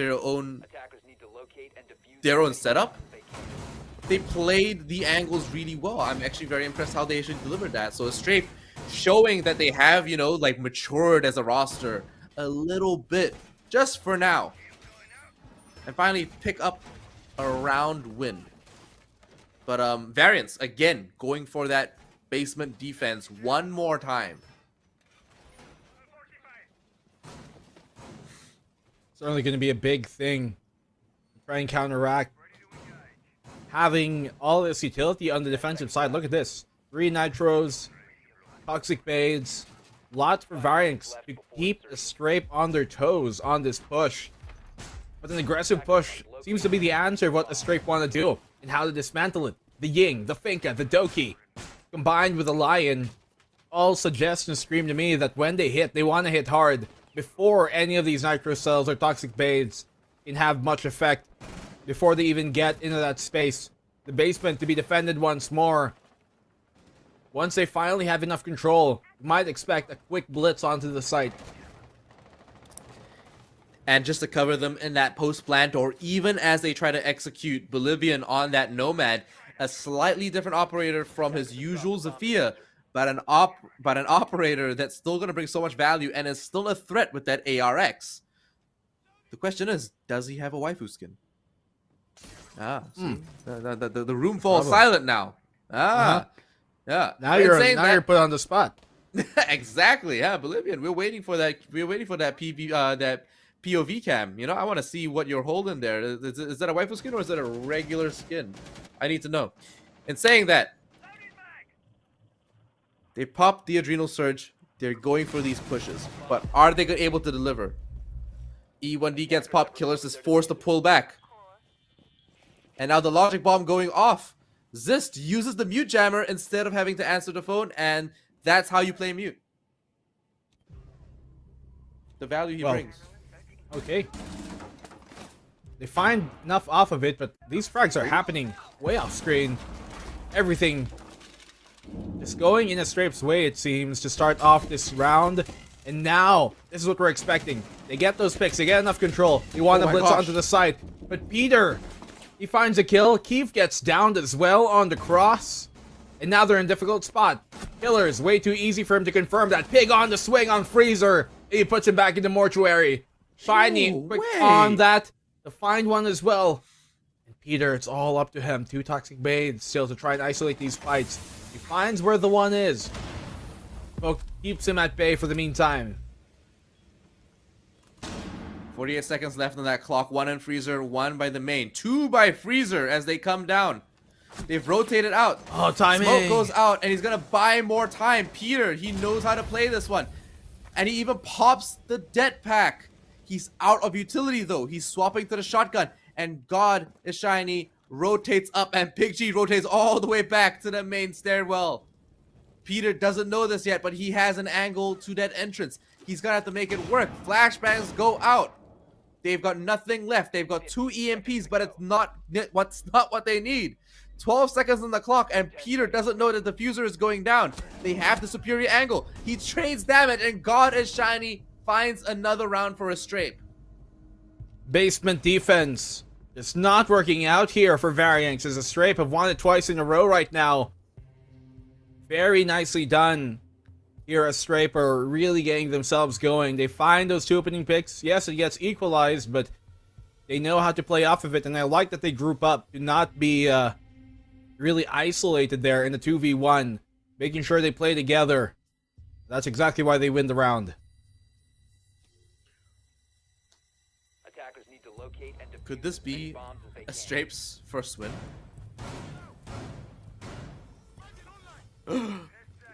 Masaka. Huh? I don't believe it. Wait, what are you talking about? They haven't. I'm just surprised. A Strape, like, they get 2 rounds, and I'm like, they might win. Unbelievable as it may be, Lan. They very well could. They very well could. We talked about it, right? At the pre-show, at the pre-panel before this game, leading up to it. They've taken down Varianx in the past, outside of the Operation League. They can do it again here, once more, to gain them their first win of the entire year. Not just this season, not just last season, the entire year here in the Operation League. Oh, buddy. Well, we're only 4 rounds in, so maybe too early to call it, but yeah, maybe. You like to dream, you like to hope. Oh, they're bringing the Sens. Hey, that's new. Another one for the books. Very nice. I mean, that's the first time we're seeing Sens actually get picked up this season, isn't it? In that fact. No, I think we have seen Sen at one of the other play days. I remember seeing Sens. Not too sure. My memory escapes me, or if that was a different event, but I do recall. I believe. Unless I'm mistaken. Oh, okay. Which I commonly am. Well, you know what? It's the first time I'm seeing it on a play day. I'm casting, so it's the first for me. And saying that, Pig G surely to bring something very interesting around, and I'm not sure how they're gonna play this one here for that second floor. I want to see how they run this. Bolivian with the glass dangling by the window might be able to make this work, especially with the Sens rolling out. Oh, this is very interesting. It's actually cut the entire side in half, and now that they're pushing through, they're going to come across each other very aggressively. Phenomenal. Takes these fights face to face, but the gas from below is catching them out, and he gets dropped with the diffuser on site. They have to go pick that up, take a little bit of damage, but Pig G is committing to that plan, and it's still being stuck. Pros don't fake, and maybe today Pig G's a pro. He's got some time to work with, but it's slowly being dwindled down. 30 seconds left on the clock. 1v3 here for Killers. He's gonna have to pull out every stop in the book, but they swing him at the perfect time with the drone gaining that information and the strafe. So proficient they are on their attacking side so far here. They're looking really clean, Lan. What is this? Who are these guys, man? A Strafe actually pulled off a strat. Damn. They actually executed that plan, and when Phenomenal went down, they had a backup.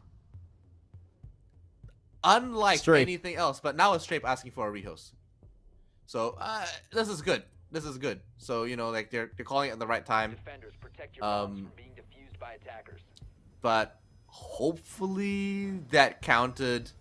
Ooh, was that confirmed? Yep, we're going back to us.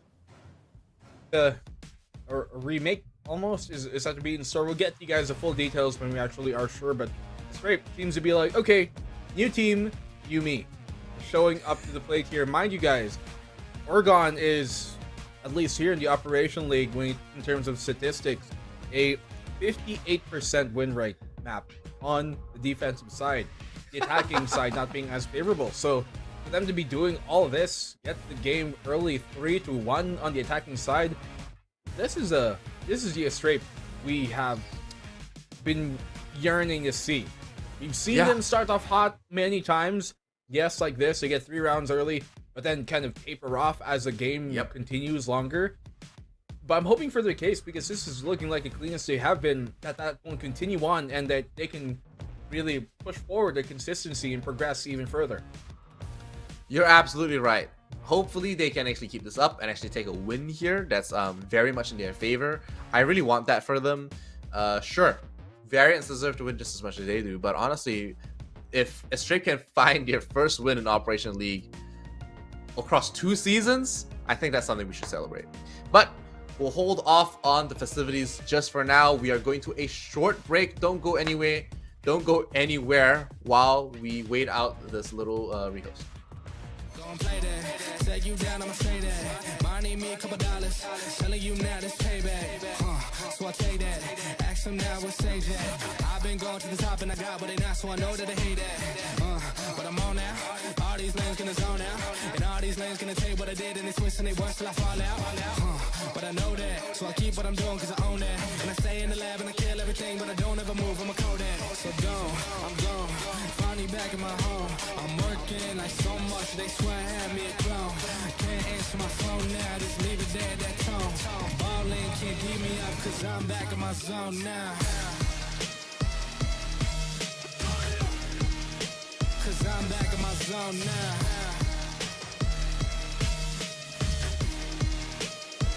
Back in my zone now. Ballin' can't beat me up cause I'm back in my zone now.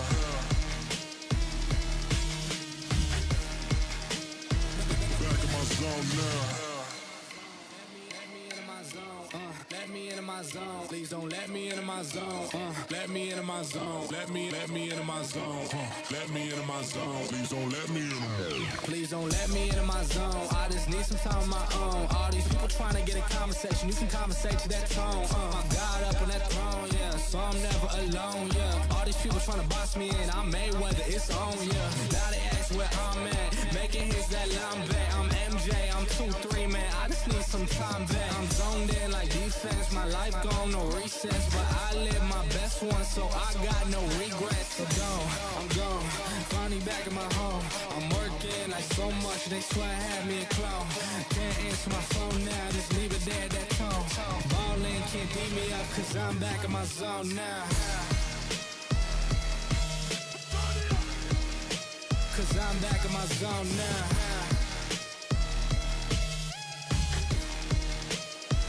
Back in my zone now. Ballin' can't beat me up, cause I'm back in my zone now.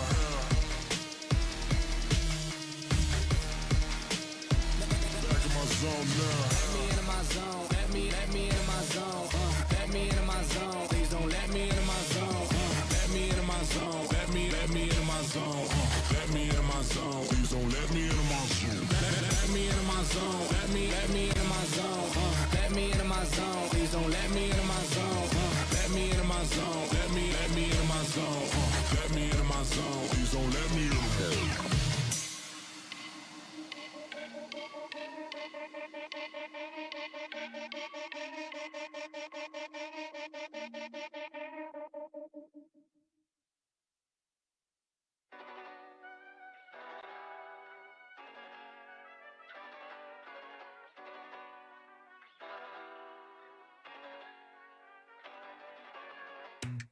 I think I let my guard down.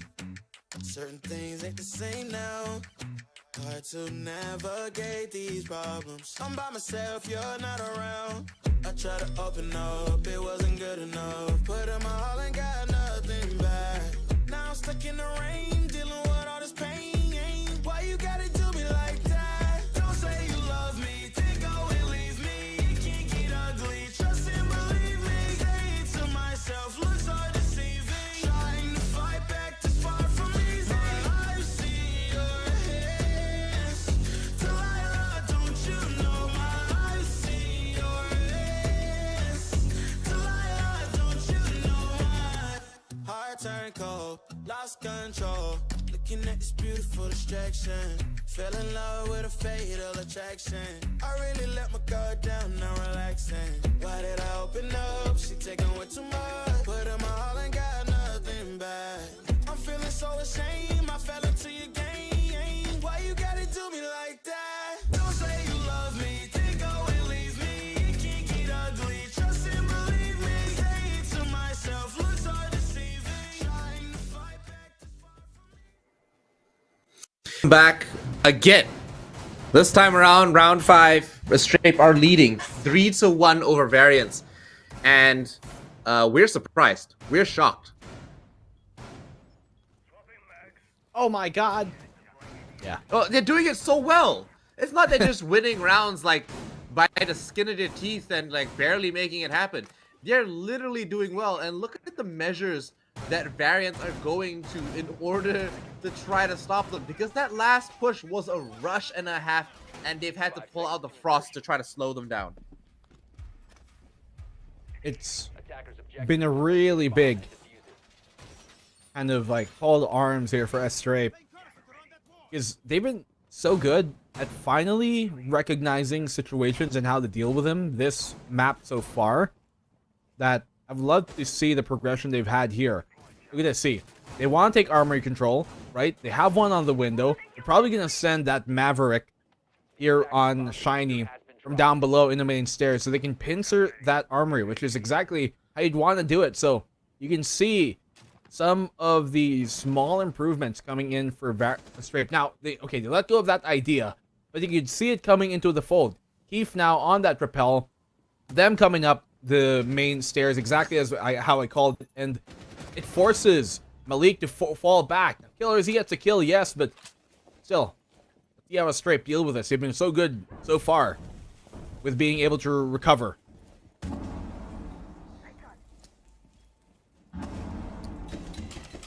A lot of the hard breaches downstairs going off. Candela is now being used. Another breaching charge, and it does look like a Strape have not only their foot in the door, but they've created line of sight at entry points that we barely ever see get used. And for some reason, I think it's gonna work for them. Pig G and Keith now holding the line, trying to get an opening in. Peter takes a little bit of damage, and he's gonna act just for now. He's right behind this. Oh, Malik is actually behind this bulletproof shield. But it looks like Phenomenal is still trying to find an entry in and try to reconvene with the rest of the team. They're biding their time for sure. Peter and Strike both quite low, but Strike, he finds an opportunity to retaliate. Gets Variants their second kill here of the round, gone unanswered by a Strape. Strike dropping down into the classroom. A Phenomenal taking lots of damage. Nitro out. Doesn't really find much within that bedroom. Phenomenal crawling. Look at him. A worm just trying to find the prey. He does great damage on killers, but no kill. And not just yet, unfortunately. Trying to hold down this angle for as long as possible, but that diffuser has to go down. Bolivian's committing to it. Phenomenal is down, and Keith is trying to keep the rest at bay. It's not going to be enough this time around. Variants find a flawless round, and they manage to hold off a Strape on their little killing spree. Well, finally Variants give us a really decisive round. Even that one round they won a while ago wasn't as decisive as that one was, so trying to heat up here at the end of the first half. See if they can tie the game up right to end it. Sophia, Hibana, Twitch, Yana, Doki for a Strape. Composition quite well rounded, yes. You're gonna be taking the basement, I believe. Is a site that we did see a Strape win quite effectively a while ago. Twice over, actually. Yeah, that's true. So what are they gonna do this time? This time around, we're seeing Killers bring the Mira, and Operator we haven't seen all day. In fact, we barely get to see Mira actually played in these angles anymore, just because of how flexible and how the meta has generally been reconstructed around not so much dueling, but denying entry and denying utility. Yeah, this time around, of course, we do see the Mira get used. We might even see a little bit more come through as we see some other operators like the Mute, the Kaid, and the Goyo might start pairing up with her. So interested to see where they perch and they place this Mira, but I feel like it won't be Peter anchoring. We've seen Smokes actually take very forward and aggressive soft anchor positions lately. Those positions have been, so far, at least in the previous round, yes, successful for Variants, but I really like seeing the recognition of initiating back and retaliating from Variants. That's what's going to work out for them, especially when you have a player like Phenomenal here, just trying to push himself up. Look at this, the gunfight's going all the way of a Strape. They completely shut them down. 2v4 right now, heavily in their favor. Peter and Zist, they've got their work cut out for him. Shiny knows he's here in the corner. Quick kill, easy for him. And it's all down to Zist to somehow bring this round back. Insurmountable odds placed upon him. Plant goes down. Oh my gosh, Pig G takes a big hit. Unfortunately, not able to keep that one down. But Keith finds that round, saves it for a Strape on their attack down bot, and it's the Fury waifu skin. We got our answer.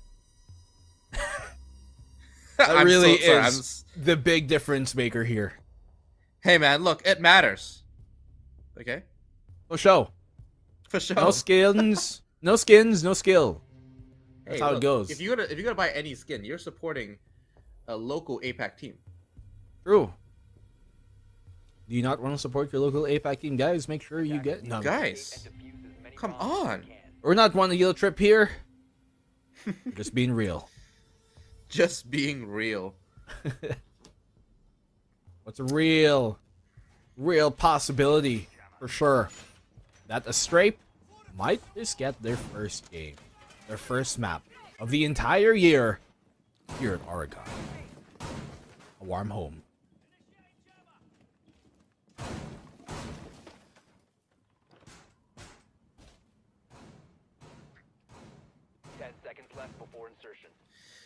Oh, well, they're still setting up, but it does look like this defense here for a Strape on that swap is not only looking formidable, but looking quite toasty as they're picking that bottom defense downstairs. Keith, of course, is now setting up over Kitchen because they understand the importance for that defense and to use that as a center to control not only the corridors towards the tower, the big tower, but also for, you know, rotating over into the freezer, plus also Hall. It's a central control point, and wow, kills are flying off the board already. Those frags to be found. They're going in the way of a Strape. Especially if Peter does get picked off here. He's in a very difficult spot. The blue bunker is what they want to force out, but it seems to be held in great attempt here by a Strape. Replicator denied. Keith making sure they don't go unchecked into that cross for Pillar.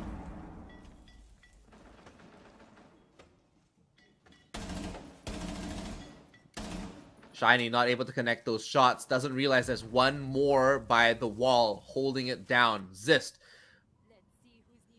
Deep within enemy territory. Holding the line for as long as he possibly can. Well, they have something to work off of here. Even if they don't have the player count advantage for a Strape, they do have the benefit of really choosing where they can have their fights. They can give up the rest of that pillar control. Not something they need. Not in a 3v4. Not just yet. They have got laser gates everywhere. Make sure that they don't get idly pushed. Look how jittery Shiny is. He's going everywhere. Can't even pick a spot on where to play. Has to choose one now, though, because the fight is about to come to him from that pillar side. And the plant, they can continue to deny it with a minute left on the clock.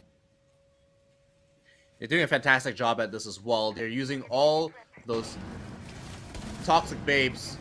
More of these holograms get burnt out, and the last toxic babe goes down.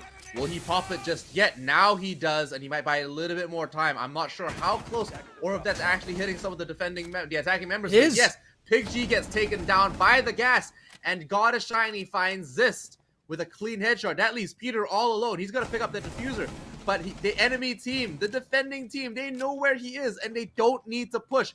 Shiny and Pig, they can just hold it down and wait. The pings come out, his location is revealed, and he is in a real bind. Sandwiched between the two, Pig G finds that final kill. What a toxic bathe there from Pig G. Simply sending Strike down a painful death. He smokes him out of position, and Strike from full health, he dies to it. He goes down to it. Seemingly trapped there in the corner. Couldn't escape, not in the amount of time he was given, it seemed to be, but he had full HP. He could have just ran out of there. I think he was just afraid that running out would mean that he'd run into the arms of a waiting gaze, of a waiting aim, a waiting angle being held by a Strape, but surely it's a risk to take, especially up against a almost assured death to that smoke bathe, toxic bathe, that smoke canister. Incredible sequence here. Look at that. See? Strike from full HP on that plant melts down like butter in contact with a hot knife.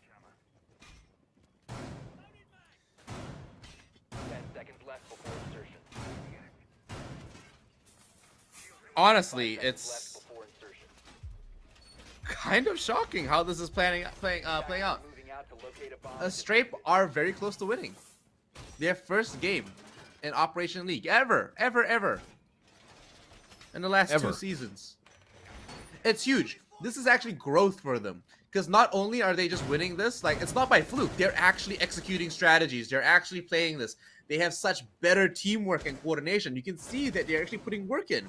Anyone with 2 eyes watching this stream, watching this broadcast, can tell that this is a very different Astrape. Oh, for sure. What progress they've gained in this match compared to the previous that we've seen them throughout the past 2 seasons. They're looking really good right now. Something that is definitely a feat to be proud of if they can close this out against a team like Varianx. Varianx, welcome to the club. Welcome to the Operation League. The new inductees, seeming to be the first ever victims of Astrape.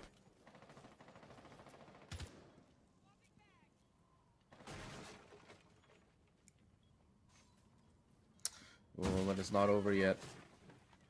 There's still so much to do. We see now Variance trying to get a little bit of drone work in, but again denied with perfect Toxic Babes.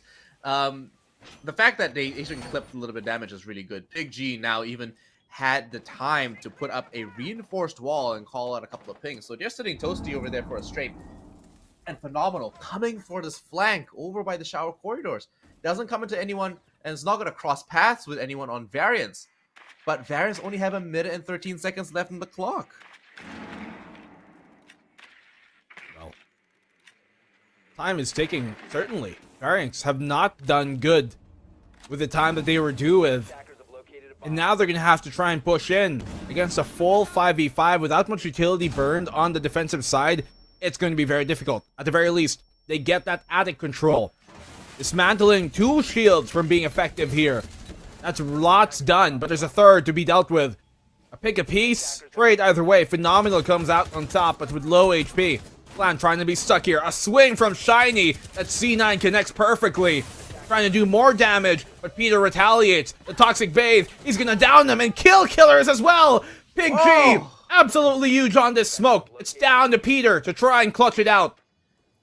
He's got 2 Candelas and a Dream. The diffuser is going down and it won't be diffused. God, as Shiny finds that kill and he locks in match point for Astrape. Absolutely elated Astrape are. You can see the smile on their faces. Match point in the favor of Astrape. 6-2. What year is it, Lan?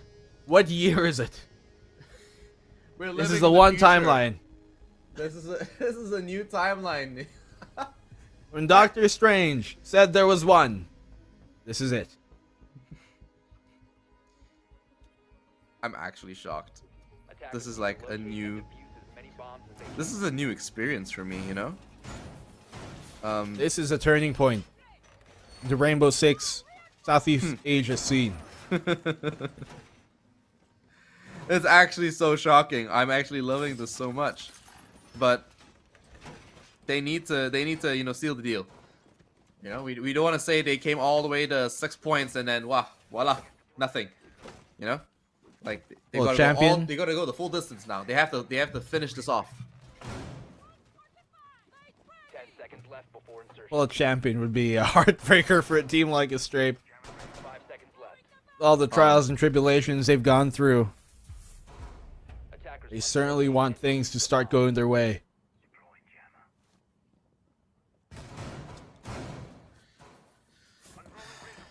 And they're bringing the Clash. Okay, that's a first.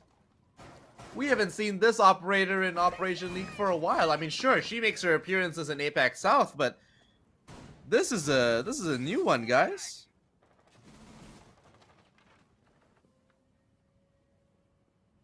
Well, we've seen it be effective in the past.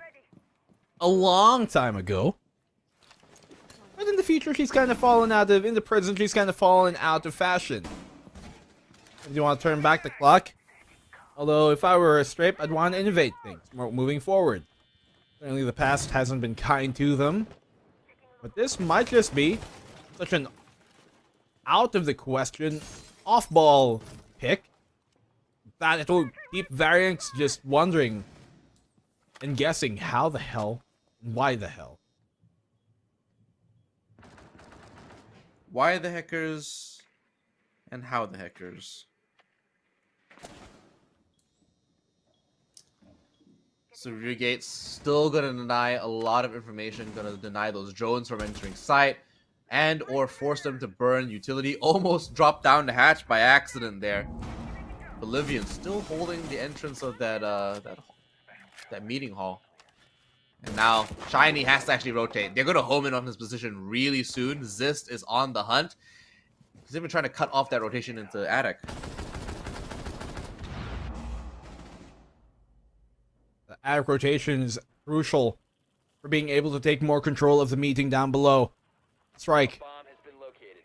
He's going to be the spear for that entry, retrieving the drone. Mute jammer removed. Now they can drone even further. If they take this attic, that's going to be influential. But in the dorms, they spot out the alibi here on Shiny. And now he has a choice to fall back. It seems like he still wants to hold on to it. He knows that if he can waste more time here, even if he goes down and dies, that's going to be influential. Not much time remaining on the clock for Variants. Yeah, and you know what? Bolivian with the Clash is doing so much work, denying a lot of mobility and denying entry in many places. Even here, Peter picking up that kill with the Aruni, taking one more down, and another to follow. Keith deleting the attackers, dropping that diffuser, leaving Strike and Zist all alone. They've got to rotate to pick that one up, but he now has the top floor. He has the elevated advantage. He doesn't see them just yet.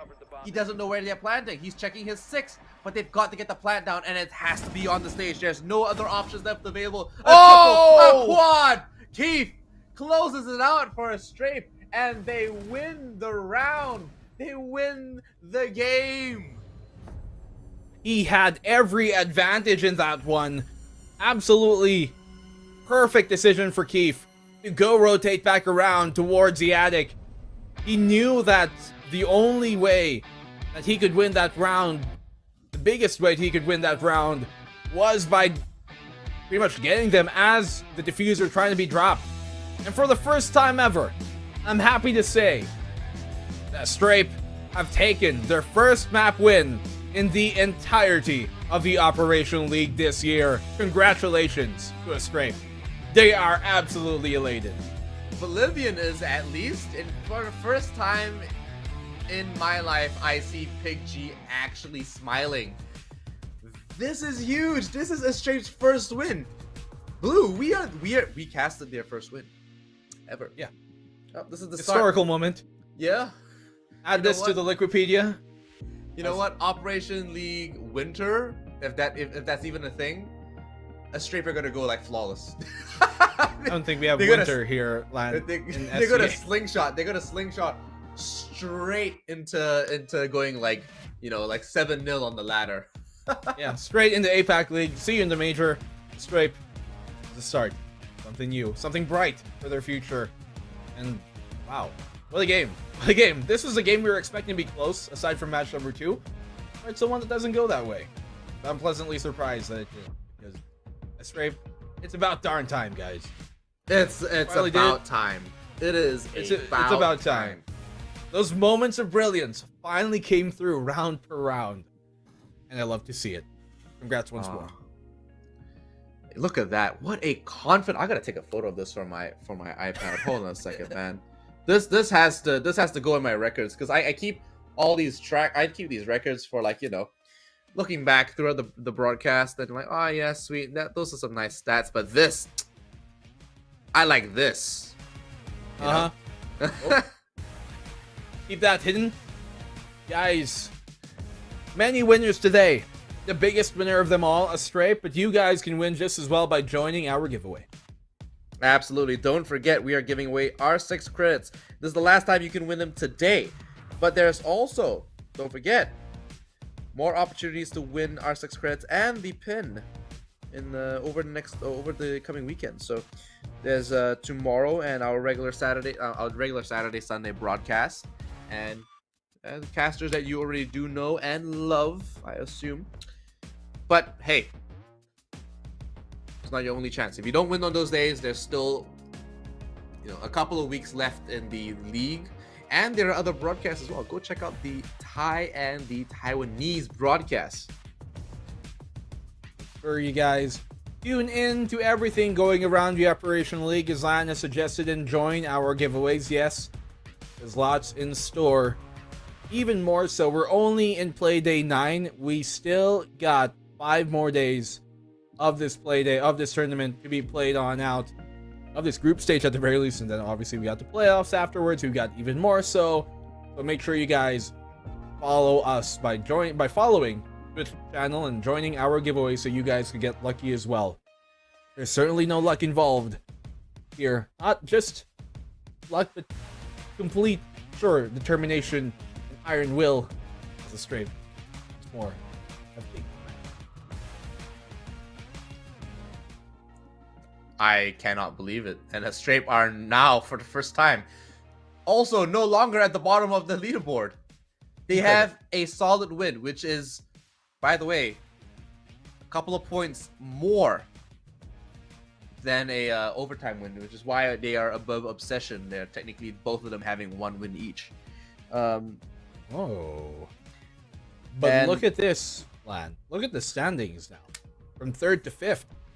A complete shakeup. Yeah, it's honestly such a interesting turnout and turn of events, isn't it? Fury still retained their spot at the top there with 25 points. Dire Wolves at 23. So still flawless, but the fact that Fury are winning like immediate 7-5 wins as opposed to Dire Wolves still technically being flawless and technically having a better record than Fury, they're losing out 4 rounds to overtime wins. So it's like, you know, technically by points, you only get 1 point for overtime wins. So Elevate, in saying that, are tied up with Champion for 3rd and 4th. And then, you know, hey, the rest of them are in the bottom half of the bracket. But next Playday, tomorrow, we've got a Strape, Champion, Variance, and Elevate. And the rest of the show coming your way. Great matches to be in store. Astrape versus Champion. Who knows? Astrape might just bag their 2nd. Hopefully, I don't jinx it right here for them. Variance versus Elevate right on after. Stark contrast in teams, but we're going to see who's on the upturn. Obsession versus Direwolves right after that. Top versus bottom. And I think we're going to get a hell of a match with this final match of that day. With Fury versus Gaming Gladiators. That is going to be a banger. But you know what? It has been one hell of a day, Blue. Like, we had a banger match between Dire Wolves and Champion. We had good games between Fury, Obsession, Gaming Gladiators, Elevate, and then this last match to tie it off. Honestly, we had a really good day of matches. We didn't have a single match where it was disappointing or very far apart in scoreline. And then the only one that was far apart was Astrape and Variance, but that was like, wow. That was still hype because it was Astrape finally winning right for the first time. And our first 2 matches, final round of regulation, round number 12, 7-5 is where we ended. Even though some of those matches we were expecting to not be as close as they were, right? With Champion really bringing it out to the end there, Direwolves somehow clawing back from a 5-1, and then we get, you know, our 3rd match of the day, go in the overtime final round just to clear things off. The air, as it settles, as the dust gathers upon the floor, Astrape stand upon the ground here over Variance, and what an incredible day. As you said, this is one of the best play days we've had so far, at least in the Operational League this autumn split. Absolutely, but we still have amazing days to come. Thank you to everyone that has joined us. Of course, shout out to Kingston Fury, a gaming brand sponsored and supported by Kingston, and all our other sponsors like Red Bull as well. We'll be back for more Rainbow Six Siege over the next few days, and then we've got our grand finals coming around for the league as well. Glenn, Black and Blue, signing out for the night. Thank you for joining us, and we'll see you guys on broadcast tomorrow.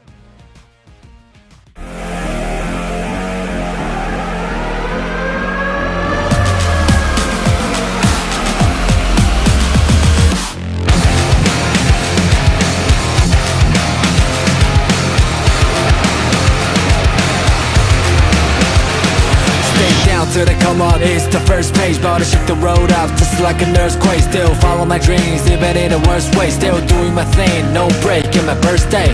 Take a long way home, had to lean on myself. Let's try to swallow me whole. Jump so high, it's not about a cushion in a max, but all about power through the struggle than a test. 30 air in my lung, I can even breathe. Praying to the sky, even almost getting sick. I am who I am, even talking from the street. If you want some beef, let turn me to the beast. Before getting caught up, I need to get caught out. Stuck in the cage, trying to find my way to broke out. Got a whole lot of pull, now I just need a boat out. One day on my shelf, so my tickets will be sold out. Used to be the kid, now I'm here the top. Hustle pay the price, so we don't stop. Racing time, fighting with the clock. I'm a runner, play it out from the start. Even if I'm starting to lose face, keep my head out, still going on my way. Call my own shots until I'm breaking. Get a move on until I make it.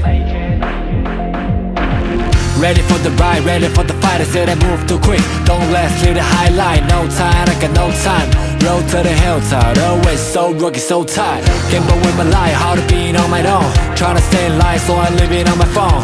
You can find one of kind, person like me. Living in the moment, had to set my mind free. Cause over fear, and the time's near. I'm to the tears, finally don't shed tears. Betting on me is the right way, step now. Always pulling down the ramp before the rainbow. Used to be the kid, now I'm here the top. Hustle pay the price, so we don't stop. Racing time, fighting with the clock. I'm a runner, play it out from the start. Even if I'm starting to lose face, keep my head out, still going on my way. Call my own shots until I'm breaking. Get a move on until I make it. But I can't hold back, and having regrets. Hitting all the stacks, and that is why we're here. We're one gonna last. Tell me, what are you waiting? Take it over, and this is my year. Can't tell me nothing, don't know why. I'm around for the long ride. Look up, kiss the sky, waste no time. I'll be riding all my life. Used to be the kid, now I'm here the top. Hustle pay the price, so we don't stop. Racing time, fighting with the clock. I'm a runner, play it out from the start. Even if I'm starting to lose face, keep my head out, still going on my way. Call my own shots until I'm breaking. Get a move on until I make it. But I can't hold back, and having regrets. Hitting all the stacks, and that is why we're here. We're one gonna last. Tell me, what are you waiting? Take it over, and this is my year.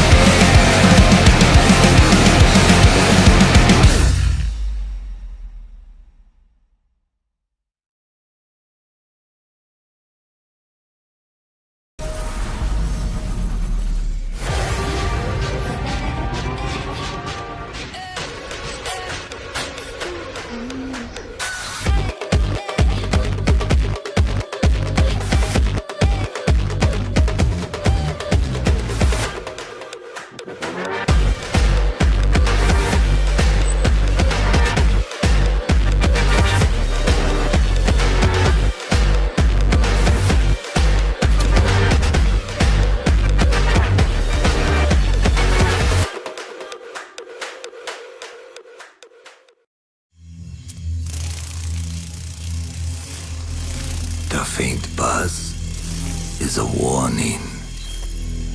It may be the last thing you hear. But I'm the last thing you'll see.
Was hit hard. He'll live. Server room, identify perimeter breach. Over. Where you go? Where you go? Withdraw your men. Say again, Grim. I'm going in.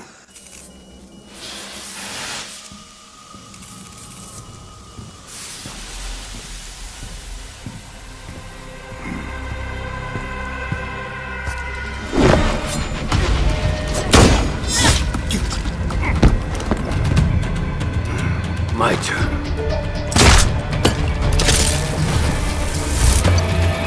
What's going on?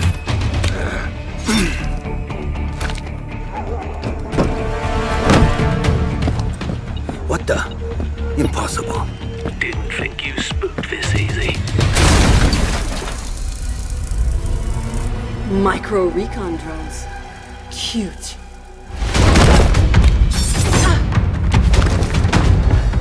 You forgot this.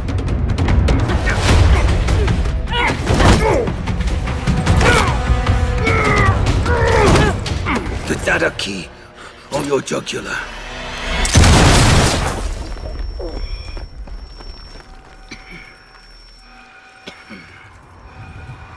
You were saying? What was on that server? QCR shipment records. Question is, who wants eyes on it? And why?